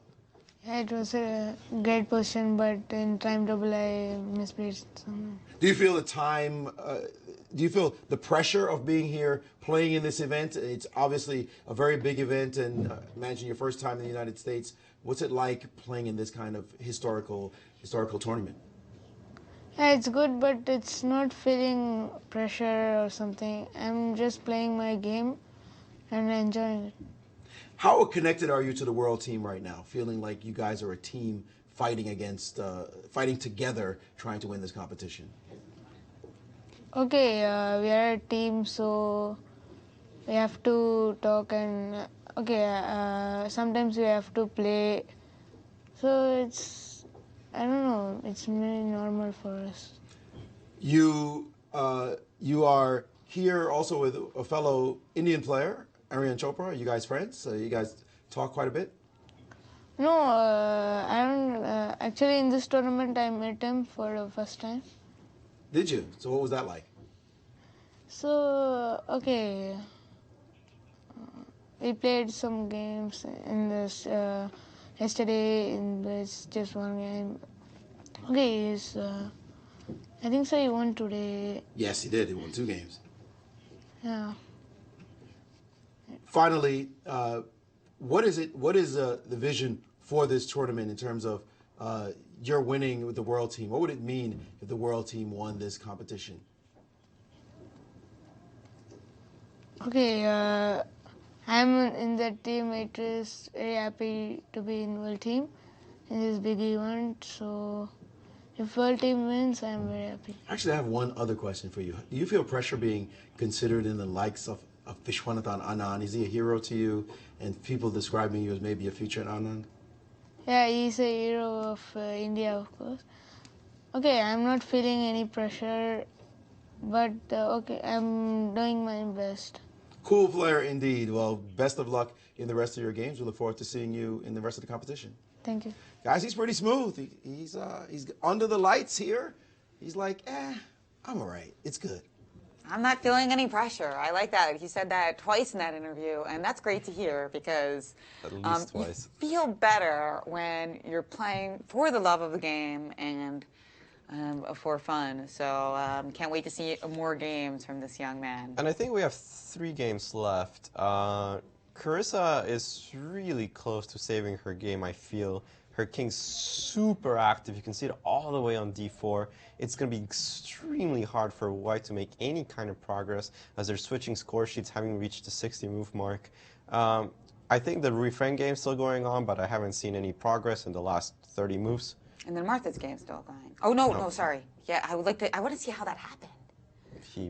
She flagged. So yeah, I mean, I want to see that moment. I wonder if we have that because that was just a big shock so far. Yeah, and then also without any success, Jeffrey is attempting to win against Anton Smirnov in a completely drawn game. I mean, this is completely dead. I'm actually not totally sure why he's still trying. I think there's actually no draw offers or something. But, I mean, there's impossible to break down this blockade. There's not enough material to do anything. Even if the rooks get traded, that's still not enough. That's right, and we do have Martha getting set up for an interview, so she will be able to explain to us exactly what happened. Yeah, it was a great win, considering that she was pretty much lost at some point. But, okay, let's keep an eye on, for now, the most important game, I think, is going to be Carissa's, because I think the other 2 are headed towards draws, as long as Ruifeng is careful on when he wastes his tempo with knight a5. I think there's just no way for white to make any progress. While Carissa, she needs to still hold. I mean, she's still playing 2 pieces against the rook, but now it's a knight and a bishop. They don't particularly dominate the rook. The rook's still pretty happy swinging around, being active and bothering white's king. And I just don't know what white's plan is to make progress. The king on d4 is a dominant piece. It shoulders away the king on e2. I just don't see any plan for white in this position. I think this is completely fine for black. And we do have a special guest in our studio, Martha. She might be the lowest rated player in this competition, but hey, she did fight back and actually ended up winning in a crazy turnaround. She's with Maurice. Absolutely wild result, definitely unseen. Martha Samanashvili, welcome and congratulations. What were you thinking during the game? You seem to have a very nice position coming out of the opening. Yeah, that's what I thought, but I guess I messed up somewhere. I thought c5 was a good move, I'm not sure, and... We all liked it. Yeah, and I'm pretty sure I messed up after it. I don't know what I did wrong, but... Once you got to this endgame, it just looked like trouble. She could have probably traded on c4 instead of taking on b3 and done better that way. And then it was time for the increment. We didn't see how it happened. What point did she flag, or what caused her to flag? Did she just freeze? Oh, no, she flagged because she thought there was additional 30 minutes. 30 minutes? Yeah, She thought she passed with 40. the thing is, she asked their arbiter, their like captain, is there additional 30 minutes? And he said yes.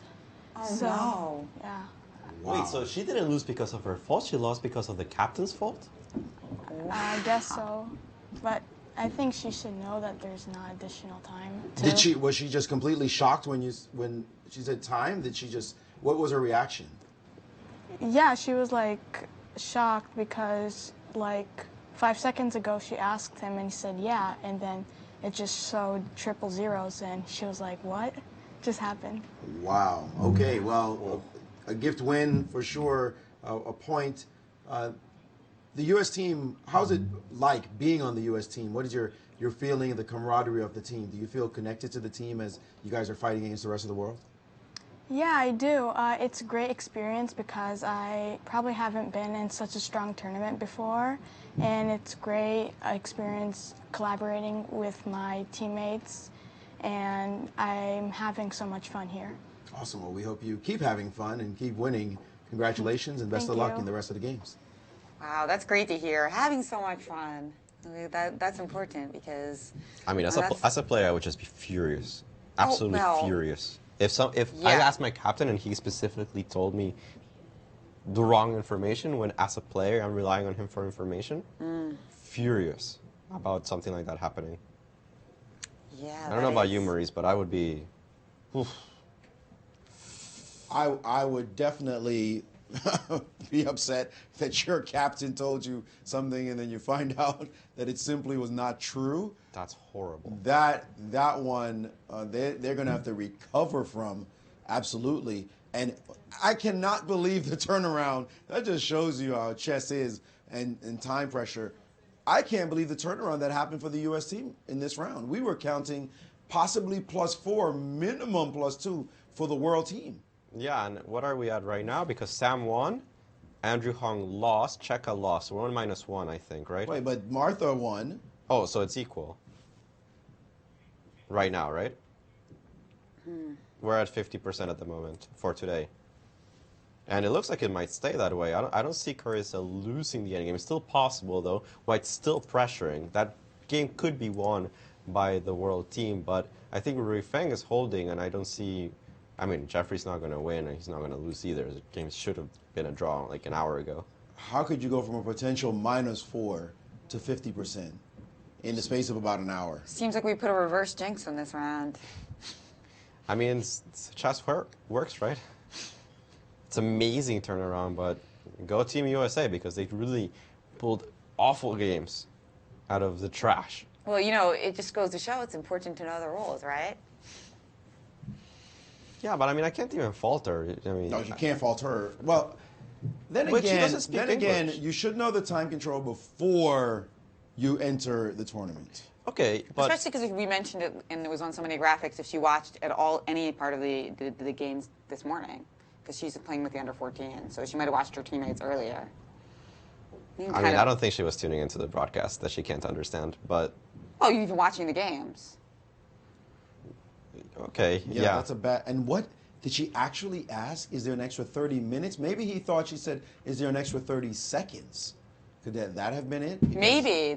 Who asked that? I can see my clock going from 1 to 30, obviously. Like, yeah, that's true. Obviously, I have increments. And that game has ended in a draw. Yeah, that finally conceded to a draw. That was drawn forever. No, the only possible thing you ask at that point is do you have an extra 30 minutes? That's the only possible thing you ask at that position.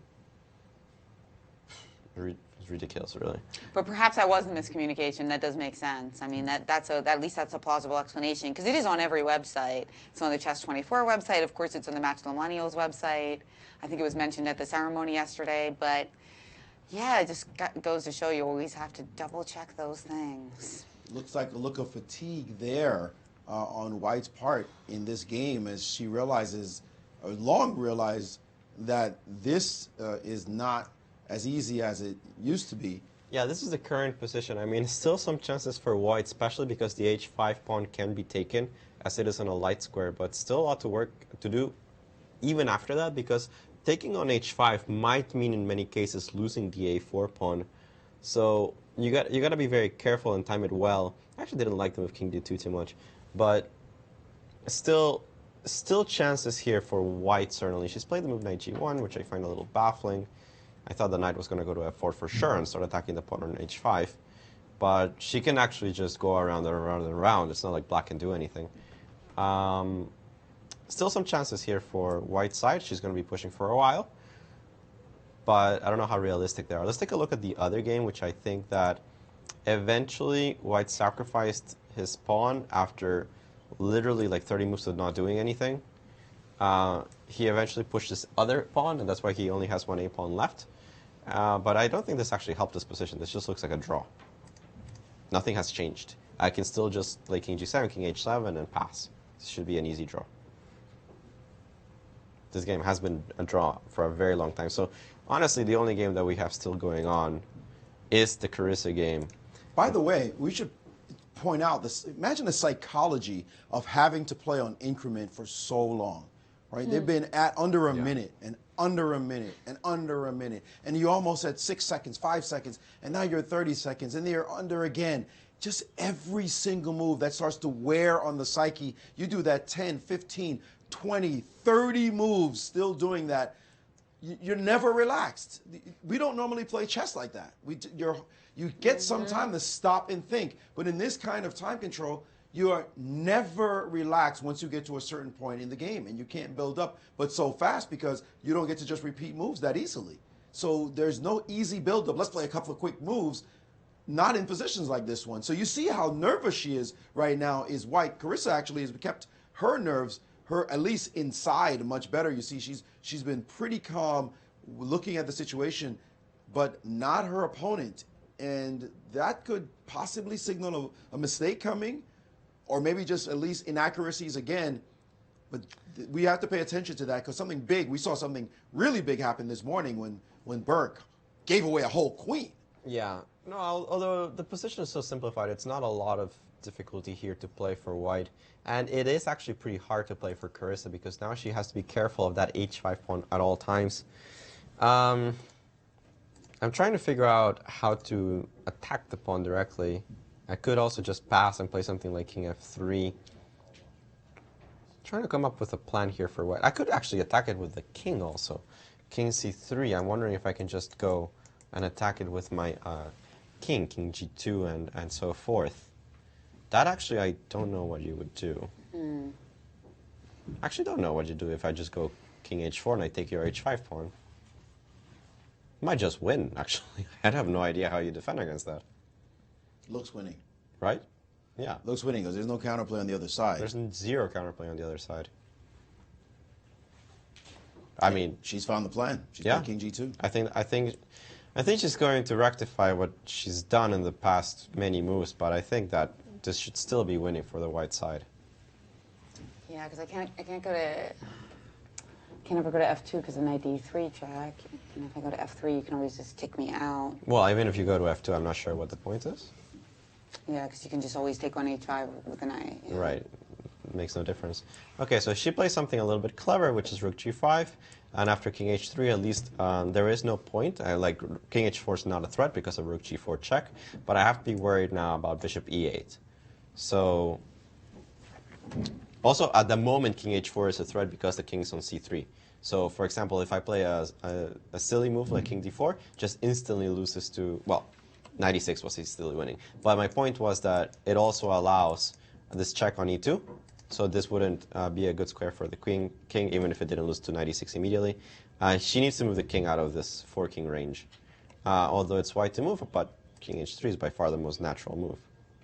I mean, you want to be close to attack this pawn here on h5. Still a complex endgame. And we have Maurice with a special guest. Yes, we're with top Australian junior Anton Smirnov, who managed to draw his game today. You know, we talked about the 4 pawns attack, and he had 4 pawns on that 4th rank. Your pieces really looked like they were in trouble. Tell us what you were feeling when you saw this kind of position on the board. I mean, I was a bit worried I mean, like all his pawns were like attacking me while all my pieces were like cramped and like in very not very good positions. But I mean, I thought it wasn't that easy for him to progress because like he's knight on e5. Like I could always sack my rook for the knight on e5, and that's what I did in the game. And I thought that it wasn't that easy for him to like find the correct way to like win the game. Because I mean, I've got c5, and if he takes the pawn, I go like rook e5, and then, or if he goes d5, also rook e5. So you felt this idea pretty early on then? Yeah. Well, tell us, what is it like? I mean, you drawn this game, but you have a chance to actually play a match here in the U.S. and here in the capital of chess in St. Louis, and maybe even capital of chess in the United States, or maybe even the world in a place like St. Louis. Yeah, it's quite a nice experience to play here. Tell me, your aspirations in chess, are they big ones? I think I read somewhere you said, I don't think I'm going to be a professional chess player. It seems like a bit of a disappointing statement to hear from a talented player like yourself. Yeah, I go to school, so it's kind of hard to do both chess and school because like I have to like spend a lot of time doing like my schoolwork, and like all the time I spend playing chess, which is like during the school days, I have to catch up, and it's kind of hard to keep on playing chess when you have to keep up on catching up on chess on schoolwork. Indeed, you are in Australia. Australia is not considered a chess powerhouse, but certainly you're coming from that environment. What made it possible for you to get so strong growing up in Australia? I mean, like my dad got like a few contacts. I got several trainers from Russia, and they trained me. And I mean, like in Australia, even though it's not the strongest country in the world, there's still some decent players. And Ian Rogers is a strong player. Was a strong player from Australia. Yeah, so like he was retired when I started playing chess. But there's like maybe 2500s, 2400s, and I mean I learned from them. Final question for you. What is the feeling of camaraderie with the world team? You've been training together now. You finally get a chance to play against the U.S. What's the feeling between the team? How do you feel being connected with such fine players from around the world?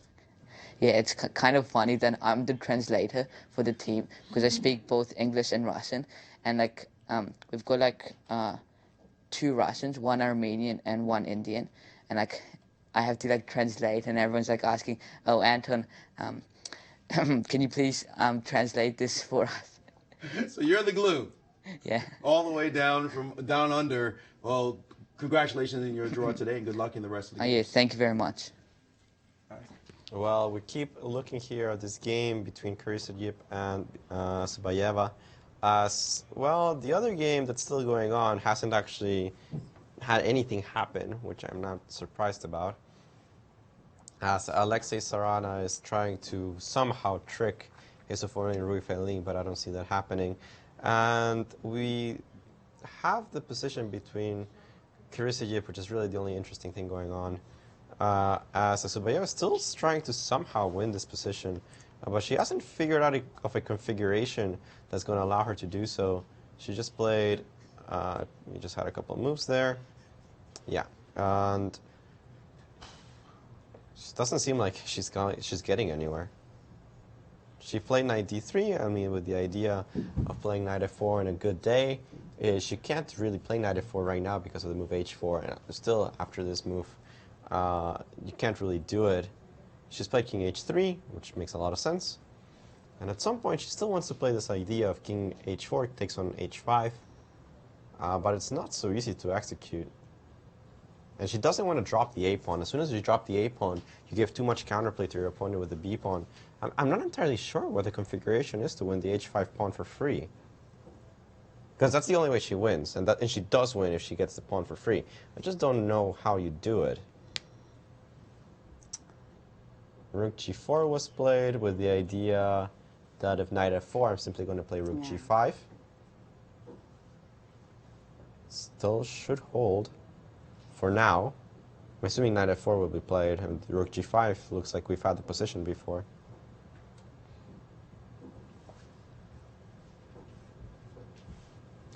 I'm looking, by the way, at the string for the engine. You know, you can the engine saying clearly white is winning or white is up.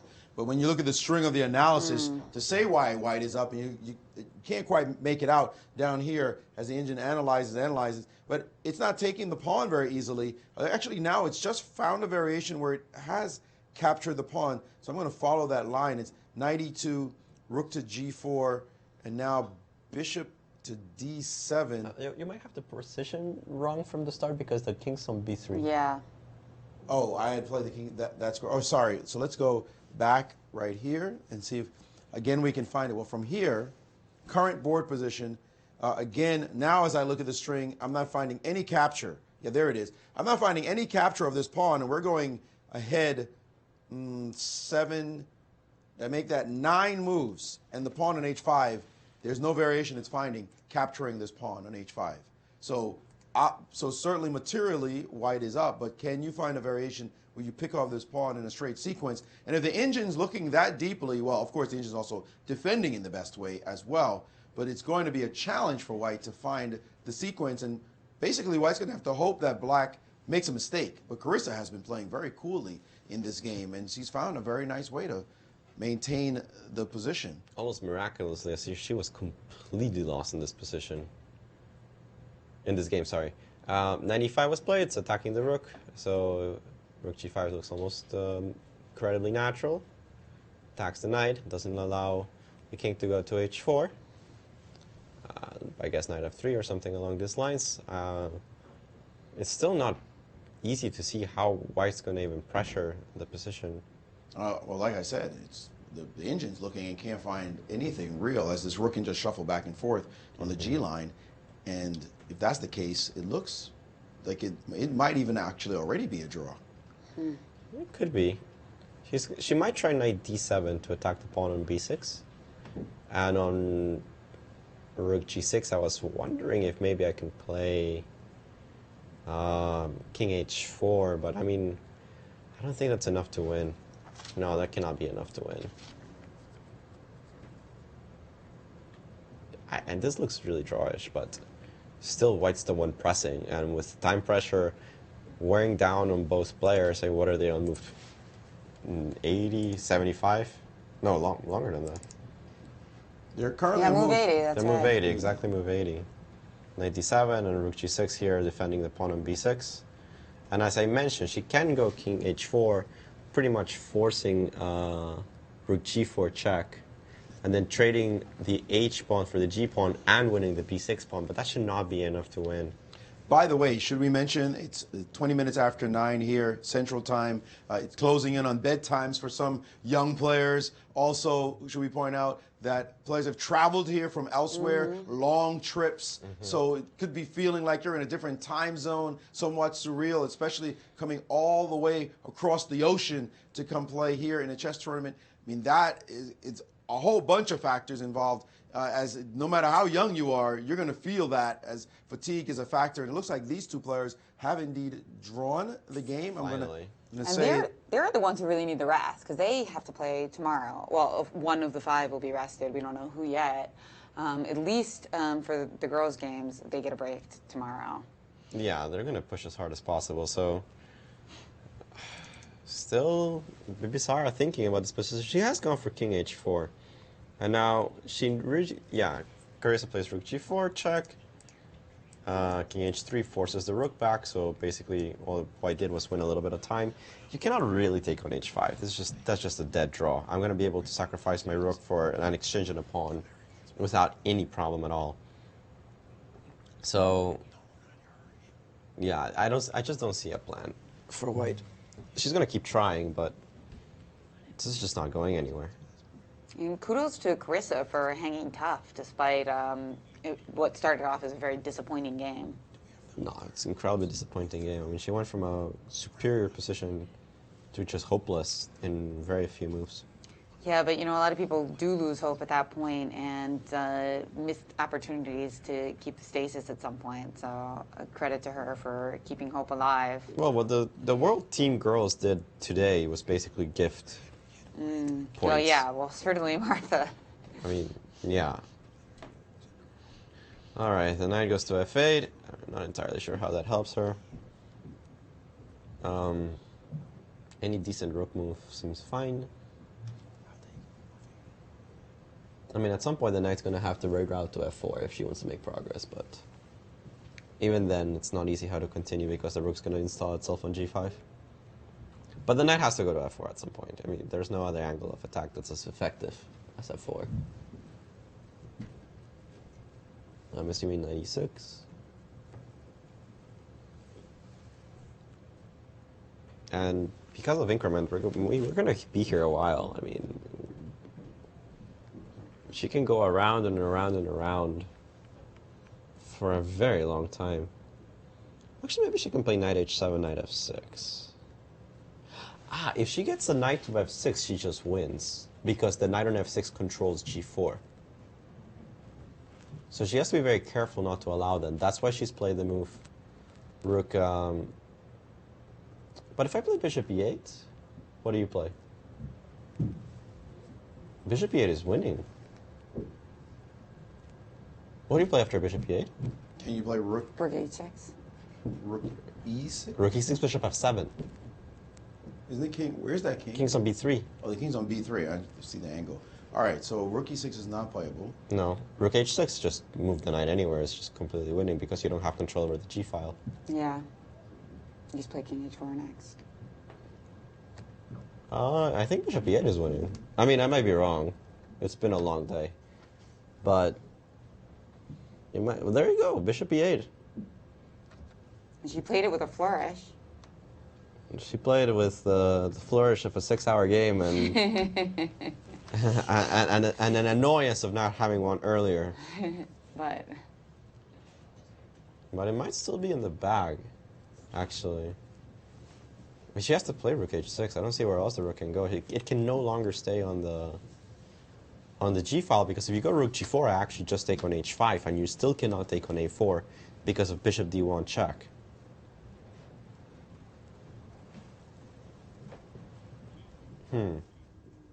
So she has to play rook h6. That's a very sad concession.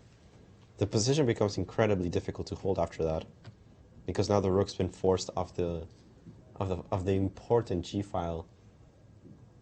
This might be losing, actually. What's rook g? Well, I keep seeing this. This king really doesn't want to be on b3, does it? No, it's actually really badly placed. King on a3 was better.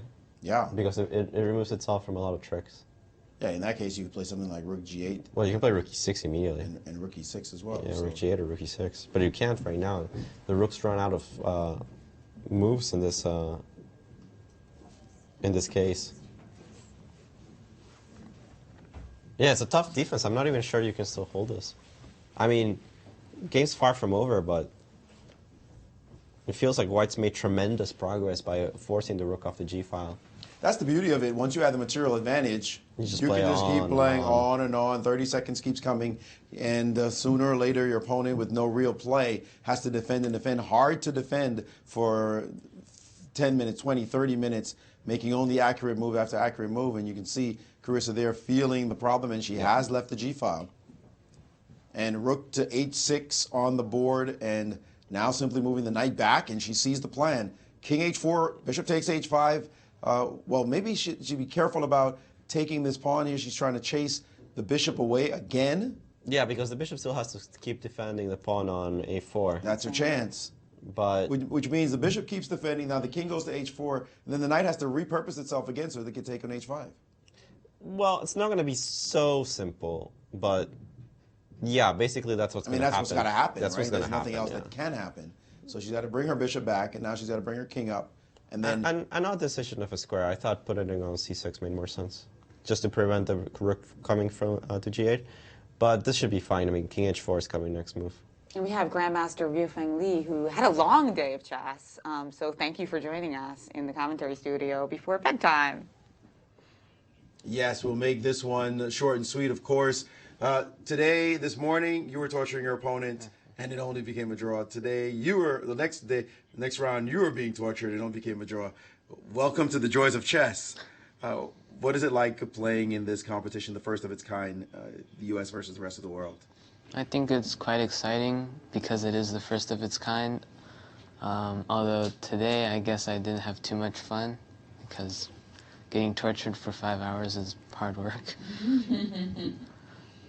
But hopefully tomorrow will be better. Yes, absolutely. Is there a camaraderie? You guys trained beforehand before this tournament. Are you feeling the benefits of that camaraderie as the first day has transpired? I think it's a little bit rough today, but I hope it'll again become better in the next few days. What's the plan for rest? Do you want to play every single round? Is that your feeling? Like, don't rest me, I want to play all the rounds. Or do you feel like, well, after a day like today, maybe I'll take a nice nap, a nice sleep tonight? Oh, I would want to play every round, but I'm not sure about the captain. He might have different ideas. Well, I'm going to give you that chance to rest because you've been certainly working hard. Good luck in the rest of your games. Thanks. Gotta love the attitude, though. He just wants to play, play, play. He plays a lot. Rifeng plays a lot of tournaments. Okay, this game is just actually winning for Asubayeva now, as she's managed to put the knight on e4, which means it's going to go to f6 next move. That's the end of the game. I'm going to capture h5 and just push my g-pawn. The game is hopeless. There's nothing Carissa can do about knight f6 in this position. That's it, right? And then where does that bring us standings-wise? I think it's going to be +1. +1 for the world team. But given that it could have been +4. Could have been worse. Oh, man. +1 is not so bad. And this one we definitely counted as dead loss for a long time. From the beginning, very early on. So the fact that it took another 40 moves maybe than it should have. At least 40. Carissa will be disappointed in the loss for sure. But she gave it the yeoman's try. She definitely defended very well to even get to this position. Yeah, it's kind of a miracle she even got this far, but this should seal the game. I mean, once the pawn falls, the rest is really simple. You just push the pawn up the board. And the two pieces easily overwhelm the rook and the king. Well, the king's not even a factor because it's so far away. So this g-pawn is just galloping down the board quite easily. And there's just there's no saving that pawn on h5. It's just toast. And that's going to be the game. Let's see what she tries. Obviously, king g5, here's the move. So I can play knight f6 on the next one.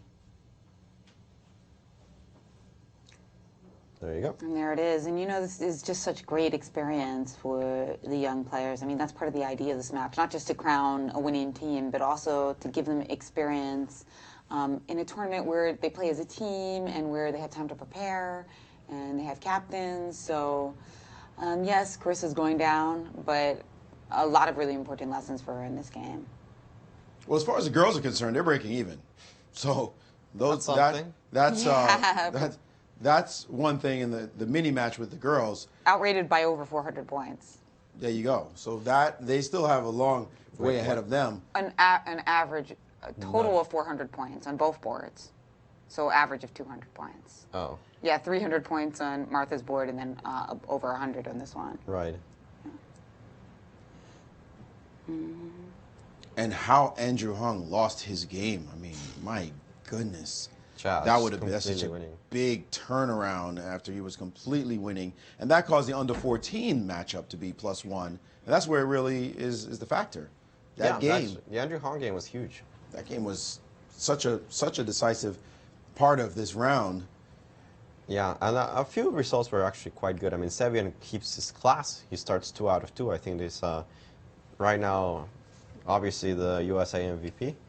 Well, Chopra is the beast for the other team. He's 2 out of 2 as well. So 50% up there. Yeah. So at least Sam's playing well. But Jeffrey's got to catch his stride. I mean, he cannot. Top-rated player cannot be drawing with the white pieces. I mean, he had a stubborn defense today in Anton Smirnov, but Jeffrey needs to. He needs to hit hard. Start showing why he's world junior champion. Yeah, definitely. And the pawn has been rounded up. Yeah, that's pretty much it for the pawn. Pawn on h5 is dead. So she might as well try to bring her king back, but that's not going to work. That's not going to help. This is going to be +1 for the world. Certainly not as big as victory, and you've got to feel You gotta feel if you're the U.S., you feel a lot of relief. Yeah, because you could have walked out of here thinking that you were going to be down huge, and it's only +1 with 6 rounds to go. That's minimal. That's nothing. A +1 result is nothing to close in on. Nothing at all. But so a good result certainly for the world team, but a long way to go with those 6 rounds still left. Yeah. As well, Carissa has no reason to resign. She might as well push this. And she's not an early resigner. I think I remember one game from the championship where she played it out. Actually, a couple of them play a little too long. Like Andrew Honk played 20 moves today, completely unnecessary. You don't have to play down a queen against a grandmaster. But okay, we'll see. We'll see how this finishes off. Problem for Carissa is that with such reduced material, it's pretty hard for her opponent to go wrong. The plan is to just push the pawn. And push and make sure nothing weird happens, and then push again. Yeah. As long as there are no tricks, you just keep pushing that pawn down the board. The moment that pawn hits G7, it's cry time. Yeah, that's all you have to do. So no, this looks just hopeless. And then rook is currently in the way of the king, so not that it would have helped, but doesn't help. Very, very hard to slow down that G pawn train. Yeah. And now I'm trying to think about the tournament itself, because it seems that Sam has played the toughest opponent so far, or is Jeffrey did Jeffrey play 1 and 2? No, Sam played 1 and 2. Sam played 1 and 2. Correct. Now that's a big thing. Sam played 1 and 2 and went 2-0. Yeah. So now he gets the lesser opponents. Yeah. That's a good thing for him. Jeffrey has already played number 1. 1 and 4. He played 4. So he gets, okay, 2 and 3 are not necessarily much weaker, but still, as far as the top is concerned, they might start to assert themselves in the next coming rounds. But you got to remember the world team is a very balanced squad in the under-17s. There's 50 rating points between the number 1 and the number 5 on their squad. So it's very tight there. Of course, the U.S. squad's a lot different. There's a lot of more imbalance. We've got the real heavy hitters at the top, and then in the under-14, we have some real big rating differentials. Well, the under-14 is definitely advantageous for the world. I mean, that's always going to be the case. Even in the under-17, there's over 200 points between Nicholas Cheka and Jeffrey and Sam. So 200? Yeah, over That 200, much? yeah. Over 200? Yes, over 200. 24-15 to 26-30 plus for both Sevian and Zhang. And that's, I don't even know how much, I can go check how much of Sam's rating game that's counting. Sorry, after today, or what do you mean? I mean, how much, that was his invitational rating, was 26-33. Really? I thought that was his rating. And so he's gained some points so true. far here as well, right? About 8. Not bad. Not bad at all. 7 or 8 points. Yeah, they did update those ratings with his current rating, yeah. And there goes the pawn. Well, it's only on G5 right now. But it's making headway. Little ways to go, but slowly but surely. And she's kept her time on the clock. She's looked a lot more relaxed, has Asaobayeva. And she knows she's got this one in the bag if she just stays focused. But she had that in the bag a long time ago. Seems like another day, in fact, that it happened. Certainly should have won this a lot easier, giving her D pawn early, but she's not going to do it twice. Yeah, and okay, King H5 is played. I mean, bring the king in before you actually push the pawn. It makes life simpler, as it'll shoulder your opponent's king. One of the nice things about the endgame is that that's the correct pawn on A4. I was about to say the same thing. That was an instinct, because now that this position is here, you think, what if I sack on F6? Unfortunately, that doesn't work because it's the right color pawn on A4 right color pawn versus on A4. the bishop on B5. Yeah, it's just game over. As we're waiting for Sabayeva to put in the final touches here on Carissa Yip. Well, the king is headed to F7, it looks like. No way to stop that. I think she played King F4. Okay, more than one move wins. I'm sure 95 is just completely winning here. Yeah, but how do you stop? Well, King G6, Rook D4? You mean Rook E5? Rook E5, excuse me? Well, even there, Knight H7 doesn't really help you that much. I mean, it's nice, but it doesn't actually help. No, the king is coming in also. That's bad news, but she's still, you want her to think. Yeah, she's the clinging right on thing. to hope. And a lot can happen when you've been playing for who knows how many hours on increment.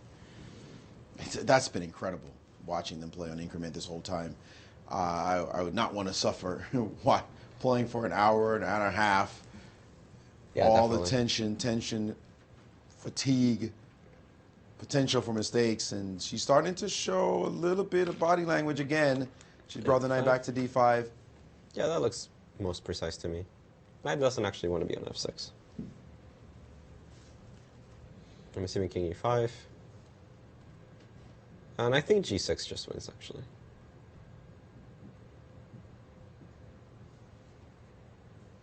It's not the hardest calculation in the world. g6 promotes the pawn. And there she is. That's right, the e8 square being covered by the bishop, so. Yeah, even if it wasn't, it's still winning because I just played king g6, king f7. Yeah.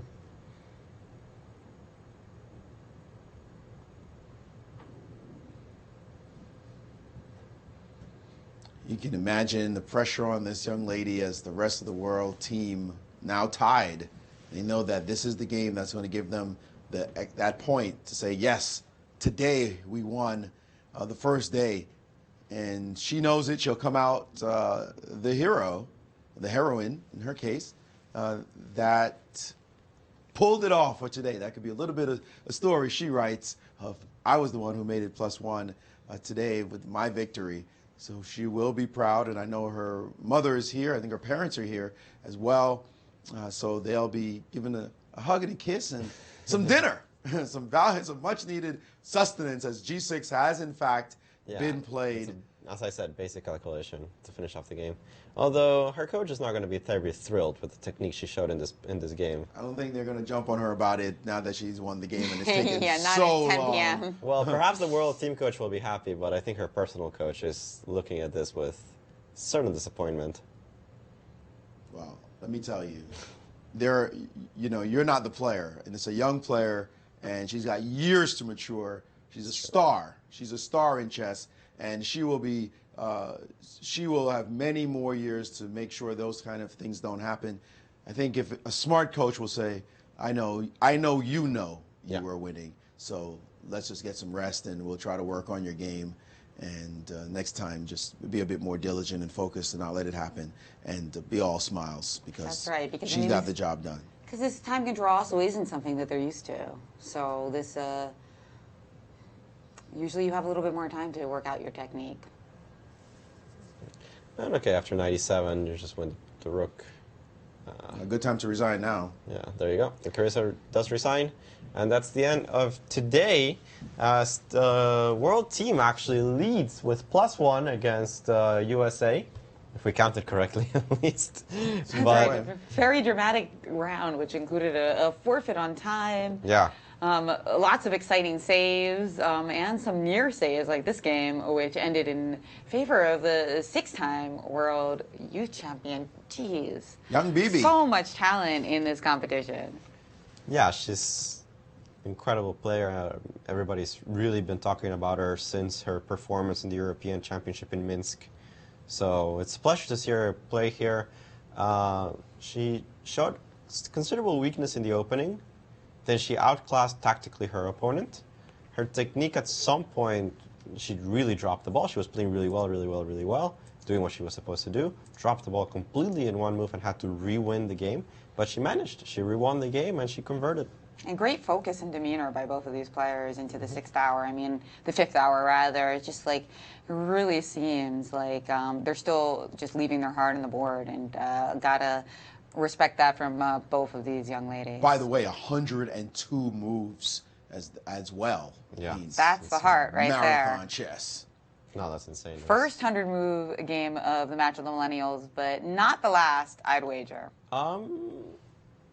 Yeah, I think it's the first 100-mover. Because Ru Feng only made it to move 91. Only. Slacker. And I think Jeffrey only has 77 moves. He didn't even try. Yeah. But we will be back in just about exactly 12 hours, guys. So it's 9:40 p.m. and we're going to be back at 9:50 tomorrow Central Time.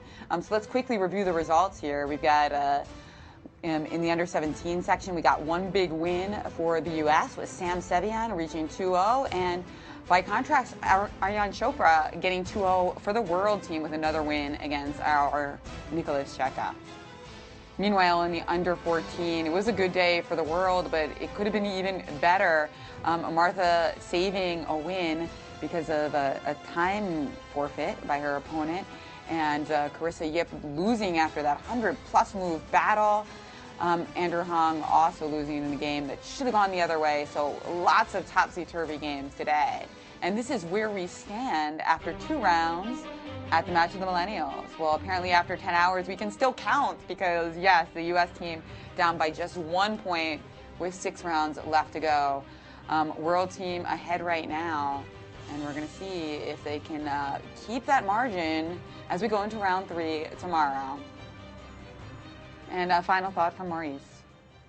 Well, it's indeed been a long day, and these players have been fighting it out tooth and nail. You're not seeing perfect chess we're used to seeing at the top level, but you are seeing the heart and soul of the young players, the future of chess in this great game, and they're just trying their all. We see some mistakes. We're definitely seeing an issue with the time management and also with the end game. But that is to be expected of young players who are extremely sharp tactically and solve problems in a blink. But those end games, sometimes those niceties escape them.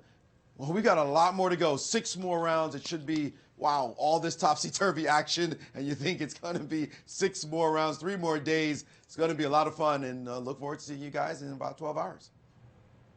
That's right. See you guys tomorrow.